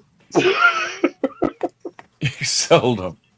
Laundry makes I me mean, spend I still got plenty. I'm just saying. I was like, Now, granted, it's few and far between. And the one time that I think the best time I had was April, May-ish, and it was 2 quarters for 2 Ws from the vending machine at my job, and 2 quarters from from the laundromat, and they were Oh, about a month apart. nice. I I just look every. Matter of fact, I got some change today. No, yesterday. I'm sorry. The days are running together. Um, and it was at a gas station in Tennessee. And I pulled it out and I looked down and it was a 1956 dime in my Nice. change that I got back at the gas station. right on. So And it's funny because I got them my change and I put the bills and I looked down and I started going through and I looked at the edge like that, and the little girl that was checking me out, she said, "It's there." And my wife said, "Oh, hun, he's not counting it. He's looking to see if you've given him anything special." Right. Yeah, Like we're you looking don't for eat. that silver. Yeah. Yeah. It's like, you don't Well, understand. but I've also done. I'll do Coinstar hunt, and there's 11 machines in You the always 15, find 20-mile something at radius. Coinstar. My biggest score, and I actually posted a bit short on it, was over $80 in quarters from the reject tray. It was like an old school slot machine. Wow. I They just kept left them. pulling handful after handful after handful. That's just crazy. I was glad I was wearing a belt that day. Yeah. Because I walked out heavy. Both pockets were bulging. Well, Texas, First National Bank of Texas started a new branch called First Convenience Bank, and their branches are in Walmart stores. And so we got one here in Arkansas at the Walmart. It's like a block and a half from here. And so I went in and I said, "I'll open an account here." I said, "But I've got to warn you, I bring a lot of coins in." "Oh, that's no problem." I said, "Okay, you sure?" Because I got one I'm gonna bank bring it in that on a does not dolly like and me you to. can bring your money in. So the next day, I brought in my coins. I got me a shopping cart. I had two That's funny. boxes of halves. I had three boxes of quarters, um, and one or two each of dimes, nickels, and cents. Mhm. And they were like crazy. They were like, "What?" Well, you said you didn't. They said, "Well, we got to see if we've got room for it." I You're said, like, I have. Are you telling me that you're not going to accept it?"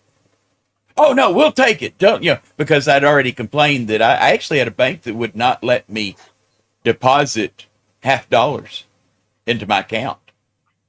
So weird. This is Oh, all sweet. scrap. This is Scrap all copper. scrap. So the company that I work for, I work at a facility that makes custom PVC fittings for all different types of applications. And prior to me starting the job, they actually had a fire in the office, and it burned burned all the office area down. So they just started rebuilding the office area, and I just started going through there and picking up all the scrap. And they've got like four boxes that still have scraps in it that I'm gonna go this week and start picking through the box. This whole bag is just full of copper. Melting, melting, melting. Wow. Yeah. I don't have anything to melt. I don't have a furnace or anything, so I have to sit on it for a bit. And I'd Right. say this is at least 6 or 7 pounds of copper right now. That'll be fun. I'd I mean, scrap. Yeah. you see America do it in the parking lot, like the video. Actually, I think I showed that to you. I never put it on my channel from last year. Oh my gosh, we had a hoot. Oh well, here let's I'm gonna pull out something. I'm gonna make everybody jealous. Oh, nice. I don't even know what it is. Hold on. Oh, MS-60 2 3. what is it? All right, let's see if I can get focus. Is that a tenth or is that a gram? It's a 1.6 gram dos peso. MS-63 1920 dos peso. That's good. Nice. I won for $20 in a race. It was rigged. It was with Gypsy. I was going to say Giddy that looked familiar. up. I was with I think. Gypsy that night, and Gypsy, I won the race before this race, and gave Gypsy the option to pick up a Libertad, and then I won the very next race, and this was on the table. Nice. Or how about? Oh, here. How about this one? Pretty maple leaf. What? MS67, 2015 Maple Leaf. I won in a guess how many nickels are in the bucket contest. Oh, That was yeah. in the new cheese. Nope. No. Andy. Oh. Well, color me wrong. Okay. It's kind of funny. Silver Bull. Anyway, he was. You know how he'll do giveaways to where he'll pull out. In this case, he was pulling out. I forget. I think it was dimes, and he pulled out. He said, "Okay, so I've got a silver dime here." He said, "First person to guess the year and the mint mark wins it."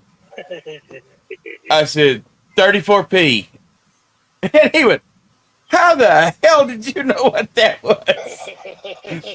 I said, "Well, I didn't." I said, "But 34p is the most common one that you'll run across." So, but the kicker is, a couple days later, I was in there watching him while I work. I'll keep somebody up and watch them. And he said, "Okay." He said, "Let's do it again." He said, "I'm going to give away a dime. Guess the mint mark." I said, 35p. it was correct. He thinks I can read his mind now. I told him, I said, "Those two are the ones." I said, "I didn't think you'd do the same thing twice, so I guessed the other one." All right. So he thinks that I can just guess out of the air. Yeah, it's not hard if you actually take the time. Sorry, train's going by. Yeah, 30 to 40% of the silver dimes you find are either going to be a 34p or a 35p. Mm-hmm. You know, I don't know why, but that's just the way it is. That's funny because he'll try to like mix the bag up a little bit, and then he's like, "Okay, here we go." Great Scott, what's up? Hey, Great Scott. Brown Sugar, I said hello to you. I got $140 worth of NIFCs in 2 boxes of halves a few weeks ago. Every single one of them was 2002. Wow. You're like, "Well, let me guess what this one's going to be." Oh yeah. But yeah, if you know, if you've seen me, you know that, and Pizza knows, he's seen me enough. I love giving away like memberships and things like that just to help the community. And I won't lie. Part of the reason I do it is I'll go ahead and give, when I get to a new channel, if I think it's a good channel, I'll go ahead and gift some memberships, and then I'll do it a few times. And then I'll come in a couple of times without gifting just to see if the excitement is still there after a few times of not doing it. It's a way to judge whether someone's just happy because I'm gifting or if they're actually happy to have me in their community. Right. Mm-hmm. And yeah, and if I get the feeling that they're, well, why didn't you gift? Then I usually don't go in anymore. Right. But it's not that I'm paranoid or don't trust people. It's just you like to know where you stand. And people that are truly appreciative of you helping them, I'll even help more, because that's the type of people we want as leaders in our communities. Yeah. Mm-hmm. So people that That's like one day I was in somebody's auction, and America was in there, and he said he quit smoking, and he started. I was having a horrible week, personal stuff going on at home.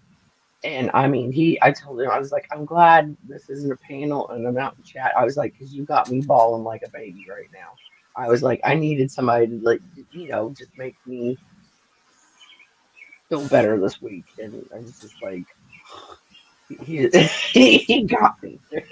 He's like, He's definitely y'all the must dude to have. do that. Yeah. I was like, oh, dang you. I was like, thank you. And I mean, I try to keep track and write on the back of my flips, like where everything came from and stuff. But some of them are still, in the, well, I shouldn't say it, but still in the vinyl ones. But I mean, I know exactly where they came from.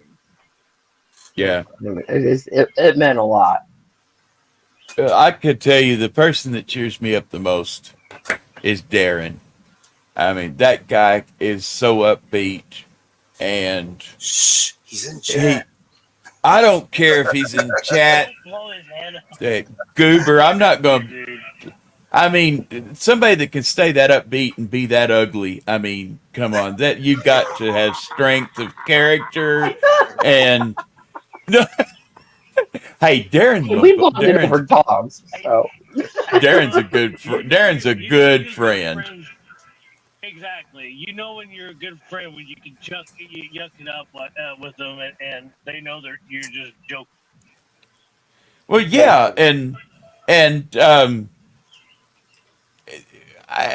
my wife's got MS, yeah. and the one thing that she hates is for people to treat her like she's fragile, and not talk about, oh, let's not talk about it. She's got MS. Just ignore it or something like that. And Darren is one that, I mean, I don't like having to filter myself around people. I don't have to around Darren. I mean, sometimes I may ask him stuff that he doesn't want to answer, but he does. I mean, how do you do this? Um, how does Daryl feel about wiping you? That's something that would How be did Darren feel when he inappropriate to stood up on your most front people. porch taking your dog out? Yeah, and to me, Darren is normal. Okay, yeah, he might not be the same as I am, but it's the person, not the vehicle Human. that they're occupying. You know what I mean? Exactly. Mm-hmm. And We're it's all just human. refreshing. We're just Yeah. we're just different ways of our humanity is different from everybody else. Right. Like out of my family, I'm technically the healthiest of them all, even though I just found out that I'm now starting to get gout. So, I'm like, well, I gotta get.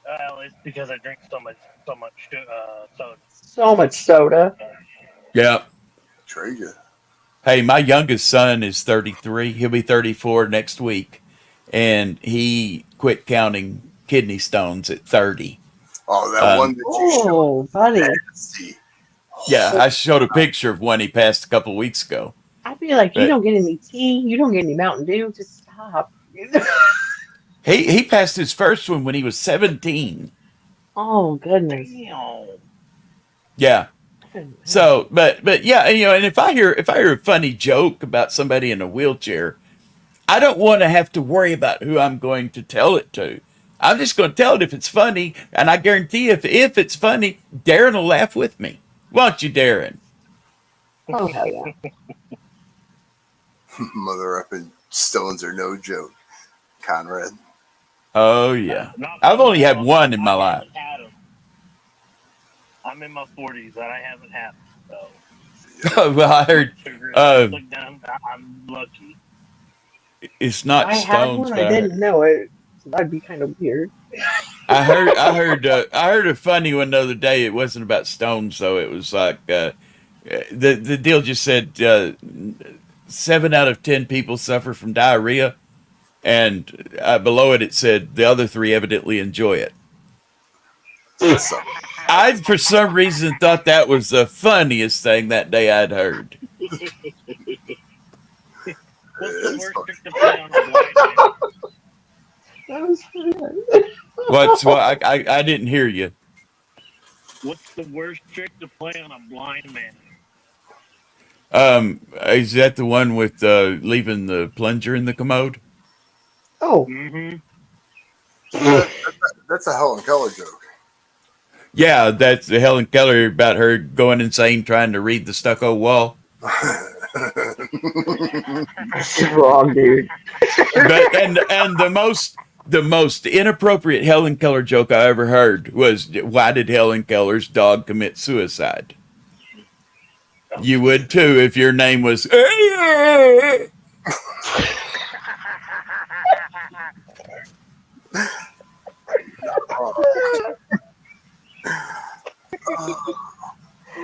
Oh shit! Why don't blind people skydive? I don't know. Because it scares the shit out of their dogs. Oh, yeah.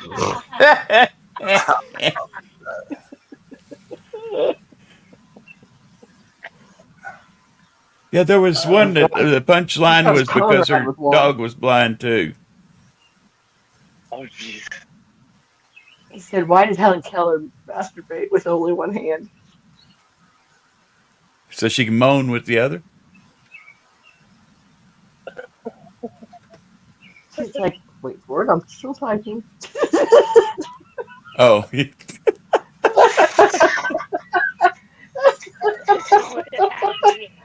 You were on the right one there, Billy. hey, She moaned with the other. It was close. It was close. this is no lie. I actually have a picture of a scoreboard at the Arkansas School for the Deaf on their football field. The Arkansas School for the Deaf, their mascot is the leopards. Oh no. The deaf leopards. Oh God. That's not a joke. Oh, which Come on. line? I apologize, Silverling. Which line did I almost cross? I don't know, but the Def Leppard was up there. That was great. I've got a picture of it. When I saw it, I had to turn around and go back and take a picture.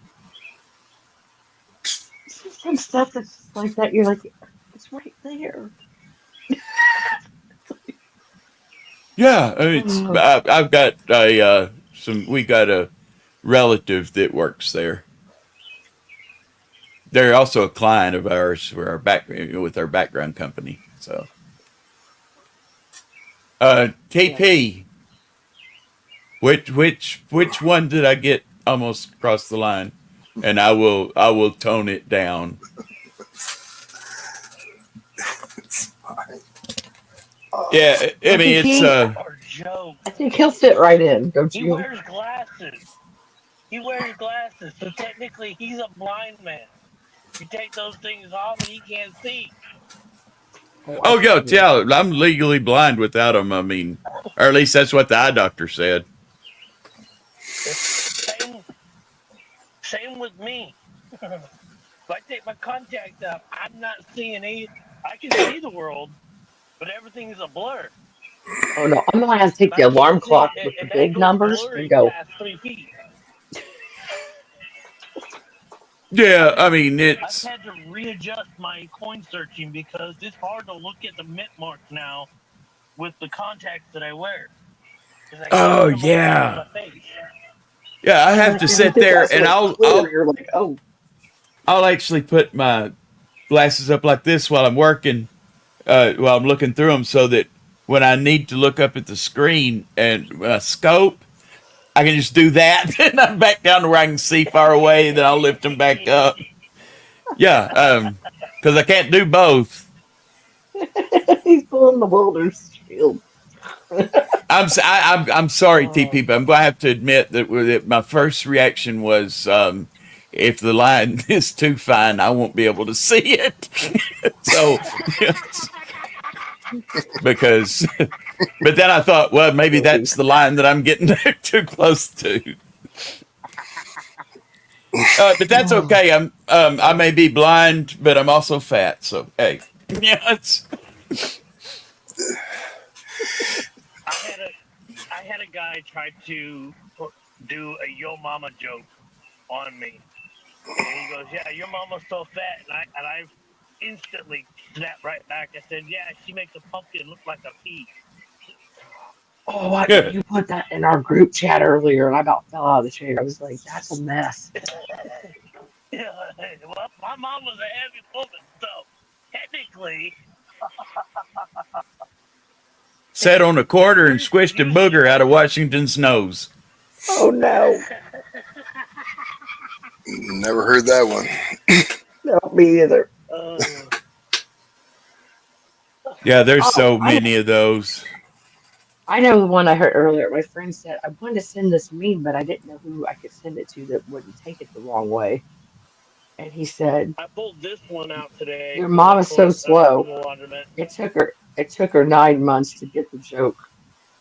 And I was like, "Whoa, you could like take that two ways." Yeah, one's the wrong way. I was like, "That's horrible." That Well, was fun. I probably got. I went over that line though. That I was so mad, and I'm not even going to say why I was mad, but Craziness. most of the time I've got a good clutch. I can hit that clutch and disengage my mouth before it gets to it. But this time I said, "You ever wonder if your mom wished you'd have been a blowjob?" And I'm sorry, I still laugh at it. And the guy said, "No." I said, "But sounds like you've thought about it." Yeah, I'd say so. Wow. Well, again, I've got to try to get some sleep. See, I knew once you got on that spreadsheet, you'd be like, "Oh, I'm gonna be on here a little longer." So I was like, "Here's my opportunity. I'm coming Yeah, over to if you say want a hello." copy of any of those spreadsheets, just yell at me. I put my email address up there. The Oh, I hillbilly at already this emailed world you. is mine. Yeah. Okay. Cool. I'll send you the a blank. I'll take my data out and send you those spreadsheets if you want them. Yeah, I know somebody was asking in the chat for it earlier for sure. Oh, okay. Me, Monkey King. me, Well, there you go. Monkey me. King. Yeah, he's Yeah, got I a am direct too. Wondering line what to it. fine line is. TP even still here? I might have Mm, made them mad and they left. Right? And mm, I apologize if I did. I really don't want to make people mad, but I also don't want to. I hate to put it this way, but I don't measure my We're not life walking on on someone eggshells. else's standards. I just try to be nice and try to be a good person. But now part of that is having fun and telling jokes. And I don't care what you say. There is not a humor out there. Part of what makes it funny is someone gets hurt, either emotionally, physically, whatever. But there is some kind of damage somewhere. For Yeah. sure. For sure. Um, And a lot yeah, of like comedy is what? truth. Yeah, like that one. One of my favorite quick jokes is two blondes walk into a bar, brunette ducked.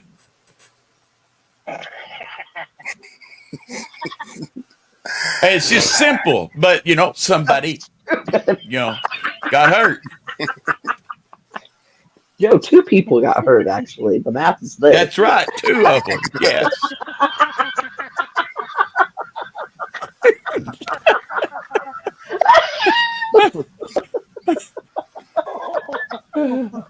Oh boy.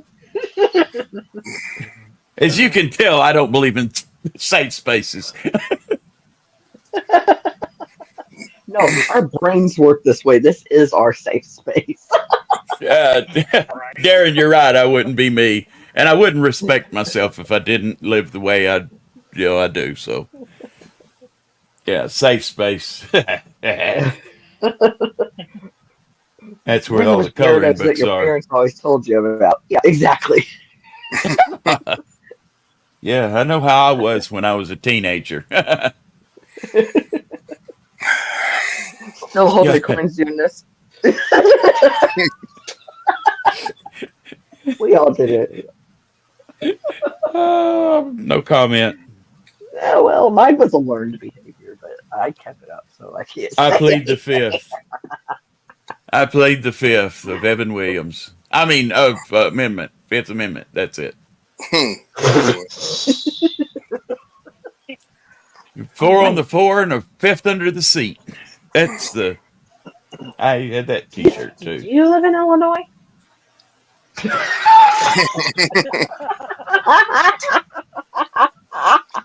I've only been to Illinois once, and that was a Oh, mistake. I accidentally went across the river and from St. Louis into East St. Louis. oh So, yeah, don't take any exits right there. yeah, it's Sketchy. yeah. I live right next. Golly. Okay, I'm an hour from there, so I yeah, with confidence could say that. Well, here in rural Arkansas, we've got this college here in town. And one of my friends, when I was going to school up there, which I dropped out, he was from East St. Louis. And I was from, well, we lived so far back out in the woods, they had to double clutch lightning to get it to strike. Okay. I mean, we're out there. And so, first time I invited him up to our house, he started getting this wild look, and he said, "You're taking me out here to kill me, aren't you?" And I went, "What are you talking about?" He said, "I've seen stories like this," and I mean, he was scared to go out there in the woods. He's He like, I said, should have brought my own car. yeah, exactly. Banjos in his head. And he said, "Well, you would be just as scared in my neighborhood." And I said, "I doubt it." I said, "I'm looking at you right now." If I'm walking with you, I'm not scared. It's not bravery, though. It's ignorance. I don't know anything about it. So, So, yeah. get it. I'm not even going to ask about exit signs, and he said, Oh God. well, I was like, you Yeah, pulled out where the strip Conrad. club was, or you went to like play the hood, or you went to a place that it was named after a big city like Venice or Brooklyn or something, which is more strip clubs, or you went farther and you hit the racetrack. So I don't You got a pretty mouth on you, boy. know. Go make you squeal like a pig. He's hearing banjos in his head going, I'm not liking this. I'm not liking this. And see, what's cool is I've got a banjo hanging on the wall right over there. I should have got down there and ding, ding, ding, ding, ding, ding, ding, ding, They would have ding. looked at you like you had a purple beard and orange hair.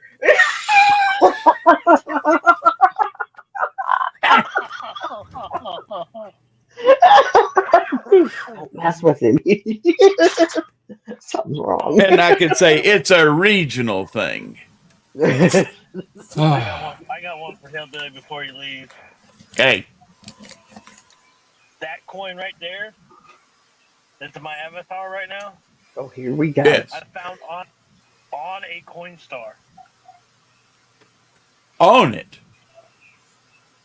You know, Around like it. you know how there's the counter where you can drop the coins in? Right. It was on the counter, okay? That's a Wow. 1969 S. It's a repunched mint mark, and the date and Liberty are also doubled. Nice. See, we don't have any Coinstar machines around here, but I mean, we're a little town of 11,000 people, and we're the largest town within 50 miles, 1,200. yeah, 4,000.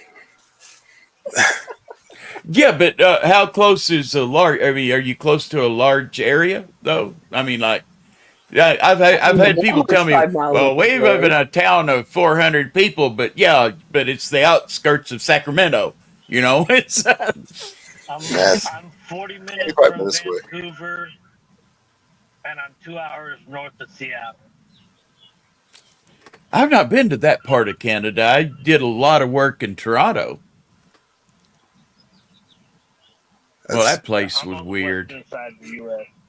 I spent we always 2 weeks finished by in Seattle. But first trip up there, I was doing control software for Paperboard of Toronto. So I get up there and everybody, I tell you what, every hour on the hour, you could look and everybody in the town would go out in the streets and smoke. Now, this was in the late 90s. Did you say peckerboard?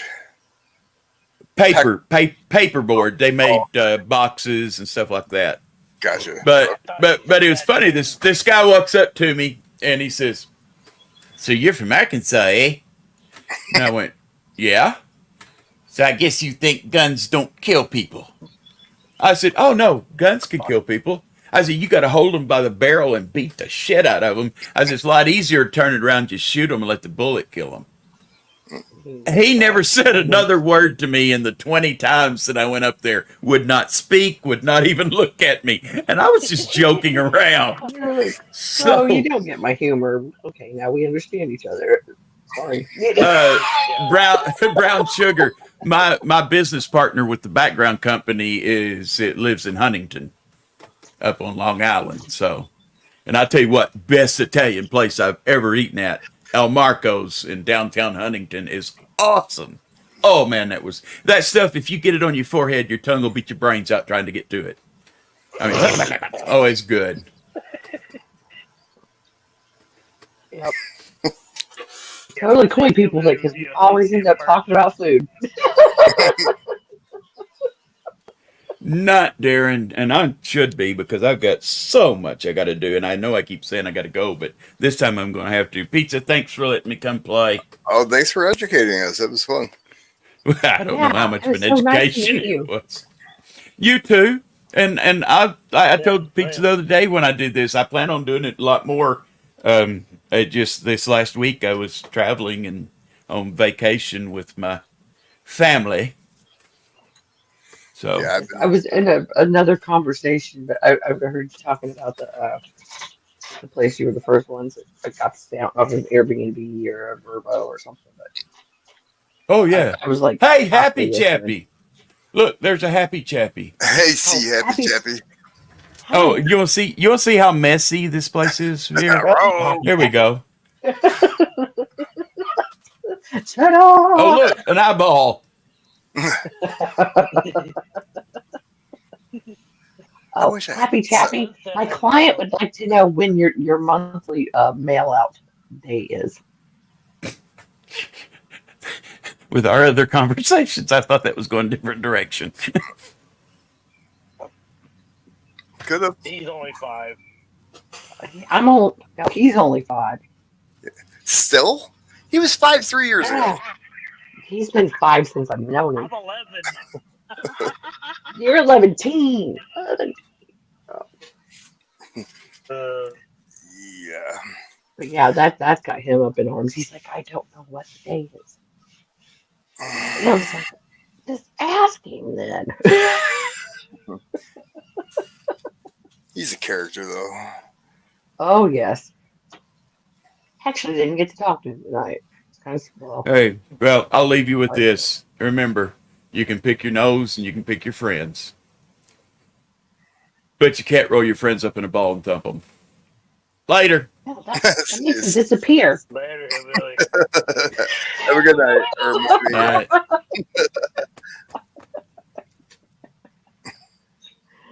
Oh crap.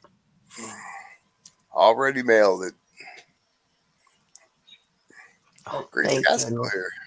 here. Oh, is that what Chappie said? Yeah. Already mailed that dude. Thank you. Chappie's pretty good about mailing. Well, somebody else is real good about being impatient, so you know, middle of an auction going on, and he's going next. It's like, Yeah, he likes to not Good. come around. huh? And then he'll leave us hanging for an hour and a half, 2 hours. Oh yeah. I want to see you guys. I want to talk to you guys. Me and Zach will wait an hour and a half. No, they're like, and then they say, Later. "Yeah, no, we're done. We're done here."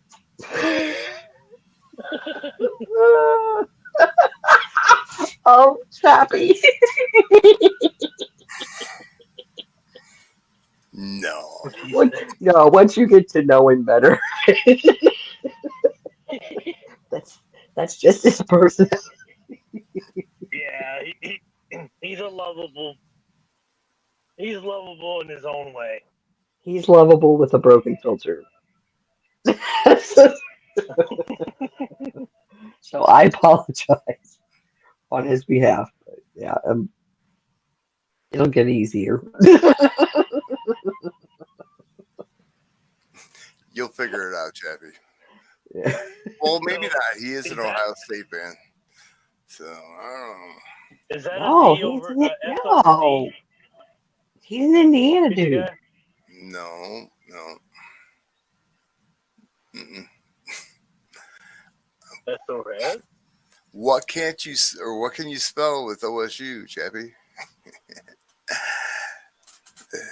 Oh, Chappie's Ohio. My bad, my bad. Yeah.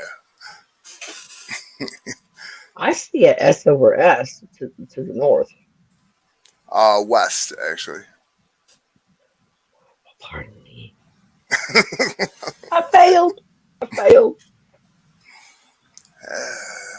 Oh, no, it's not Hi, William E. It's OSU is like their letters for Ohio State. You can't spell cocksucker without OSU. Oh my. I'm a I Michigan didn't know fan. how much. There's nothing wrong with Michigan. Oh, I know.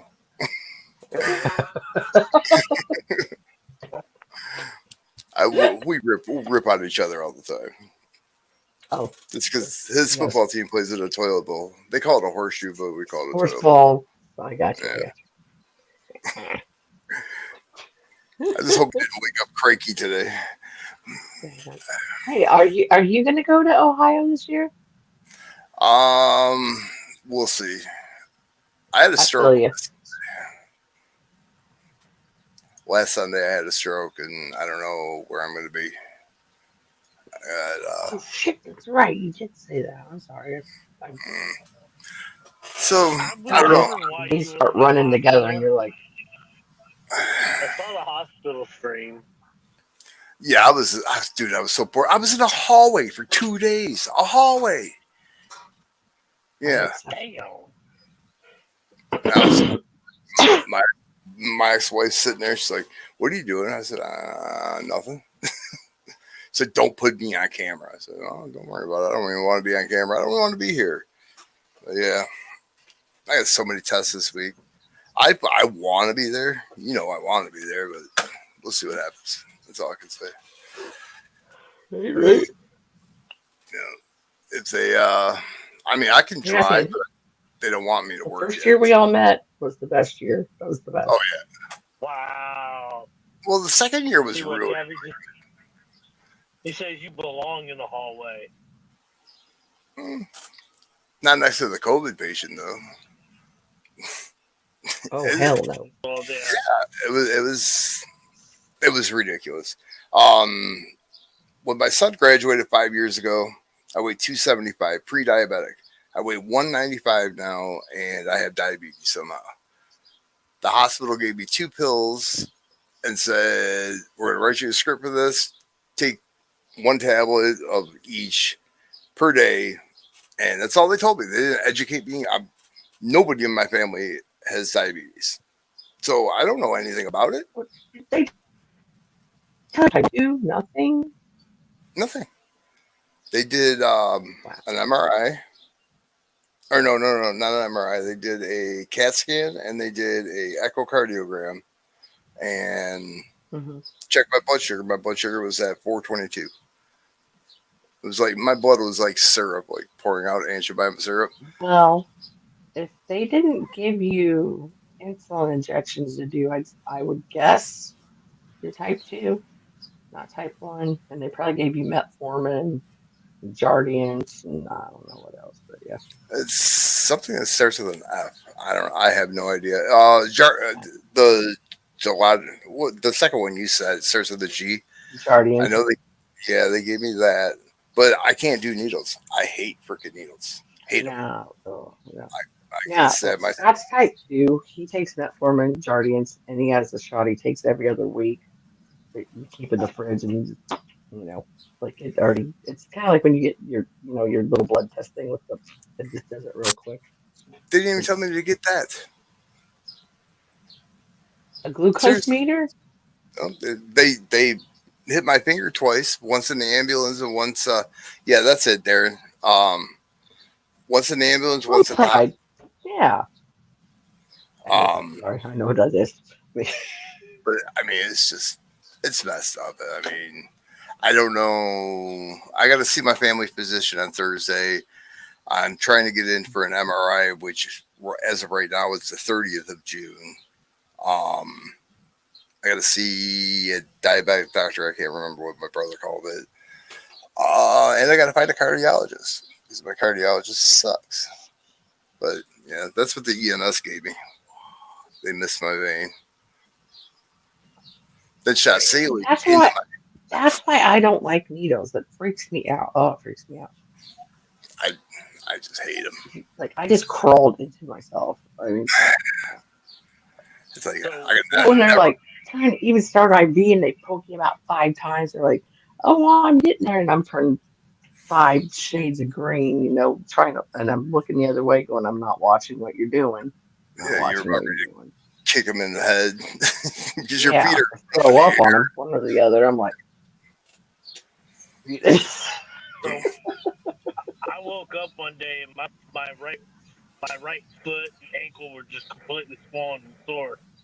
And so I went to the emergency walk-in clinic, and you know they're like, "Do you want to do blood tests and all that?" And I was like, "Yeah, I want to know where I'm at, what I stand at, And so they did all that, and the chick that went to draw my blood, she goes, "Yeah, we have our new trainees or the new people in our office successfully try on the people that work there 5 times before they stick one patient."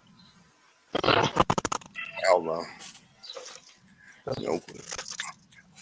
When I So was I was back, glad that they didn't.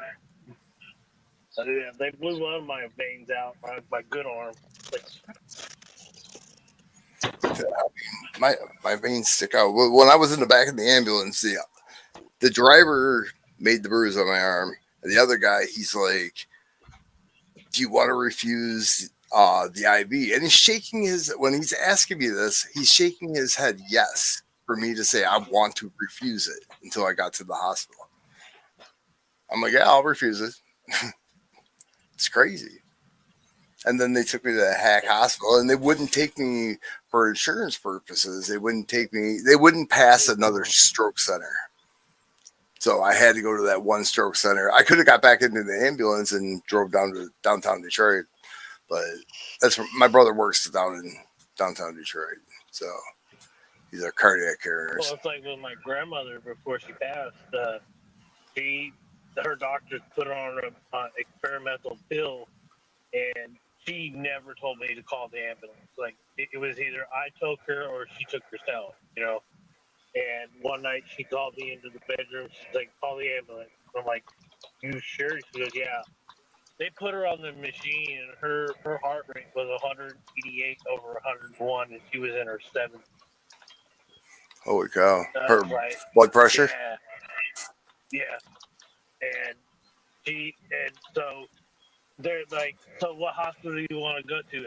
County right here?" Or I was like, "Nope, I'm taking her to Floyd." And they're like, "That's a long distance." I said that she's not going to go to the other one. She won't. She'll Hmm. call me to come pick her up to take her to the right one. So yeah. yeah, it's like a half-hour drive from my grandparents' house to where the hospital that she wanted to go to. Well, speaking of That's that, I don't a know if half you remember hour. when Uper, showed up at the coin show because she really was like, "I bought the plane ticket," and then she's like, "I really feel like crap," but she's like, "I'm gonna power through it," and came and then like pretty much she got off the plane and got home and got right in the ambulance, and it wasn't the first choice of cancer centers for her to go to. And then one of them told her, honestly, if you get bad enough, get in the car and just walking through the door because they can't refuse you treatment. And I was like, wow, is it really that simple? Because I didn't think some places would even do that. Like you were saying, they're like, oh no, we'll take you here because of insurance and stuff. That irks me. But I found out, when was it? Yesterday? Yesterday, the day before. I was Saturday. I could have got out of the ambulance, refused treatment at that hospital, got back into the ambulance, and they would have drove me where I wanted to Well, that makes total sense. go. Instead of just driving me where I wanted to go in the first place. I don't care. My insurance is going to cover the ride there. And the guy driving was asking my wife directions to the hospital that they were supposed to be, or my ex-wife, I should say, to where we were going. He didn't know where we were going. The directions part was the important part. But what? He couldn't look it up on his phone. Oh my God. It was a complete. I would have sat up and been like, "Are you new here?" Right. I could have drove myself there. Exactly. Because I walked up on a customer ride. You don't even know where you're going. Probably close to 9, I'm thinking. I walked up on a customer's porch, knocked on the door. The guy's name's Bob. I could not talk. My right arm went numb. I thought I got stung by a bee because I'm like highly allergic to bees. My arm was completely numb. I sat down in a chair. I tried to say his name. Asked me if I was having a seizure, and I didn't know what was going on. I never had a stroke before. Sat down. 2 minutes later, I was able to talk perfectly fine, but my right arm was completely numb. I went back to work, grabbed another delivery, driving down the road. I just passed the delivery, went to my house, took blood pressure medication, and my brother made me call EMS because he's like, "Oh, there's a 4-hour window with a stroke." Da, da, da, da. I'm like, "Well, no." I called EMS. They came and picked me up, and But it's like Conrad was saying, it's always shit you learn after the fact. It's like you don't know what you don't know about it, Right. And That's when I one was thing I having, think is good. All of us like try to talk about a lot of the stuff, different stuff, because then at least it's like, oh, I remember somebody at least saying this, and I know what you're I a can little bit say. educated on it. It's like when Right. I was having a heart attack. My widowmaker artery, 4 days, 100% clogged, and it just felt like a softball hitting me in the chest and in the bicep at the same time. I didn't think anything of it because my mom, she had 3 quadruple bypass surgeries. My grandpa had heart attacks. I mean, it's hereditary in my family, but they both had different side effects of what I was going through. My mom turned gray. My grandpa, he was just like shortness of breath. I mean, it was just completely different. Completely. 4 days. It started on Thursday. I went into the hospital on Sunday from my house to the hospital. Well, I went to my house to my brother's house, which was on the way to the hospital, to the hospital, and on the table within 45 minutes. And they were pulling the blood clot out. But the 4 days made the blood clot harden, and it took 13 tries to get that blood clot out. And you know what? We got Starbucks Jeff, and he does echocardiogram. Like, if you would have probably told him, like, hey, I feel funny, and this and that, and he would have been like, oh. I mean, he's not a doctor, but I mean, he would have probably been like, yeah, this is what I think's going on. Like, I've told him for my stupid Samsung watch saying, like, I've got some kind of arrhythmia. But I told him what medications I take too. And, like, he explained every little, little jump in, like, where it shows, like, your the heart rate, or not heart rate, but the reading. Right. Yeah. And he was like, no, it's normal. And he's like, so don't worry about what that stupid watch is saying. And I'm like, okay, thank you. Right.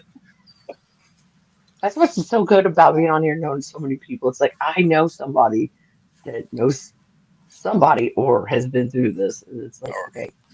Know something about it. Yeah, I'll get a hold of somebody at 2:00 in the morning and be like, Granted, Jeff, it's only midnight for him, but it's like, okay, Right, Jeff. exactly. Yeah. But he's like, well, how long have you been seeing it? I'm like, a month. He's like, we weren't that worried about it. And I was like, no, it's a stupid Samsung watch. You know,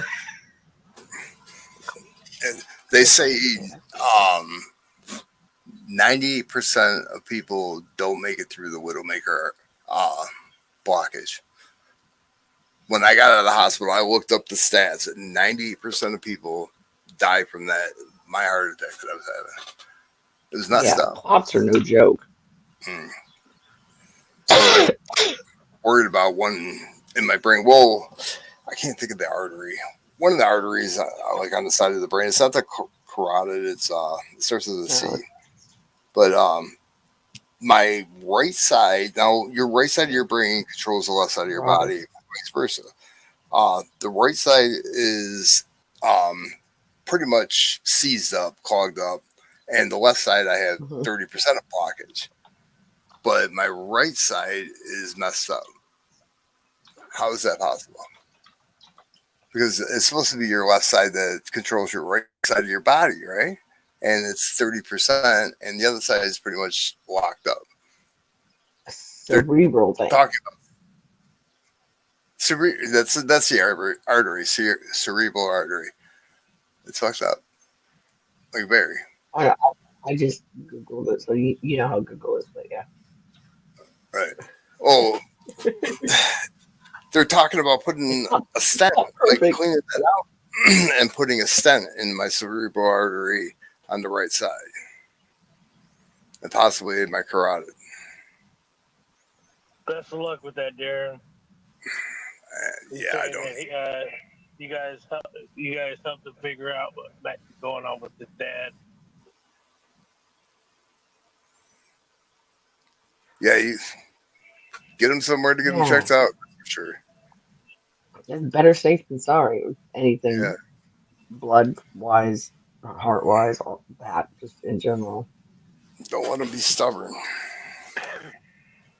Yeah. No, my dad did that, and it took until he went to go do one of those strength tests after he'd worked at this factory probably since I was, 3 years old, and quit. Well, they shut down the plant when I was probably 17, 18, something like that.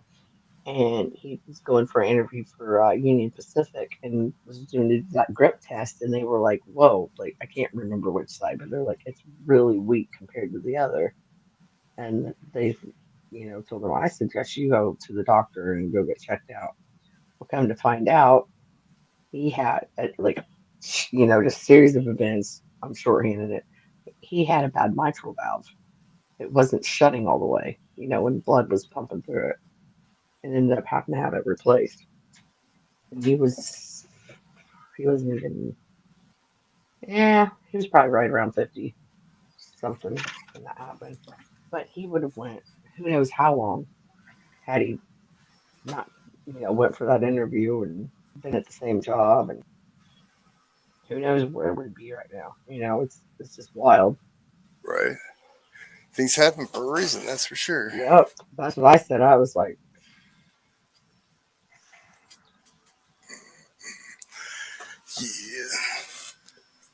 Yeah, we are our own worst enemies. Celtic sea salt. Oh yeah. If you ever get prescribed a statin, it's a cholesterol medication.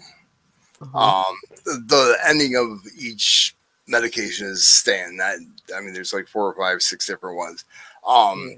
Don't not take it. Actually, take it because it actually lubricates your brain and it'll keep from your arteries from hardening in your brain. I didn't know I'm not that. laughing at you. I'm laughing because of my husband. But go ahead. Well, I didn't. Yeah, I never knew that. And you got Conrad. I'll never take statin. People have side effects from it, but 2 neurologists told me the same thing.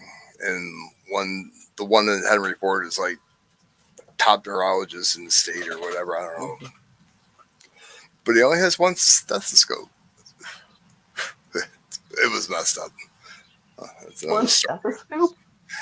I was in a room and I mean, he's like, I own one stethoscope. he was looking for it. My brother's sitting in the chair and he walked into his office. My brother looks at me. He's like, he makes $5 million a year and he only has one stethoscope.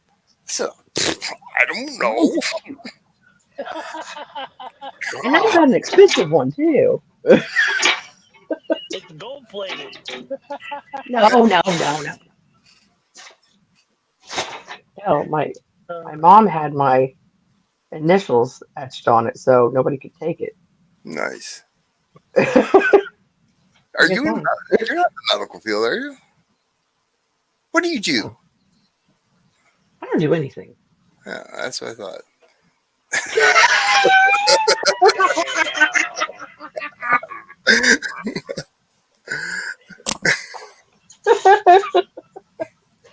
This house. You take care of dogs. Where's the Yeah, puppy? well, puppy, I left the door cracked open thinking he'd wake up and come in here if he heard me talking, but he hasn't. I kind of want to go wake him up He's because I want him to so go back to cute. sleep. But Got bright blue he eyes. looks like an Australian Shepherd, but he's a corgi. Like he's got the markings one and the bright blue eyes. Really? Yeah, I named him Frank Sinatra.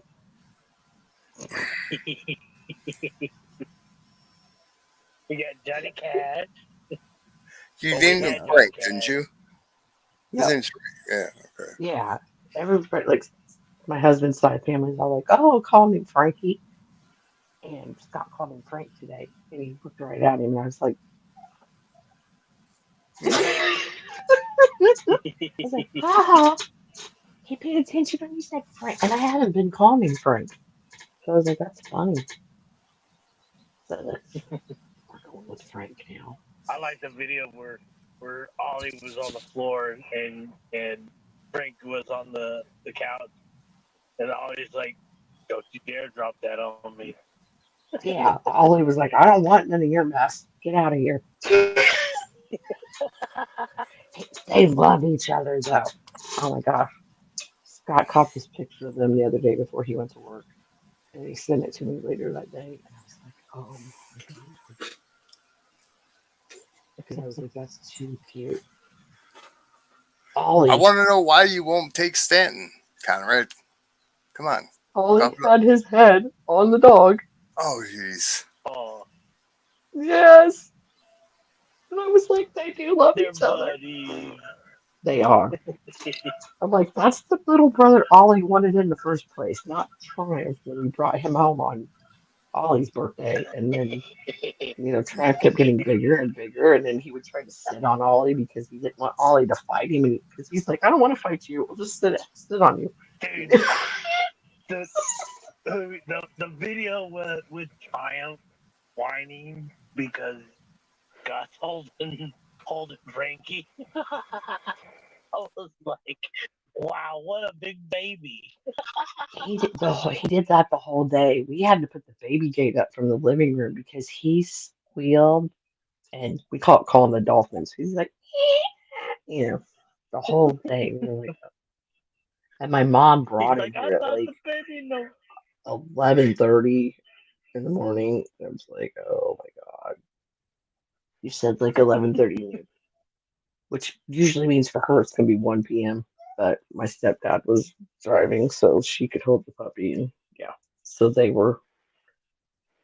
If you're early, you're on time. Like that's usually how my family is. Like the Hoover side. So it's like, yeah, I should have expected that. I'll agree with that there, Conrad. When they were trying to pass everybody making the vaccine, I'm like, now, you can have I it. didn't get it. I don't judge anybody who took it. It's just, I don't believe in it. Well, shoot, some places like pretty much force people to get it. Otherwise, they're like getting fired from your job. And I thought, how can they tell you you're getting fired from your job if you don't My job was going to do that. want to do that? I don't understand. Hell, So, the do you remember the you guy see how on nasty, you Beeline? saw how dirty my job is. I know somebody makes it dirtier for you. Well, It's yeah, just they all flush the do. water. Eh. Well, they finally, so they're putting light screens up on some of the presses. Okay, the light screen is to alleviate issues with hazardous conditions where you might get your hand, crushed or fingers crushed, and depending on how you're holding the pipe or whatnot. Like some of the Okay. pipe, some of the pieces that I got to do, like an eccentric reducer, the pipe is cut at an angle, and I have to spread the pipe from the cut angle side down over the mandrel. But I have to hold up the pipe as I'm From pressing the the opposite controls side of. for yeah, and I'm stretching my arms. Now I've got a 3 foot reach, but I can reach the buttons, okay, and so I have to hold it up and then bring the pusher down into to where it would sit flat to the flat part of the pipe, and then actually push it over the pipe once it's set. And if they put the light screen in, I can't do that Mm-hmm. because if my arm is in the path of the light screen, the entire press doesn't work. They'll stop because you're impeding that light. Yep. Yeah. Good idea, And guys. yeah, but no, they. So part of the thing is they're blocking off. We got new cage like structures going around each press, and the press that I was getting sprayed with is once in a while, depending on if he has his sprayers pointed at a higher angle, I can still feel drop. Mm-hmm. But it is I what was it wondering is. with the light thing if they Most weren't of going the to just job. say, "Hey, that's two people are going to have to do that now because one's on one side and one's on the other." Well, and the other thing is that if they use these light screens, and if I open the back gate, okay, if it shuts down the press, I can't bring up the mandrel piston to put Hmm. on a solvent well part because of the simple fact that the machine is now down because I've broken the light screen, the light Because beam that light's for coming through each that door. section. And they're like, "Well, we're just gonna have to figure something out." I'm like, and all the big parts that are bigger than 15 inches are going on the big press. I won't be doing anything bigger than 15 inches because Yeah. once I can put on a 15-inch mandrel on the press without impeding the light. It sounds like somebody didn't think Well, that through too well. oh no, it's going to be a nightmare, and I hope to be gone by that time. You are. I You're getting out of there. I get that, Conrad. I mean, sick people is how they make their money, and they're going to want them to continue to be sick. And I get it. I didn't know That's if you for knew sure. something like different than what I'm being told, because I don't know. I feel like I've been lied to a lot this week, or last week, I should say. But, It's amazing how conflicting what one person will tell you from the other too. yeah, and you're supposed to In a trust. professional setting, yeah, you know what I mean. It's just I don't know. But I mean, with Cincinnati, I want to be there. I want to be there. And are you Yeah, going this year? yeah. As far as I know, I'm going. I should be. I mean, I did tell Jeff I would pick him up at the airport, and Oh, Jeff's going gotta too. go. Yep, Oh, I my didn't know wife's that. going. Yeah, and um, since last year when I was a year or an hour late because I didn't think about the time change, and I thought I'll be there on time for dinner. When St. Order was calling me like, "Where are you at? We're already finished with dinner," and I was like, "Dude, I'm like 15 miles away. What are you doing?" He's like, "Well, we finished eating, so I guess I'll just meet you in a parking lot to tell you hi and then leave." And I was like, "No, you're supposed to stay and hang out with us." Yeah, Last year? You guys went last year? I'm sorry, not last year, the year before. Okay. The first year when we all met each other, and then the second year. And then I didn't go last summer. Well, we were supposed to. I went to pick her up, and Agreed, she couldn't go. Conrad. So I just went home. I didn't bother driving out all the way out there by myself. Right. I was all happy when you walked through the door when me and John were there, and you guys were leaving. And I'm like, where are you leaving? Like you showed up like the last day, the last hour. It's like, oh, well, no, you were up in the hotel room sleeping. Actually, you played video games, I right? was sleeping? No, Yeah. I don't play video games. No, you played No. something.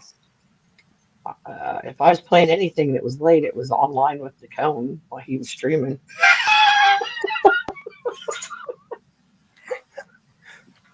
Yeah, I remember you going upstairs for some reason. I don't know if it was for video games or because you were that year you were with who?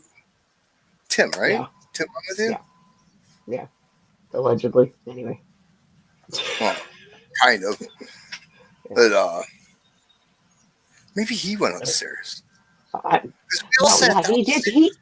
He went upstairs, and then I came downstairs and was talking to you and Shree and Nicole and Trapper. Because then Yeah, they were getting Nicole said hammered something up. about liking opal necklaces, and I was like, "Oh, I got a couple upstairs. I'll be right back." Oh yeah, that's And right. then you bought that one for me. Mhm. Because I was like, that was actually I was talking to my friend earlier about that. I was like, that was my first Cash App transaction ever. Awesome. Yeah. And then so I just ended up paying it for my doggy babysitter that was there. But Hey, that worked. it went in the hand and went out the hand. So That's how mine usually goes into the pocket and right out the pocket. And I don't even know. I don't even put my hand in the pocket. she's like, just give me a chance. Dude, I No, got to John watch and I stayed up a little bit of late the and Tales. he ate I got to watch chocolate muffin. 3 hours of Tales of the Crypt tonight.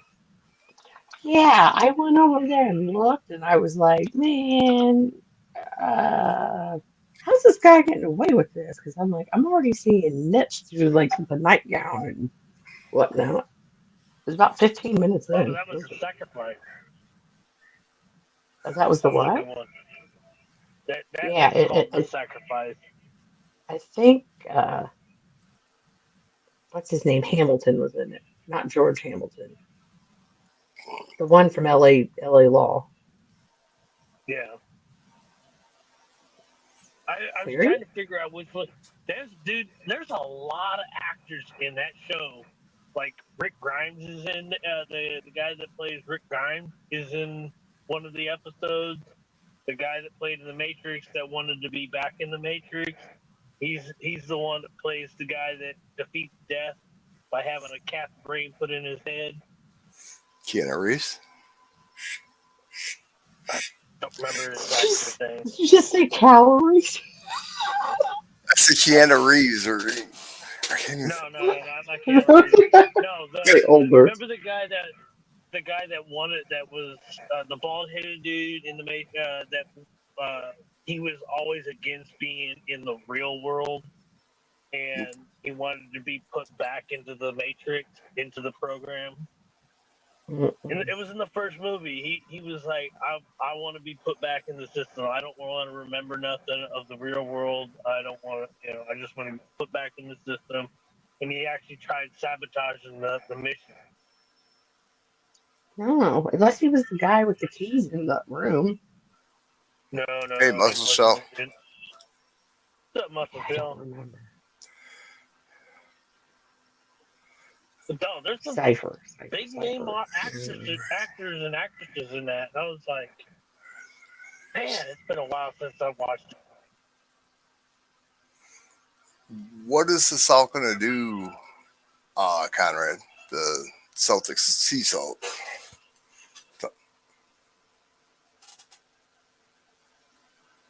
Lower cholesterol. I mean, I kind of think this diabetic thing is like not a fluke, but just it spiked for some reason.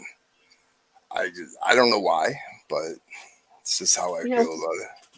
that's like Scott wouldn't think about. Oh, I've got a doctor's appointment. They're going to take my blood Yeah, work. He'd go Cypher. have a frosty and a cheeseburger before he went in, and they tried to give him cholesterol medicine. He's like, I don't need cholesterol medicine.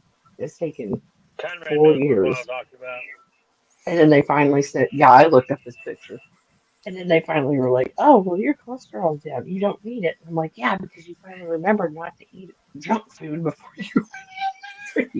Well, that kind of stuff you're supposed to do fasting labs. You're not supposed to eat for 12 hours. Yeah, he would always forget and like, oh, I'm hungry and stop through Wendy's or something. I did the Oh same thing. I my ate gosh. a ton of fruit, and I went in there and my sugar level. Oh, you're diabetic. No, Yeah, how are you not in a diabetic coma? It's 400 and something, and it's like, I just had a root beer and I don't see. That's the thing. I don't know what I can have. If I want a pop, I don't drink pop, but if I wanted one, can I drink one? I eat nutty bars. I love nutty bars. And can I honestly, eat with his medication, he eats ice cream every night. He does like Coke Zeros and Cherry Pepsi Zeros or whatever. I mean, he keeps the soda sugar out, but yeah, ice cream. Oh, and they told him he shouldn't be having milk with his cereal. And he said, well, that's not going to happen. really? Wow, because I drink a gallon of milk every 2 days. Yeah, he loves milk. That's what he was just like, when they were like, oh, you shouldn't have that milk. He's like, no, that's not happening. I'm going to drink milk. I mean, we only drink 2%. So, but Why? we like it. Hey, if you like it, fine. But you, if you read the label and you read the nutrition facts on compared to the whole milk and 2%, there's not much of a difference.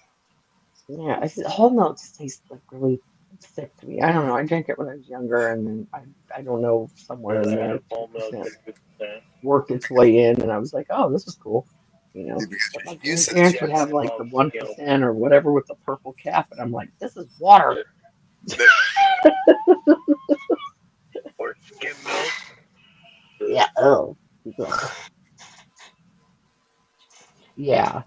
Karen's right. You definitely need the glucose meter and stuff. well, I'm gonna call my doctor's office to see if he could prescribe one. I can go pick it up at the medical center. That way I don't have to pay. I mean, they're only $20, but $20 is halfway Sometimes it tolerable. depends. There might not even be that great of a discount on it, and you better just buying it outright, or it just depends. Well, the Like Meyer, I me. don't know if you guys have a Meyer where you're at. They're kind of like a Walmart, but it was before Walmart. They have Yeah. an AccuRead for like $20, hmm and that's one of the better ones, I guess. Yeah. I I don't, think getting the Lance, that's like the more expensive part, I think, or the strips, one or the other. I can't remember. but I don't know if I'm going to be able to stick my finger. I mean, it's Strips. not the pain or whatever. It's just the knowing that it's going to put a hole. It's going to go click, and That's why I like don't do it in the same spot and like go down wide more than doing it on the pad of your finger. I mean, Yeah, those strips are. It's just like any of the medications. Those strips die high.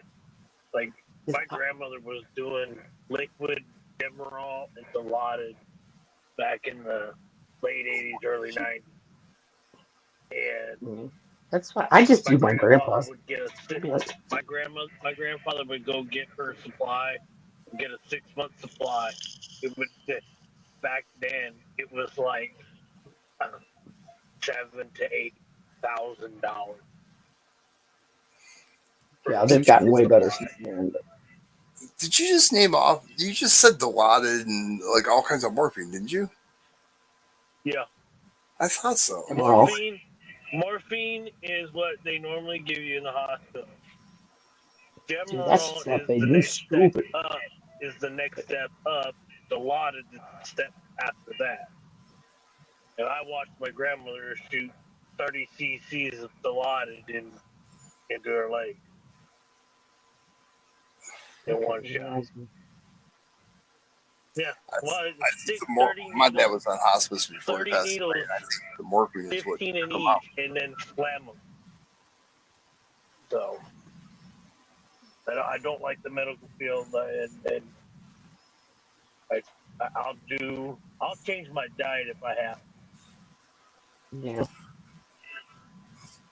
how's For the soda thing going? Or what? he was talking to you gout earlier that he may have gout. You'll change your diet because of the gout. I can barely hear. I've cut back on my soda intake, and I've also started drinking cherry juice. Told that that helps break down the crystals somehow. And so it kind of tastes like fruit juice, but it is what it is. You know, I could suck up drinking a bottle of cherry juice. My brother has gout. I've never had it. Thank God. I heard It's it's pretty basically painful. crystals that are forming in your joint. Yeah, What it is. Scott's ex-stepdad, he couldn't eat shrimp, and otherwise his gout would flare up. And then, Really? we'd Yeah, like after a bike run, it there'd could be be. like a It big doesn't shrimp have to that be she'd sugar. eat, and we're like, Mine's just because of sugar. You know, but um, I've also passed out. Back when I was living in Kentucky and Indiana, I actually passed out twice inside of a bar because my blood sugar was too low. Now, I'm the exact opposite of most diabetics. I'm a hypo. My blood sugar gets low, I drop out. And the two times that I dropped out, I supposedly had seizures. Luckily, there was people that knew me and had, that knew the signs and was able to, get help. me back in. So, yeah, get me back into the right thing. And it basically, for me, if my blood sugar drops out, then you know I have to jumpstart my thing. So it's either drink Coke, eat a candy bar, or have orange, something with high sugar. Actually, I hear like cupcakes, like Hostess cupcakes, or something on that order is actually better than like drinking a pop or whatever. I gotta have one of those.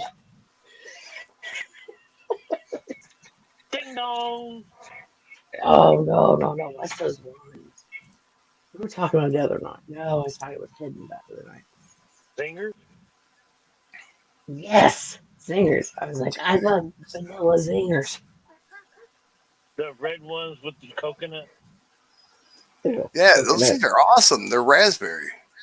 Well, Yeah. what was it? Well, they used to be Snoopy's, but then they went to Little Debbie, I think, or Hostess, one of the two. Hostess had it.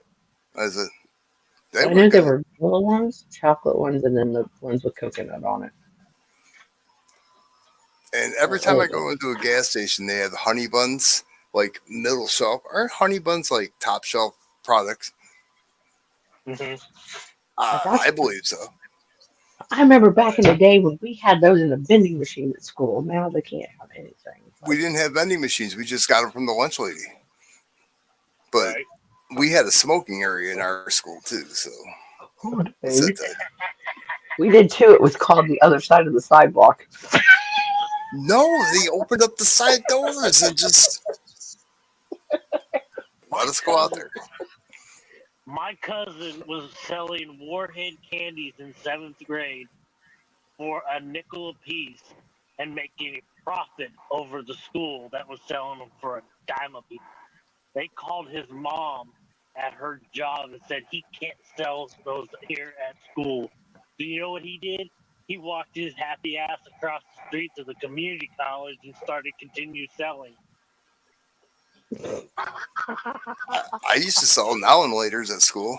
Buy for the little packets, buy for a quarter, and go in there and sell them for a quarter a piece. Oh, yeah, JD Party Store. My friend Katie and I used to have the janitor take the pencil dispenser thing that there was a dime to get a pencil out of it, take it off of there, and let us pick out the pencils we wanted. And we'd have we were like fifth grade, I want to say. We'd have auctions in the morning on. They were like black ones that had like metallic design. Was like like star constellations, purple, red, green, blue, whatever. And it was like hey, we paid a Football dime a pencil, piece for these, and we were selling them for $1. By the time people get done bidding on them. I've always had auction in me. right? I put on my little teddy bear pencil case, like we got our money for later. But no, they called the principal, actually the superintendent, because he knew my mom, called my mom and dad and her mom and dad. And I guess they were watching us in action, like standing in the doorway of the classroom, because we would do it before class started in the morning. And I guess they all got to laughing so hard about it, because they were just like, look at the little entrepreneurs go, and they're like, had to leave the room before they came back in. We're like, girls, and we're like, hi, you're here. Can we finish what we're doing? And they're like, no, you can't finish what you're doing. I was just worried we were going to have to tell what janitor was taking the pencil machine off the wall for us because I didn't want to tell on anybody. I was like,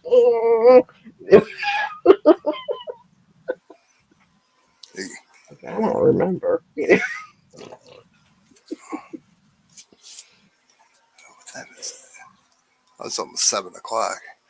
I think I got to get off here. Oh, dang. Yeah. I got to call. Oh, it's 6:35.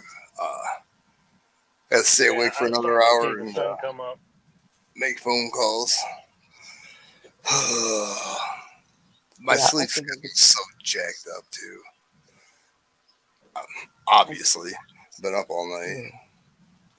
Either I'm up and I try to keep the puppy up so he'll sleep during the day with me if I'm like having fun streaming, or I'll go to bed early and then take him outside with me to get stuff done. But it rained yesterday, so I slept a bunch. Now it's all jacked up. I think it rained all through the country because we had rain all day yesterday. And I left my window down in my car. It was great. It stopped raining, I think, Friday, Saturday morning. It's been clear I last didn't think it stopped raining in Washington ever. It does. We have a little dry spout once in a while, but then we get the rain from the Rockies in Canada. Do you guys recommend the machine to stab myself with and give it my blood? I don't know anything about these. You see the commercials. Really. I mean, Scott's got an AccuCheck. Maybe that's what it is. AccuCheck. Yeah. Yeah, AccuCheck's pretty good brand. But I know he has 2 of them, so I'll have to see what the other one is. But take it easy, Conrad.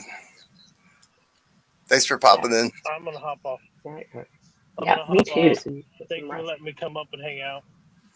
Oh, I'm usually on the times that we were here. I mean, nobody else is streaming. I try to run a couple of races or whatever just to do something different. Don't tell Zach that. He's grounded. Well, we're usually just bullshitting. I mean, talking about I knew that makes you turn that camera. Yes, I see them. That's only one. I know. Be nice. Love you, Ubi. Love you Yeah, too, guys. Zach. What do you Good think? night. Yeah, thanks for having me up, pizza guy. Oh, not a Bye, problem. everybody in chat. All right. There you Bye, go. Uber.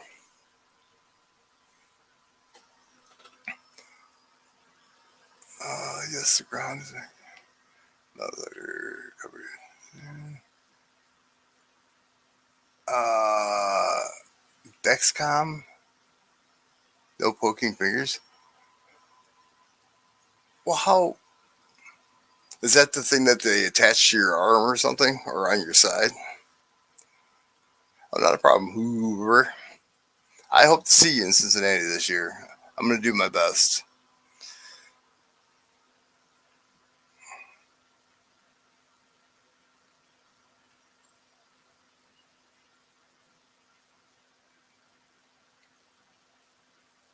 Morning, Frostbite. Sticker. All up in the top right hand corner. Yeah, that's my sticker.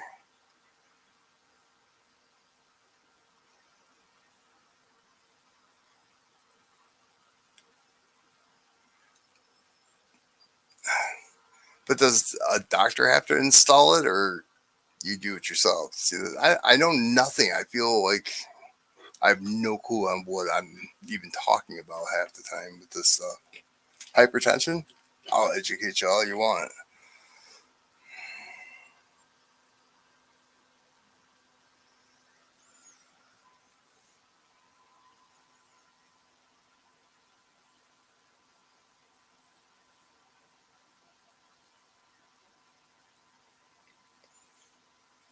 Yeah, but do you just, I don't know how it works. Do you just stick it to you, and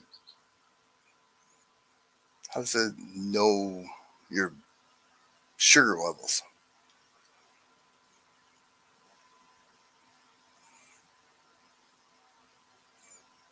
Or are you telling me no, not to do it?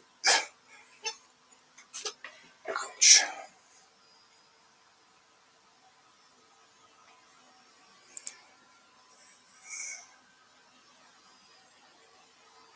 Oh,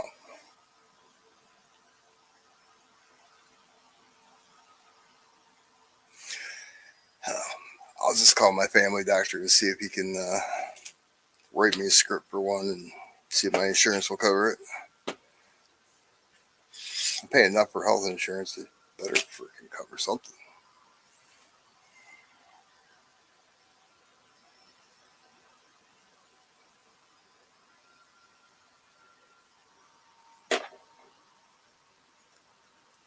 Yes, sir. That's what we're talking about, frostbite.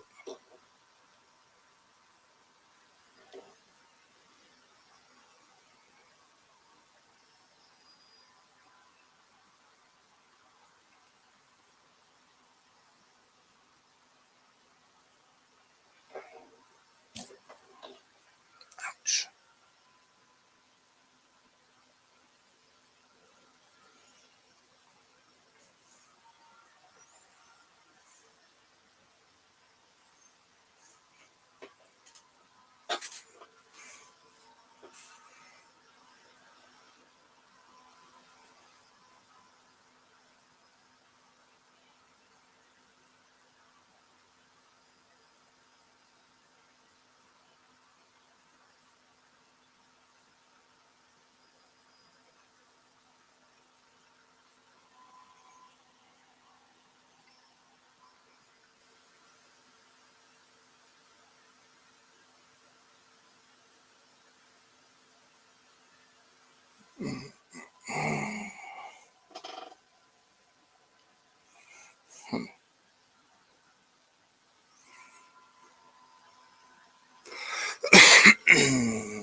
twice a day.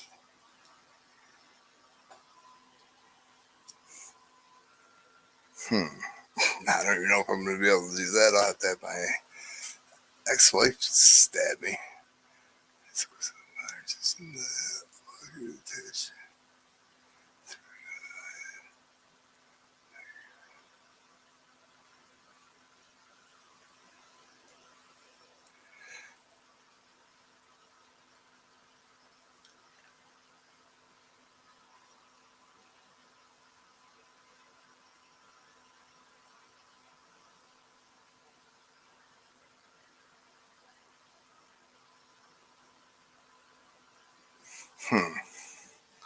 But does it still stab you? I mean, how does it get the reading? That's what I don't understand. Is it through the skin? No, they gave me um that one that started with a G. Somebody put it in chat. They gave me that and something for kidney failure. I don't understand the whole kidney failure thing either. It's just a medication to prevent it, I guess. I have no idea. I'm telling you, I wasn't told nothing. I sat in the hallway for 2 days. Mm.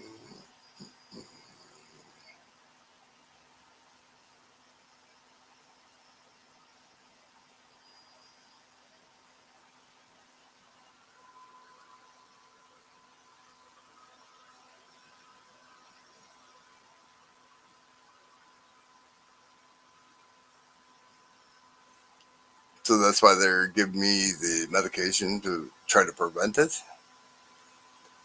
Well, normally with type 1, isn't that when you're kind of born with it? It's not you're gradually getting it, you automatically have it.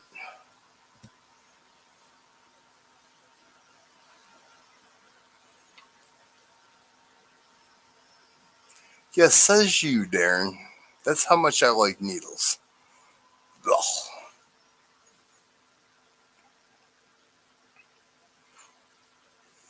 I got. I mean, they did stick a needle in my arm for insulin when I was at the hospital. Before they gave me the pill, my sugar was at 244, I think, somewhere around there.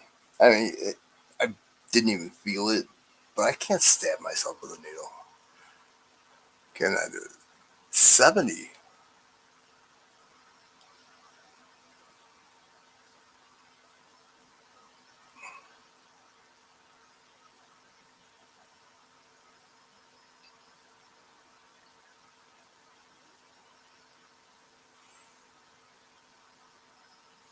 That's what she said.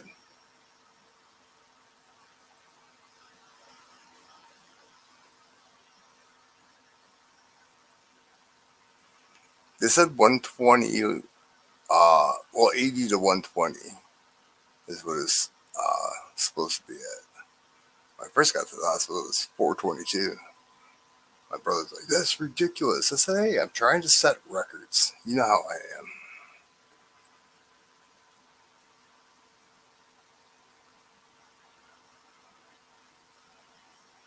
See, you're like spot on.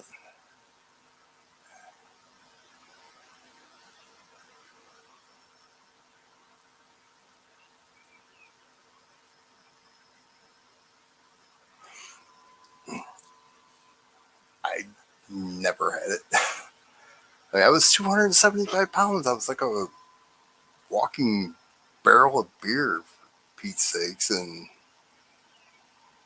I dropped 80 pounds and now I have diabetes. If you can't tell, I'm frustrated about the whole damn thing.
Hmm.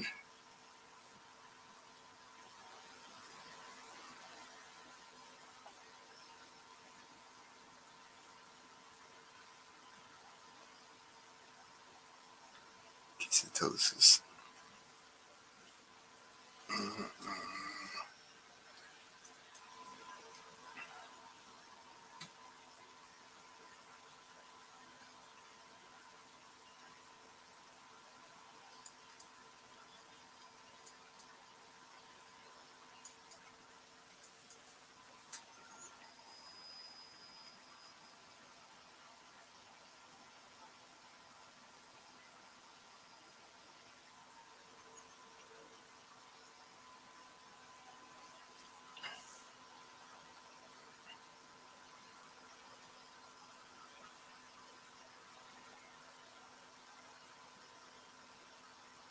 Yeah, if you want to throw the link in, I'll send you a bunch of. Okay, here.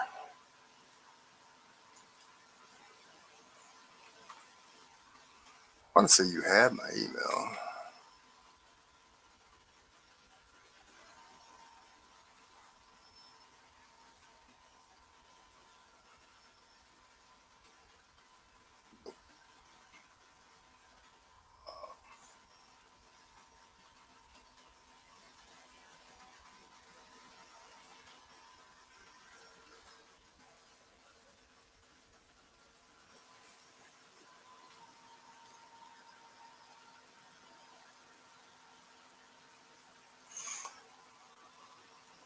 I really can't go off of that just because I drink probably anywhere from 11 to 16, 20 bottles of water a day. I don't drink anything else but water or um, coffee. Coffee's first thing in the morning. I don't drink alcohol. I lead a boring life.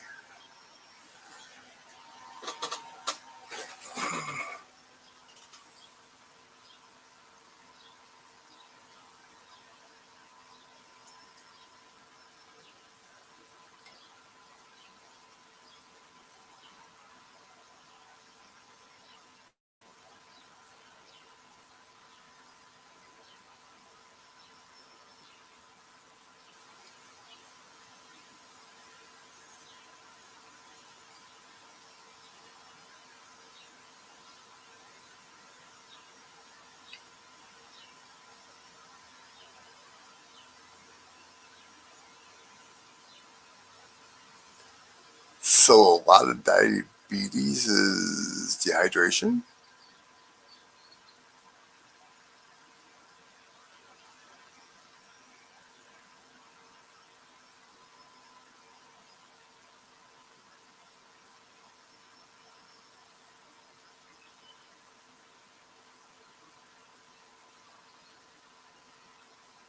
Oh, it's a combination of things. Hmm.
What up, brother? Another day in paradise. I figured this would be a whole hell of a lot easier than typing so much. Right. Yeah, so when you're talking about urination and diabetes, the primary reason is that sugars, as stated in the chat, sugars make you thirsty. So your system has a kind of an autoimmune response in which, when the blood sugars are high, it wants to get rid of excess. So the kidneys will forcibly flush your system. So one reason it's so easy to test glucose within urine is because you'll actually pass sugars out through urine because it's your body's response in trying to get rid of it. So what your body does is it turns that thirst on. A lot of people confuse thirst with hunger, which is why a lot of people who are overweight, uh, when they get thirsty, they actually eat because they don't understand that it's thirst that they're craving. They eat and eat and eat and eat and eat, and they're like they're never satisfied. But normally it's water, and if you still have that response and you understand what that response is, then you drink water, but you pee a lot because it's your system trying to flush out. The problem with that is that you have to regulate that, because if you flush too much, then your blood sugars go low and you start going into that diabetic issue where you get slow, lethargic, you can't move, you get the brain fog and all that other stuff.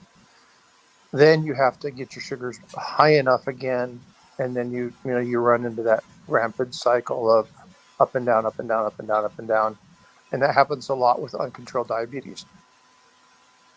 Um, Hypoglycemia or hyperglycemia is where you're at with that 477 number or even higher. I've had friends that their numbers were as high as like 900, like really scary high.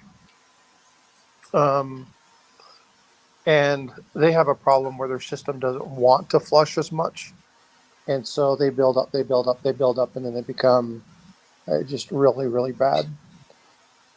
But I work for a medical entity, so if you want any information on diabetes, hypoglycemia, I can reach into our library and get you anything that you want. And in medical device libraries, if they talk to you about a specific device, let me know what the device is.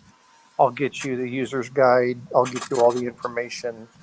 Um, the biggest thing is, when you have your provider, if you don't understand something, if it doesn't make sense to you, just go, hold on. I need you to dumb this down for me.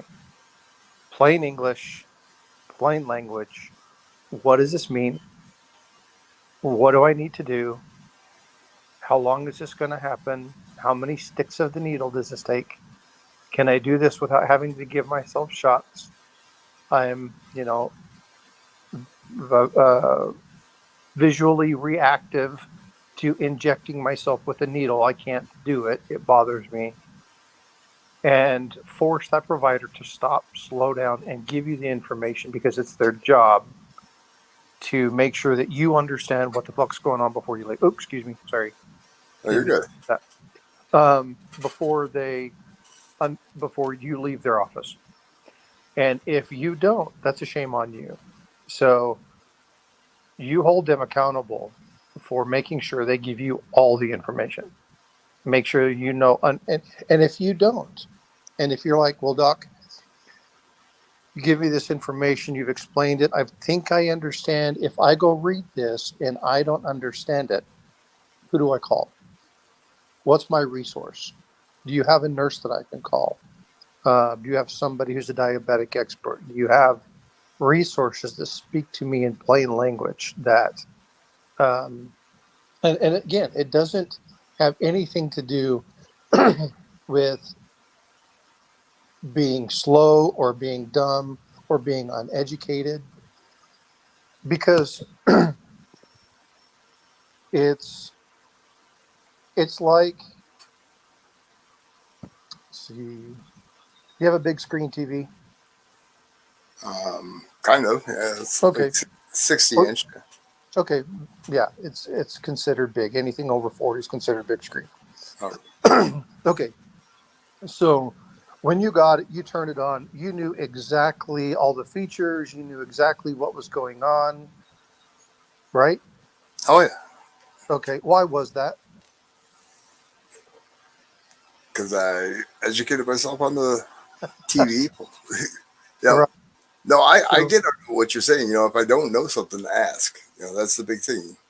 And yeah. Well, a lot of people go, well, I feel dumb in this. And it's like, well, it's because you haven't researched it. You haven't done this. But it's important for people to understand the only stupid question when it comes to your health is the one you don't ask. right.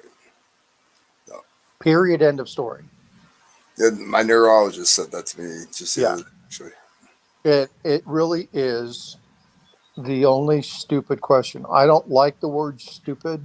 I was raised that there are slow people, and if you call somebody stupid, I mean they better be like, you know, the village idiot kind of person.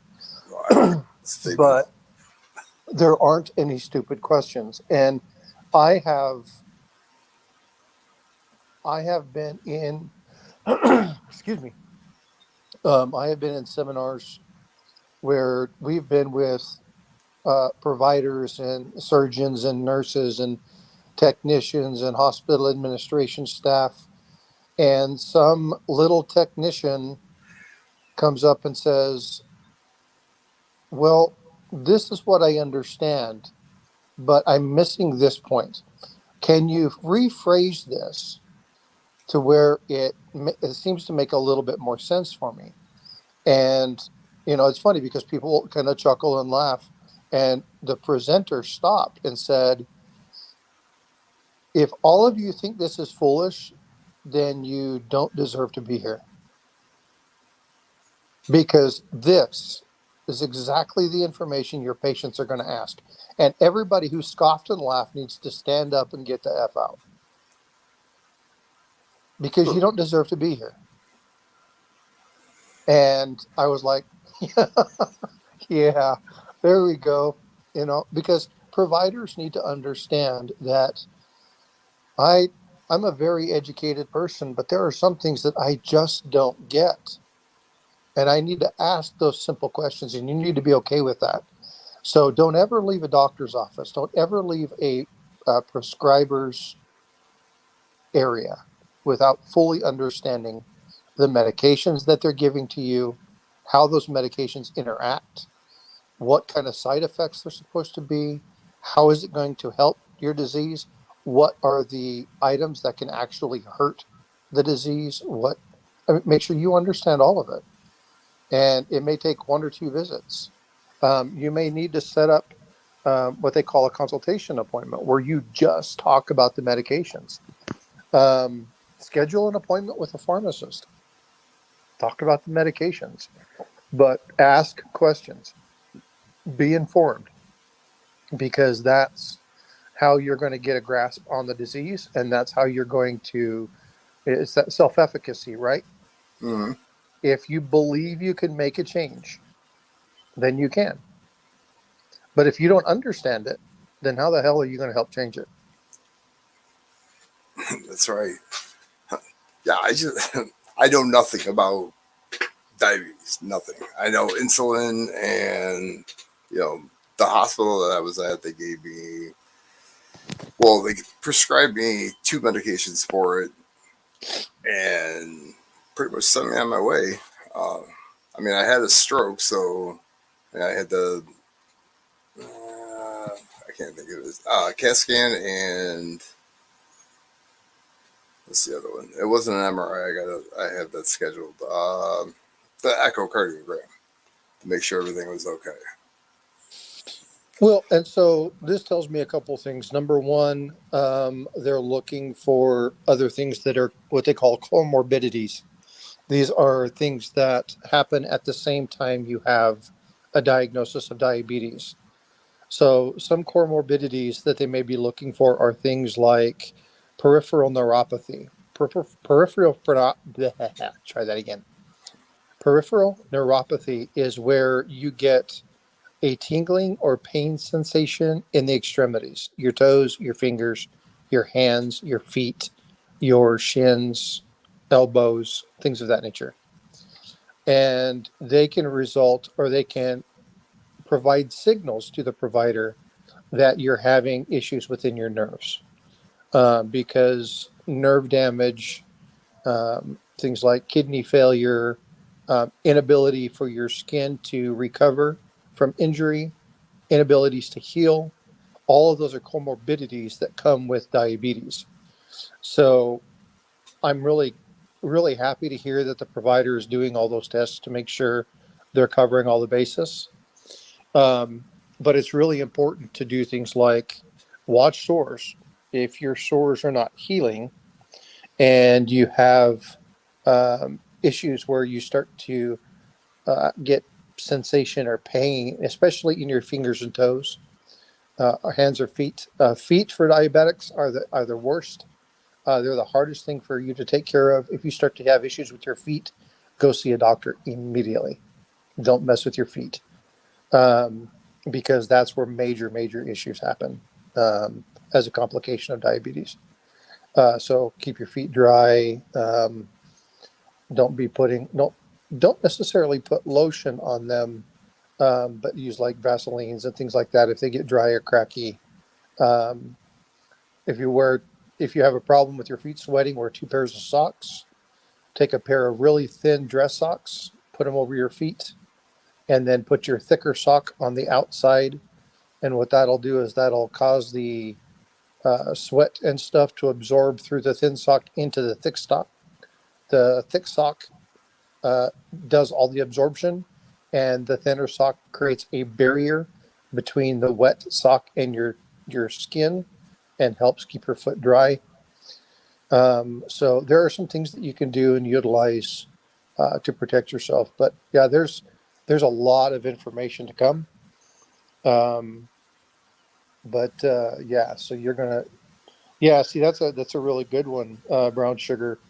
Uh, Things like ingrown toenails can be extremely detrimental if they're not taken care of. I don't know if you do this. There's a lot of guys who do, so I'm not saying anything to you if you do or if you don't.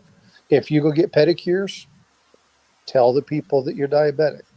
It's very important, because if they inadvertently cause a cut or something and they can cause infection, you can really jack with your teeth. So, No, I but cut my own ingrown toenails out. I just pull them out, and they bleed, of course, because they're ingrown toenails. yeah, so what you want to do is you want to make sure you take care of them and keep infection out. So things like peroxide, if you're not allergic to Neosporin or bacitracin, make sure you put that on so that it doesn't get it to where it can fester. Doesn't mean you can't take care of them yourself. It just means you have to really take care of them. And these are all little things that, as you kind of go through, you'll kind of make a routine of the stuff that you normally do, or the medications or the supplements that you take those things into the provider and talk to them about them and say, okay, so if I have an ingrown toenail, I always cut it out myself. It's not a problem. I usually, do a peroxide to make sure that there's nothing in there, and then I put a little bacitracin over it. Do you have any problem with that? Do you see any issue with that?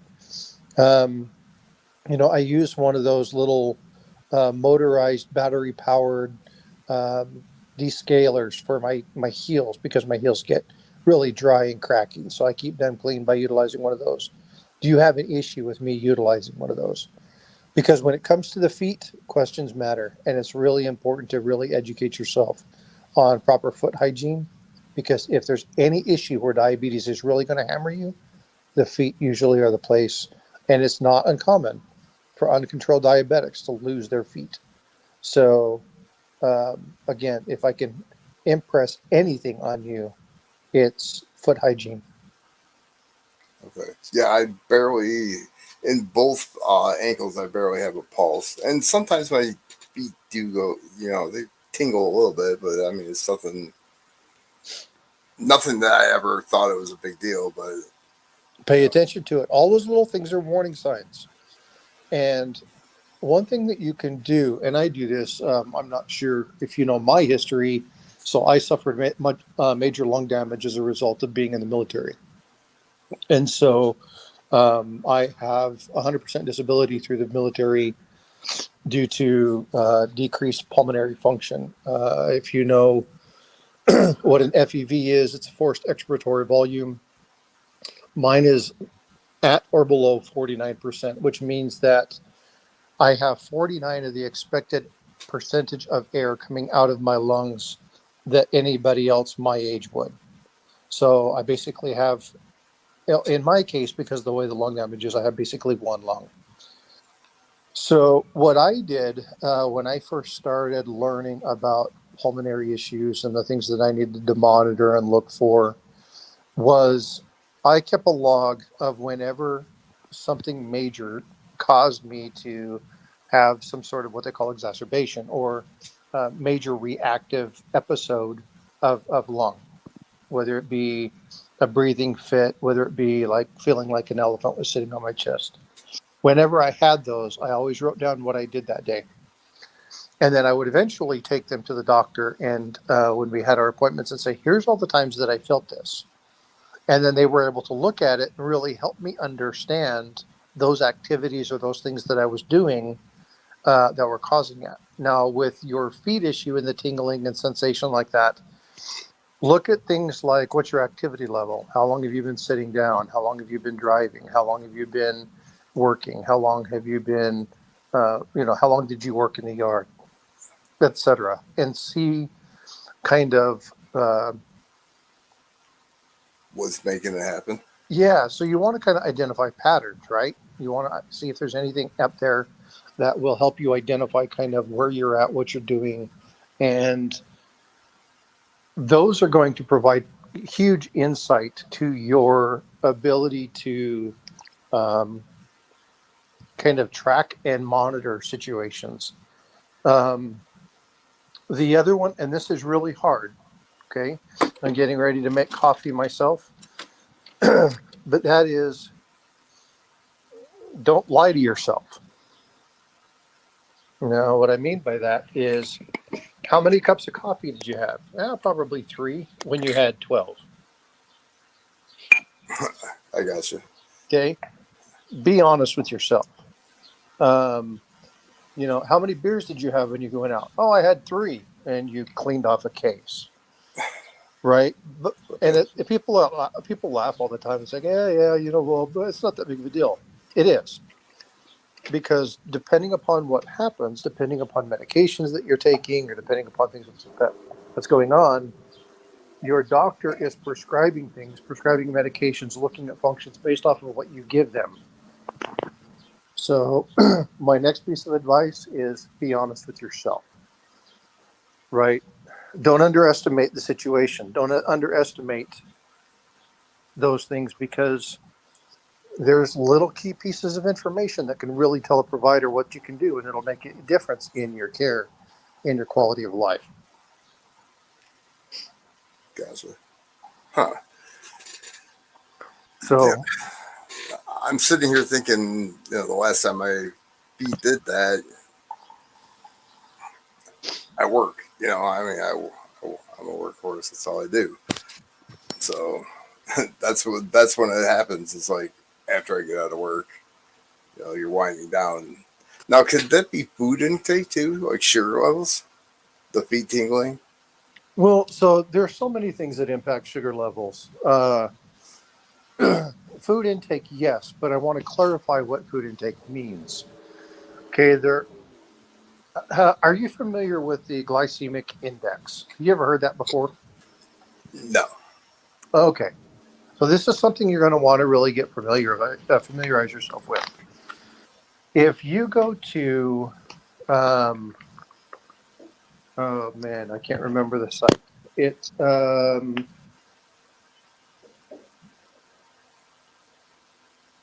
you just have to Google it. I can't remember what the name of it is. Do glycemic index foods. And what will happen is it'll generate a list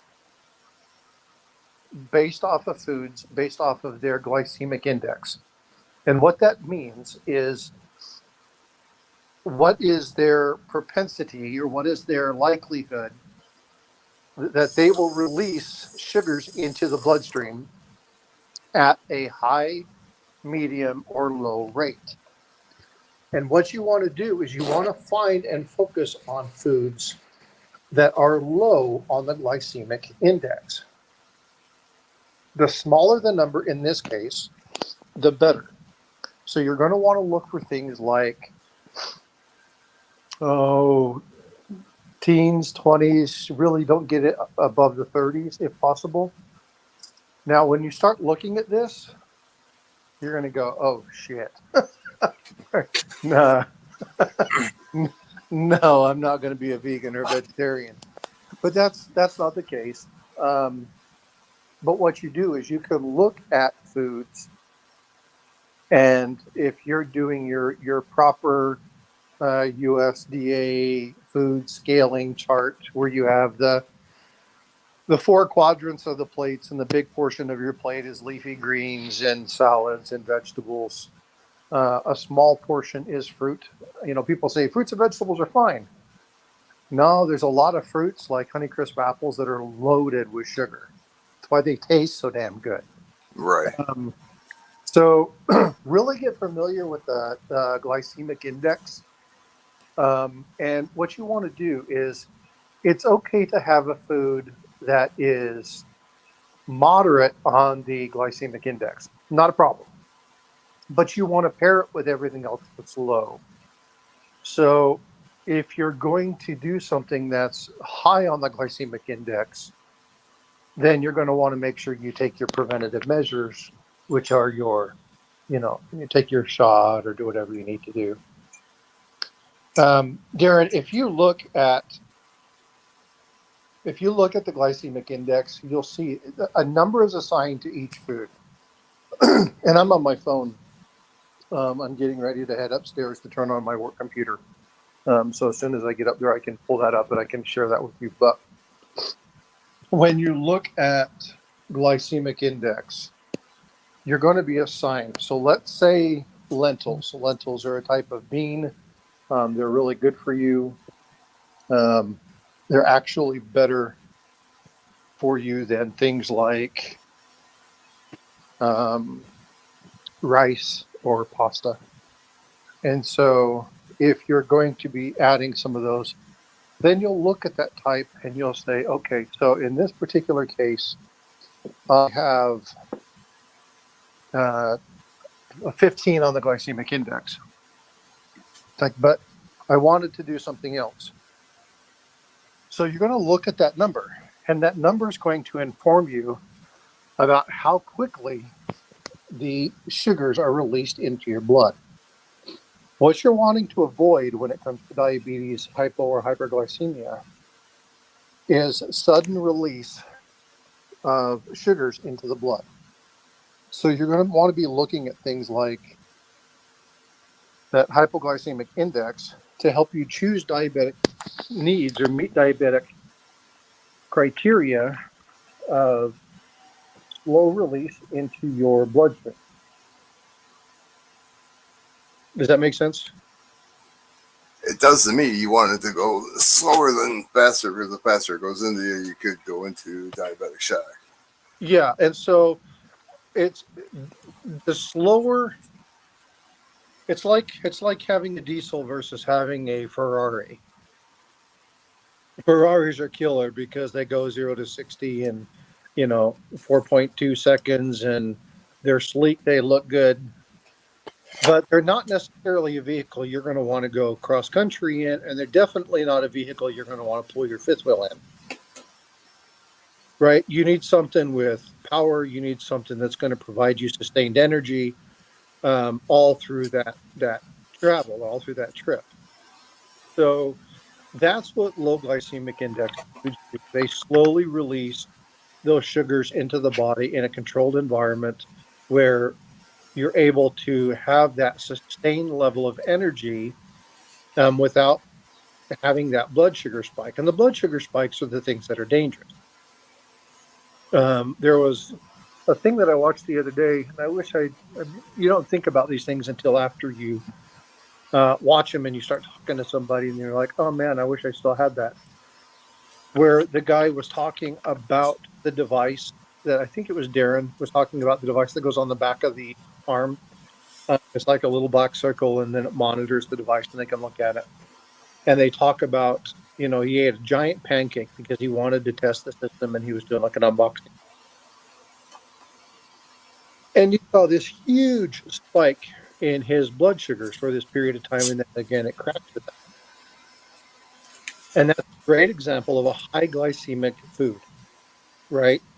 Pancakes are absolutely horrible, especially if you're adding butter and syrup on top of it, right? So you have a high fatty, high cholesterol item paired with two super high glucose items. That's just not what you want to do.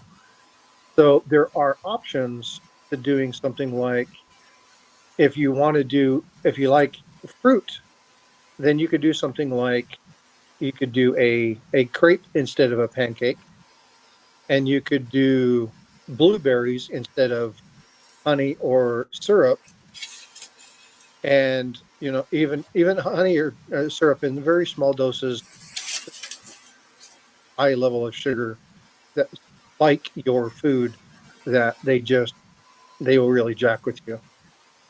But anyway, look at those items that are low or moderate on the food chain, that glycemic index, and really, pair your diet.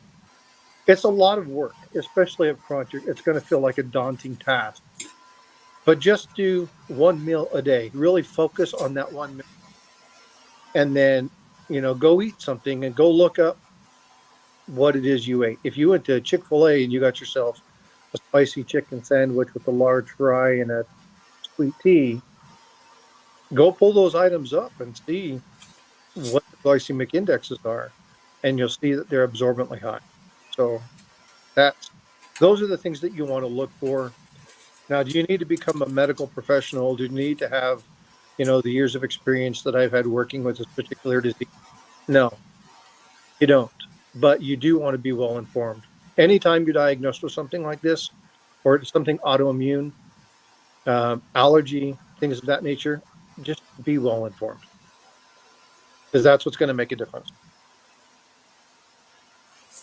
Don't lie to yourself and ask questions. Yeah, and again, the only stupid question is the one not asked, right? Do not ever, ever, ever. This goes for everybody who's listening, and I'm seeing chat, so I can't tell you whether or not how many people that are in here or not. But never leave a provider's office without understanding what they've told you, or understanding the medication that they've given you. Just don't do it. The providers are there for a reason. Make them take the time to help you understand. That's their job. It's what they're paid for. And if you have a doctor that will not do that, then you let him know that you are unhappy and that you want a second opinion, and you want to know if there's somebody else who has a better bedside manner. It might upset them a little bit, but they'll quickly understand that they're about to lose a patient. And if you have a private practice and you ain't losing patients because you have a bedside manner that sucks, you're going to have to change that. So make sure your provider understands you're unhappy with the information. I get a good rapport with my. I coach baseball with him, and I mean he's been our doctor for 20-something years. So Even easier. So now I'll tell you that sometimes, and this is not any slam to your doctor, having a good relationship with your provider is a great thing, but it also means that sometimes they don't take time for you because they figure that they know that you'll ask any question when you need to. So still make sure you slow them down and say, all right, bud, look, I really need you to take a minute and explain this to me. Dumb it down for me, right? or you're throwing me third base signals, but you didn't give me the book. You didn't tell me what the signals mean. Come on, talk to me. And they'll take a minute. They'll bring it. They'll dumb it down, and they'll make sure you have the right information.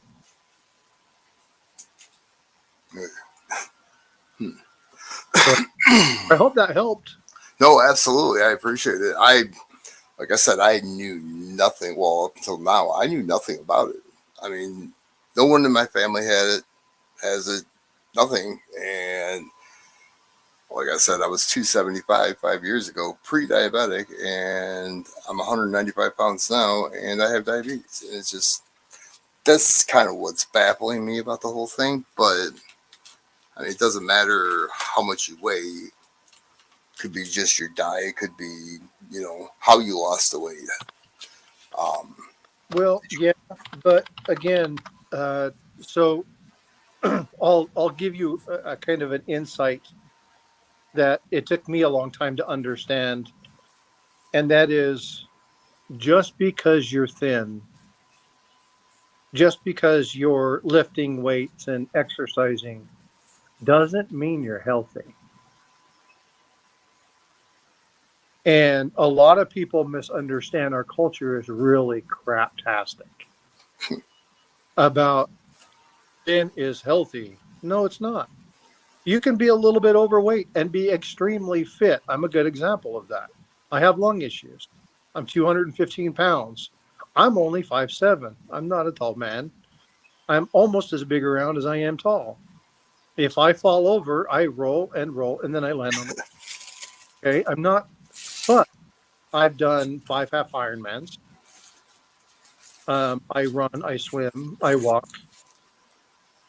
I have an issue, but my issues are tied to the medications and the steroids that I take for breathing issues.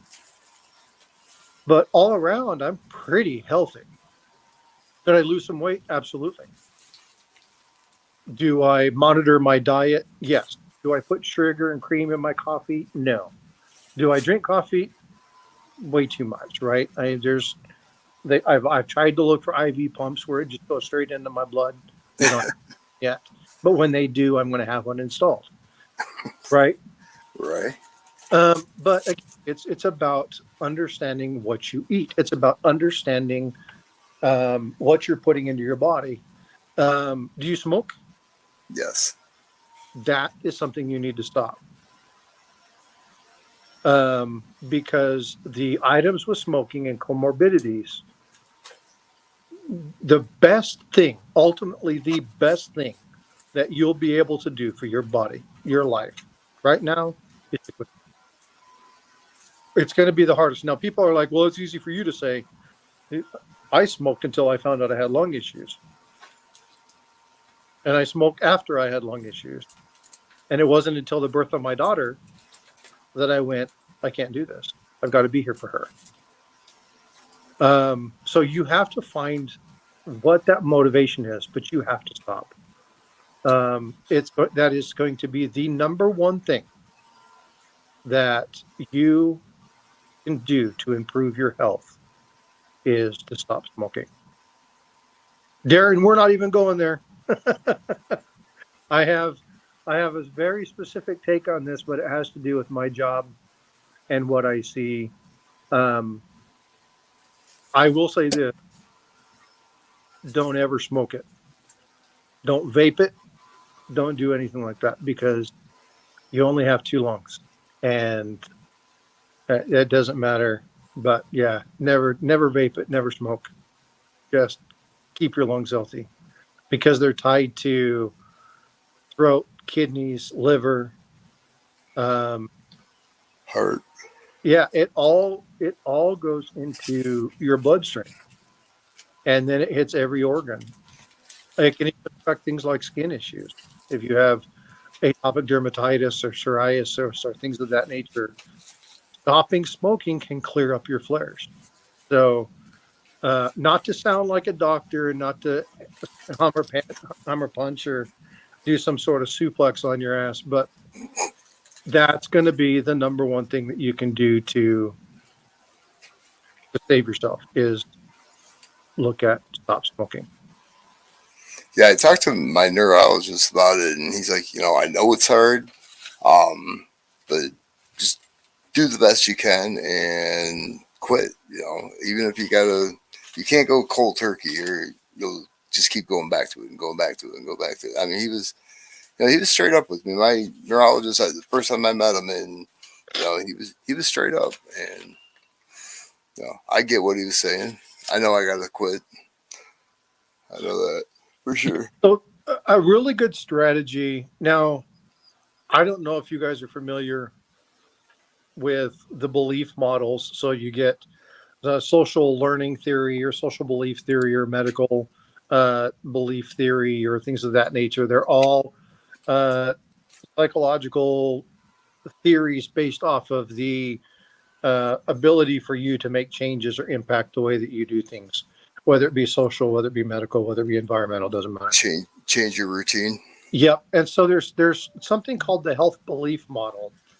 And the health belief model talks about,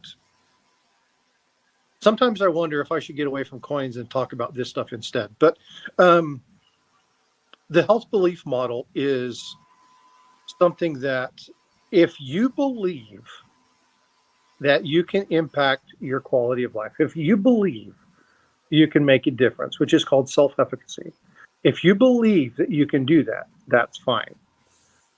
But the moment a person says that doesn't really affect me or that doesn't really bother me, it doesn't matter who or what tells you what or how.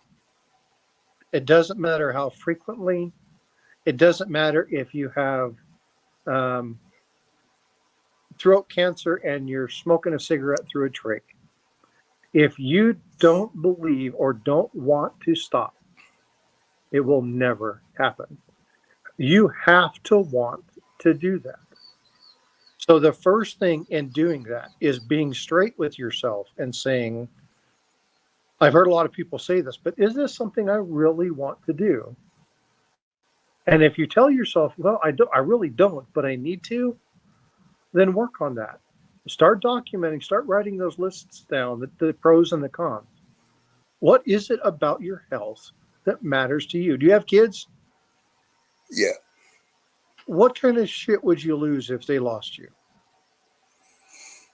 Right? And I'm very adamant about this. I don't know if you've seen the short that I put out the other day, but it's choosing language carefully. And this is something I tried to relate it to stacking and saying that, we choose or we stack what we love. But stop saying stuff that doesn't make sense. And it doesn't mean you're saying this to other people. It means you're saying it to yourself. I'd go to the ends of the earth for you. What the hell does that mean? Right? All right. I was glad you weren't asking me that question because I have no idea. No. So if somebody says, I would die for you. Oh my God, that sounds so romantic. Bullshit. It's stupid. Yeah, you wouldn't. No matter. It means, oh yeah, I would let you be alone. I would let you live your life without me.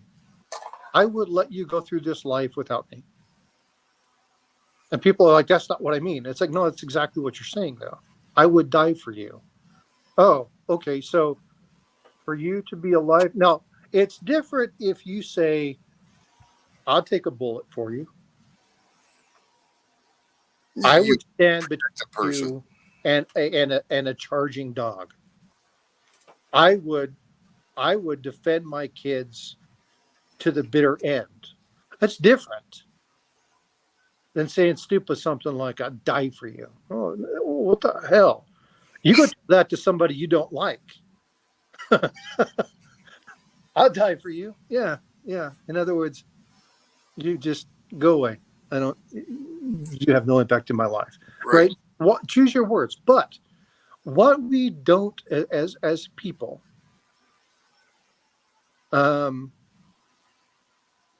see, brown sugar, that's exactly.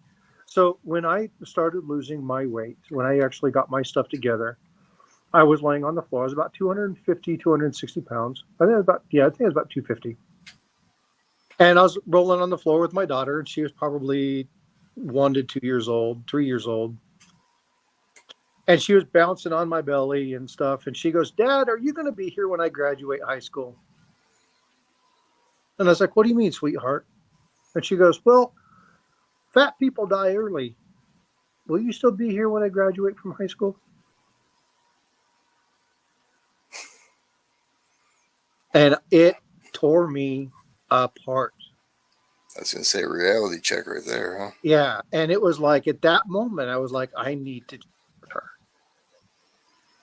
Now I had a vested interest in it. So my belief that it wasn't really impacting anything was, I realized I was lying to myself. And so I lost 40, 50 pounds.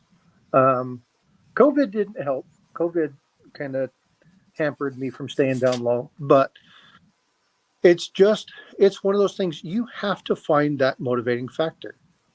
Talk to your kids. What do they think about you smoking? Do your kids smoke?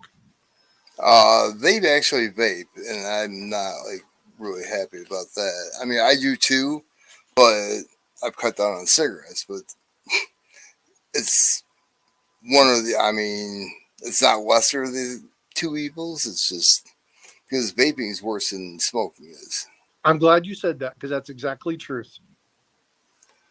Vaping is way worse than smoking a cigarette. Now, both of them are extremely bad, but you can buy cigarettes that are low tar, low nicotine. They don't add a lot of chemicals to them. The Indian ones, the American spirits or whatever they called, are considered to be some of the low toxic varieties. They still are horrible for you, but they have low tar, lower nicotine. They have less chemicals put in it. Whereas vape is 100% chemical. 100% chemical. And if you look at documentation from the CDC, I'm going to put language in their mouth. But it basically says that vaping is the worst pandemic that we've faced as a society. So vaping is horrible for you. But I don't lecture people on vaping. The smoking, the only reason that I tell people to stop is because it's the number one thing that you can do for your health. It really is. But I'm not going to get into an argument with anybody about it. If you want to do it, do it. I'll give you my piece and then I'm done with it because it's that's you. That's all you. It's your decisions. Right. I can only give you the information. It's what you do with it is up to you.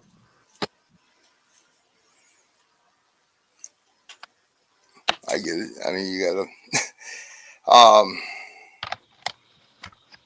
Yeah. I mean, I know I need to quit smoking, but people say, "Oh, stressful times," which my health is stressful times right now, but that's part of my health issues too. I mean, I've smoked since I was like 13 years old. I'm 52. So I've been smoking a long time. Some people will say the damage is already done, but it's not the case. Well, no. And again, anything worth doing takes time. Anything worth doing takes time. It doesn't matter if you're collecting coins or if you're pouring silver or copper. It's an investment. You have to spend money to make money. You have to take time to make time. And it's not something that just happens. Now there are a few people, and they're rare, that go, I need you to stop doing something. And it's like, okay, done. Off. It's done. They never do it again. They never look back. They never doubt it. Those people are exceptionally rare. My wife is one of them. My wife is somebody that says, I can't take sugar anymore. I'm just not going to do it.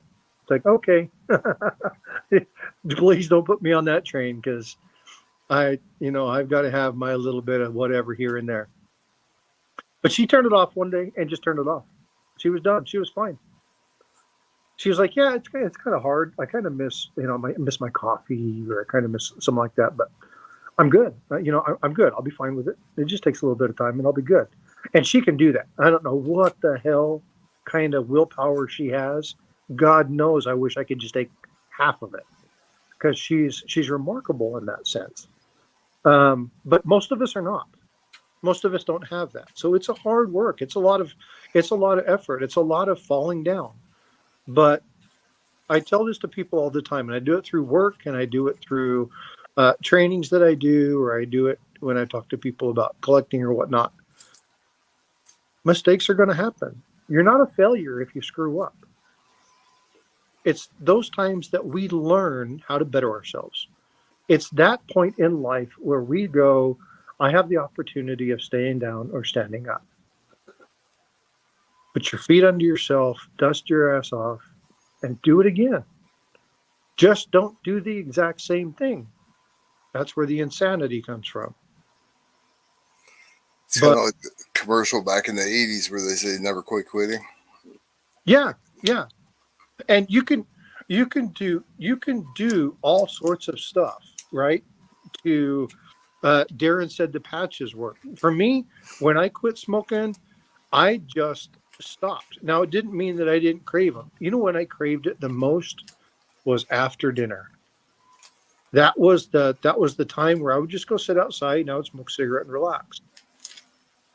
But in the winter months or in the summer months when it was 102 degrees outside and 85% humidity or 90% humidity and there was no breeze, I didn't miss going outside.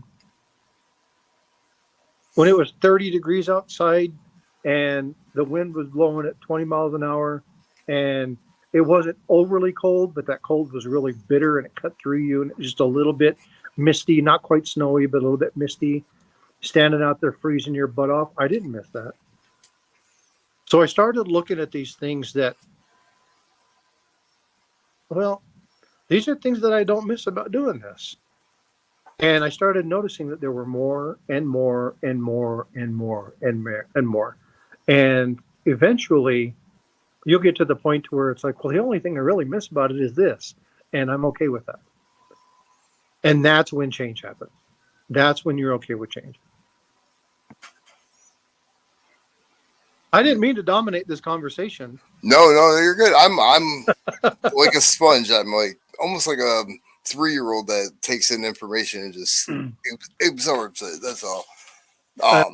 I'm very adamant about people just, do what you can to take care of yourself. You're only here for a short time. We have a very short window of life. And I just, I have made so many mistakes in life that put me in places that were just miserable. And when I look back at them, I'm like, oh my God, that was so preventable. There's so many things I could have done that would have been so much better than this. And so if I can ever help, if there's ever a piece of information that I can give you or whatnot, my email address, get a hold of me, reach out to me, because again, the number one thing in knowing you can do something is having a community that stands with you and knowing that you're not alone in your struggles to get to where you need to be. So remember that it's hard, but we're all here for you. Remember that you're going to mess up. All right. I may give you a ration of shit for it because that's what guys do. We pick on each other. Sure. That's how you know they like you. Right. So I may give you a ration about it, but I'm going to stand there and I'm going to tell you what I can do. And if you need somebody to talk to or you want more information, just holler at me. This community is amazing at that. So you're plugged into a great place. Just utilize them. It really does make a difference. I appreciate it. I mean, just like half the information that you gave me is just phenomenal. Well, that goes for anybody in chat, right? No, the number one lie people tell themselves is that they're alone. Nobody understands my situation, and that's BS. There are so many people in the coin community who are recovering addicts, people who are diabetic, people who have autism or ADHD, people who are professionally. Is that StreamYard telling us to get off? No, it's my phone. I got email. My ex-wife's texting me, and Oh, the quacky one. Got okay. No, it's but yeah, it's just one of those things where we tell ourselves the biggest lie we tell ourselves is that we're alone in something, and we're not. No one in this world is alone. We isolate ourselves, but that's our own doing. That is our own doing. If you just take a moment and listen, just listen, you'll find that there are a lot of people who have gone through a lot of the same items. And then reach out to one and you'll find out that they've been talking with other people. And all of a sudden now you have a small community of people who you've gone through. I have 3 or 4 people. Now, I've never been an addict. I never have had issues with drugs or alcohol. Smoking was something that I did a lot, but I never had issues with drug or alcohol. But I understand that some of the hardest things to overcome are addictions. Food addictions are the exact same thing. And so there's a guy, you may know him, you may not. His name's Anxious Stacker.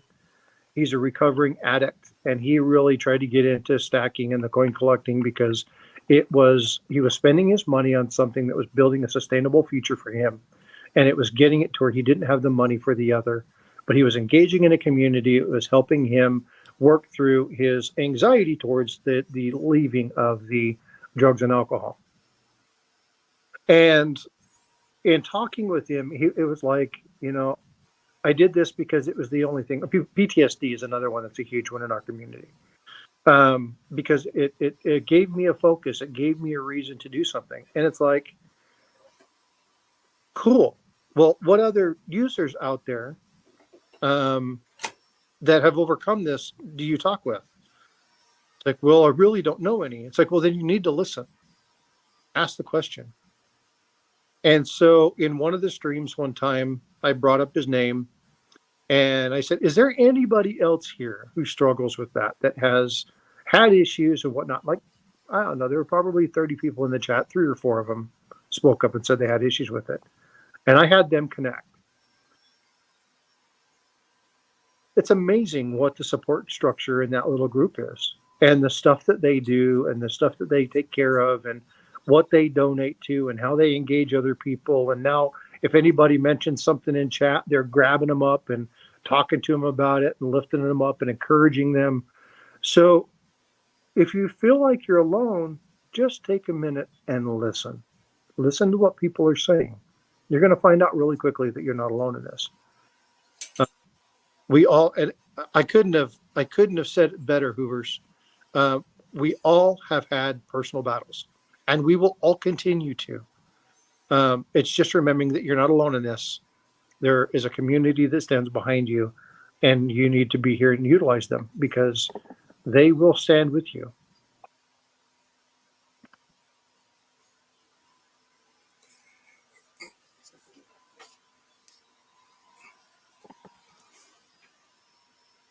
So I'm going to quit rambling. I appreciate your time and all the information you gave me. And I got 10 minutes before I got to call my doctor's office, so that works out perfect. So I wasn't sure what I was going to do for that hour because if I lay down, I would crash out. Nope. That's awesome. Yeah, I'm gonna definitely. I don't see him until Thursday, but I'm gonna definitely call him. I got to get his like the glucose or the monitor. I don't know what it's the where you stick your finger. I got to get that. I'm supposed to get a blood pressure monitor too. So if he can prescribe it to me, I can get it through my insurance. So see what happens.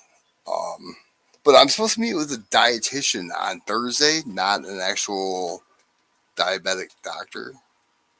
So I guess that's the first step. I have no idea.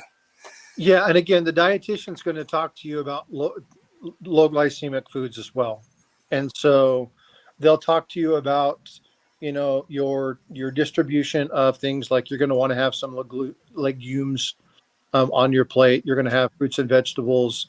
You're going to have a majority of it being your leafy greens, stuff like that. Small section of protein. Um, a lot of people tend to overdo protein.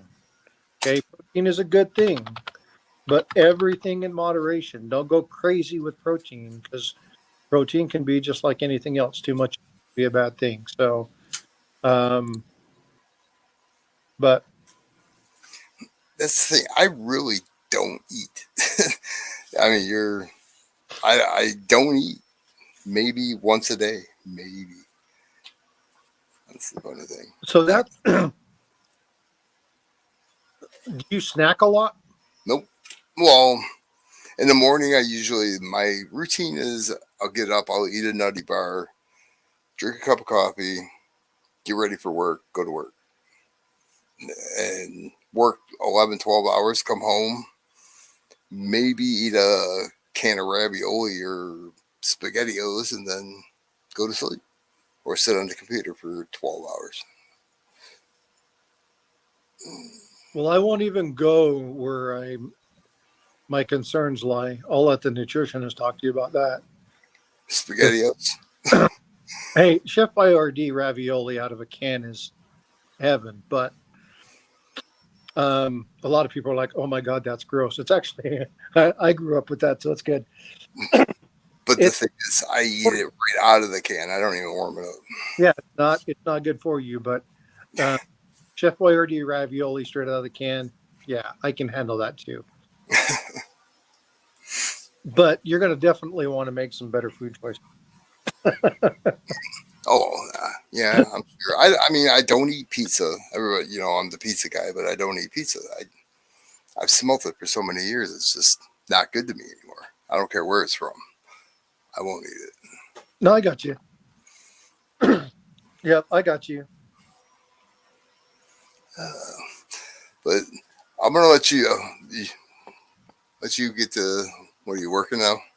Oh yeah, Or are you going over to Ida's house to hang out on panel at Ida's? I'll probably jump over. I see you over there. I lurk a lot. I see you Yeah, over there. that's she's pretty much a main staple. I love that lady.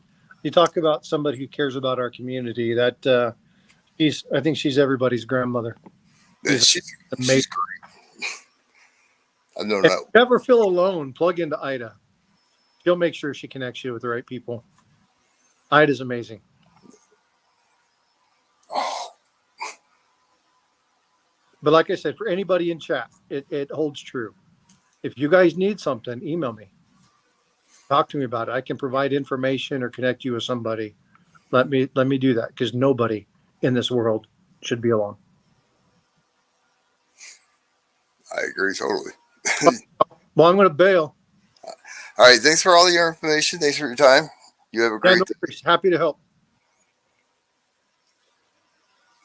All right, everybody. I'm out. I got to call good old Doc, and then I don't know. I think I might crash out for like an hour. I appreciate everybody stopping in and working and doing what we do, hanging out.